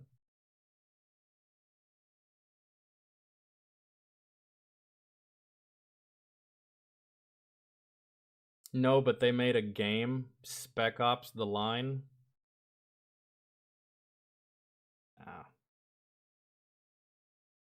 Well, good. They didn't remake it because they could have fucked it up, you know? Hollywood. The Grand Illusion. I haven't seen that one. Full Metal Jacket. Now this should actually be close to the very top. I don't think they went in like any kind of order from like the best to the worst top 30, but Full Metal Jacket, seen this plenty of times. Very, very good. Matter of fact, I saw this movie for the first time while I was deployed.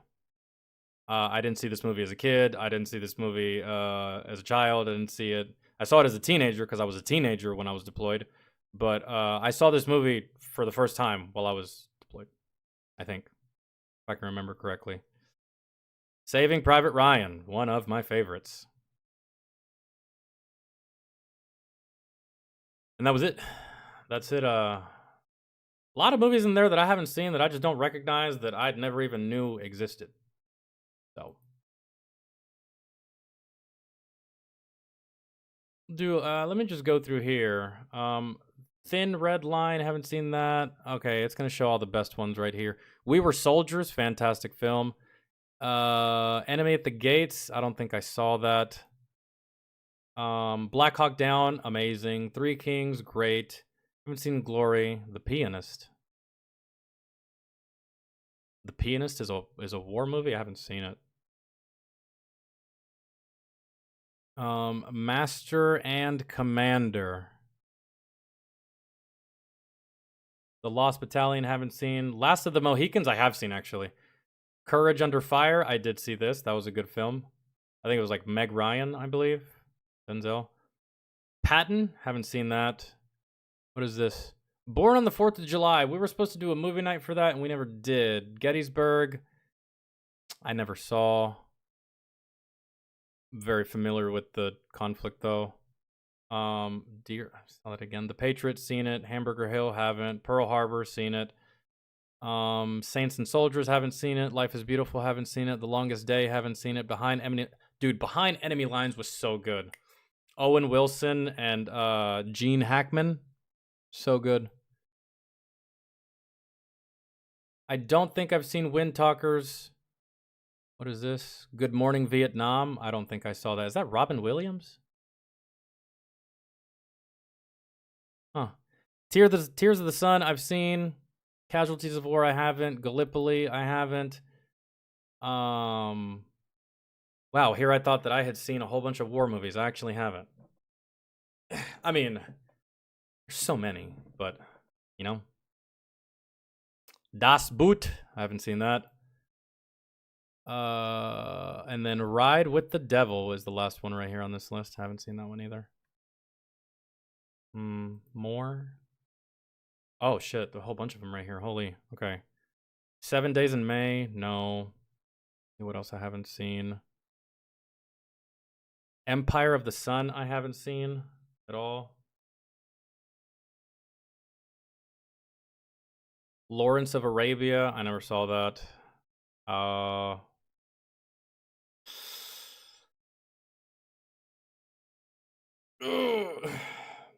Wind Talkers is awesome. I saw Nick Cage on the thing. I just got to make time for this stuff, man. Between all of this, between editing and uploading, taking care of my niece, and then being a fucking video game nerd. Just got to find the time. I got to carve out space for some of this stuff. Men of Honor. Fantastic movie. And then fantastic military movie. I think, wasn't this one the one with Men of Honor, Cuba Goodings?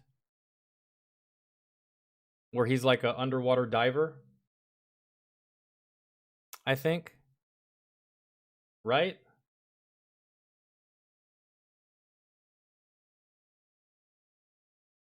Empire of the Sun had a very young Christian Bale in it, and Steven Spielberg directed. I didn't know that. Battalion. It's actually on YouTube for free. Oh, so it's probably free with ads. I don't mind watching the ads on. They're not really all that long. I do like watching movies on YouTube, man. That's like one thing they do very, very well. And sometimes I'll even pay for a movie on YouTube because they have the rent option, and the rent is like $4. Can't beat that, right?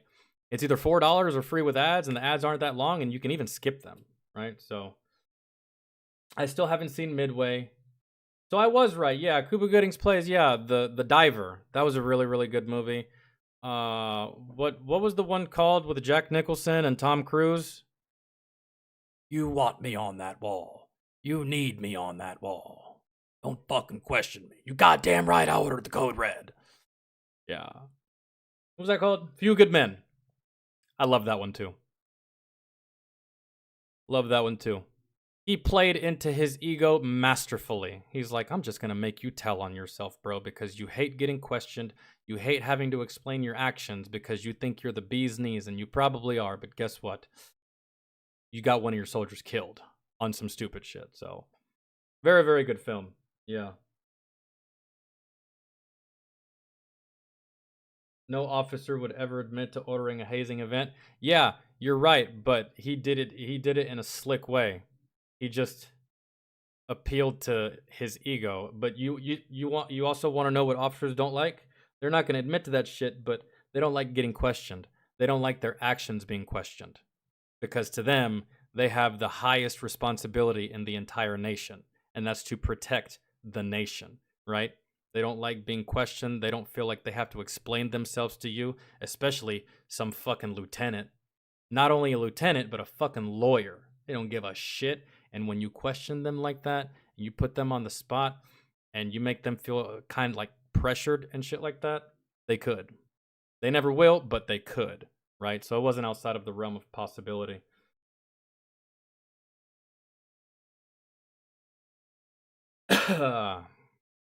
Okay, I get off this, really.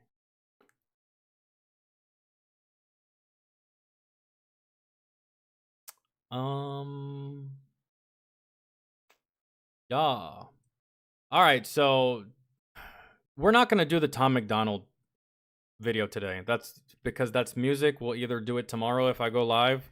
Probably not. I have to do a whole bunch of editing and stuff. We rarely ever go live on Sundays anyways. But Monday is the next music stream, so we'll knock out Tom McDonald's request. Or Tom McDonald's request. We'll knock out Tom McDonald's new song then.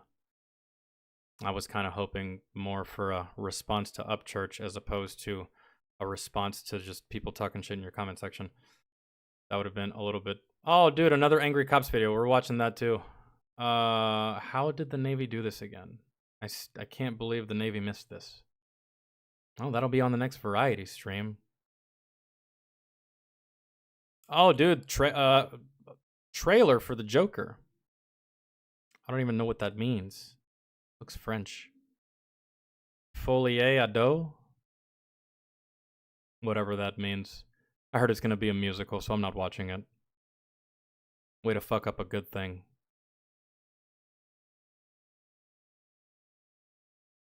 No way. Dr. Dre addressed it for Tupac's murder case. That can't be real, right? I like JD, but that can't be real, right? That can't. I don't know.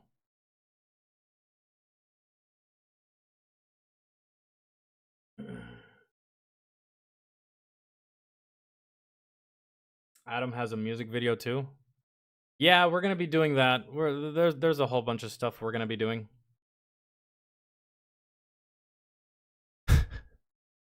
Cop. This is by Donut Operator. Cop versus katana wielding neckbeard.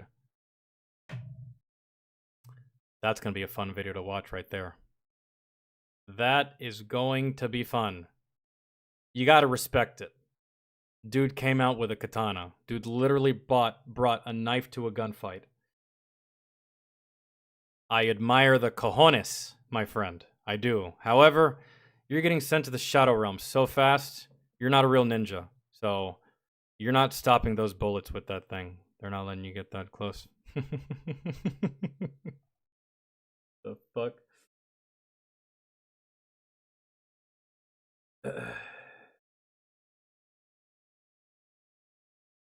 Oh, that movie used real ammunition and some of the actors were actually shot in the scenes. I mean, I've heard of method acting before, and I've heard of like really throwing yourself into a role, and I've also seen, y'all remember the second Transformers movie where they're fighting in the desert and they basically just bombard the entire area with explosives. Fucking Air Force shows up and just starts fucking laying down they brought the rain, bro. They just start laying down hell on this one little area just to push back Megatron. All those explosions you see in that part of the film, that wasn't CGI, bro. That was like real, actual explosions. I saw an interview with Shia LaBeouf. He's like, yeah, as I was running, I could literally feel the hairs on the back of my neck just searing and like burning off. And I was like, God damn. Like, Jesus.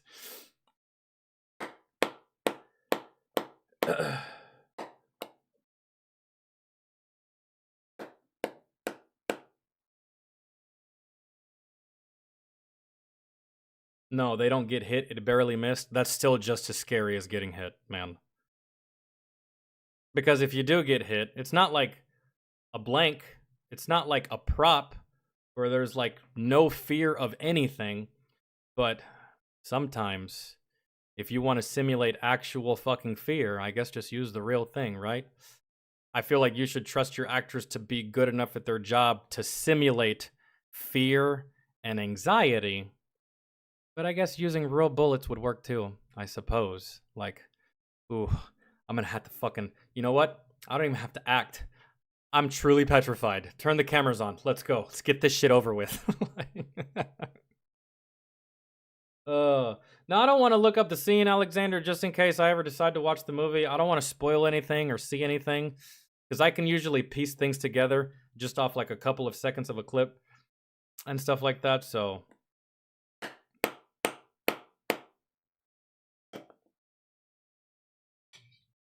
Yeah. Oh, man. Well, guys, gals, that is going to do it. I had so much fun. It was a good stream. We saw some good videos. We saw some good stuff. American Brown Guy, we'll do yours in the next one. And then Drake's, we'll do his in the next one. I know that he said that we could go ahead and do it and he'd just watch it back, but I'm just going to wait. I'm just going to wait until he's here. And at some point, if he's not, I will go ahead and run it, but I'll just wait till he's here, really. And then, yeah. The only ones that we didn't get to is whoever requested number 6. We'll knock that out on the next, whatchamacallit. Number 6, number 7, and number 9. Number 9, the person's not here. Number 6 and number 7, though, we'll just put those towards the top somewhere in the middle of the next variety stream, which the next variety stream will be on Twitch, and that will be on Monday. If we do go live tomorrow, it'll be a music stream on Twitch, which will then make the Monday stream a variety stream. But if we don't go live tomorrow, we're still going live on Monday because we stream every day on Twitch.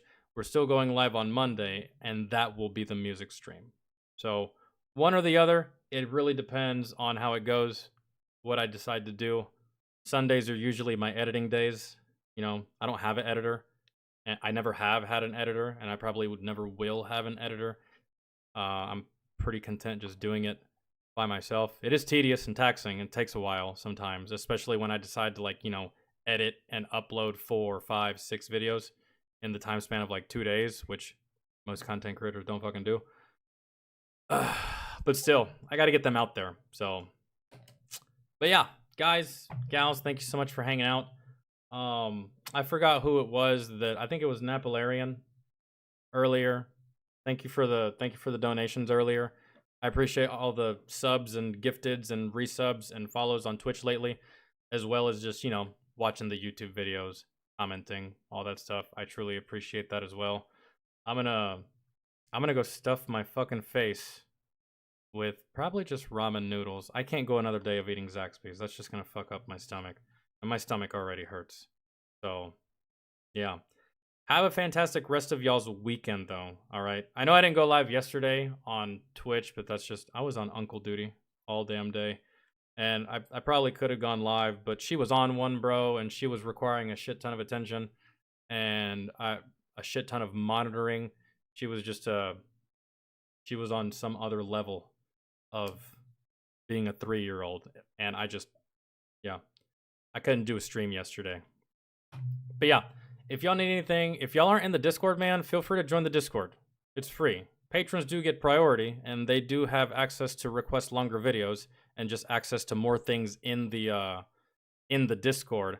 But it's free to join. You can go in there, you put your requests in, and once I get done with all the patron stuff, the donation stuff, we do end up getting to all of the public chat request stuff and just, you know, regular stream chat request stuff like that. So, and I try to make it a point to try and do everything, but my ass is hungry.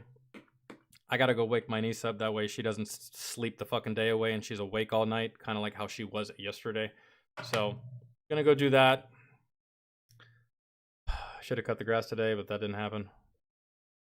Anyways, guys, gals, have a fantastic rest of your weekend.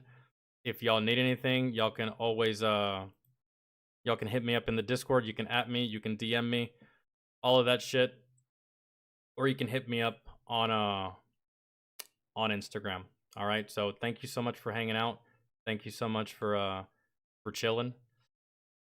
Music stream and or variety stream on Monday. It just depends. And I'll keep you guys in the loop if I decide to go live tomorrow. And if I do go live tomorrow, it'll be on Twitch. But yeah, those are all the places you can reach me. Discord is probably the best one. I check it every fucking day. I check it just about every hour. And I'm always on it because I'm always in voice chat for the most part, playing video games with the homies. So yeah, enjoy the rest of y'all's weekend, guys. Love y'all. Thank you so much for the support lately. And I will see y'all here on YouTube. I'll see y'all next Saturday.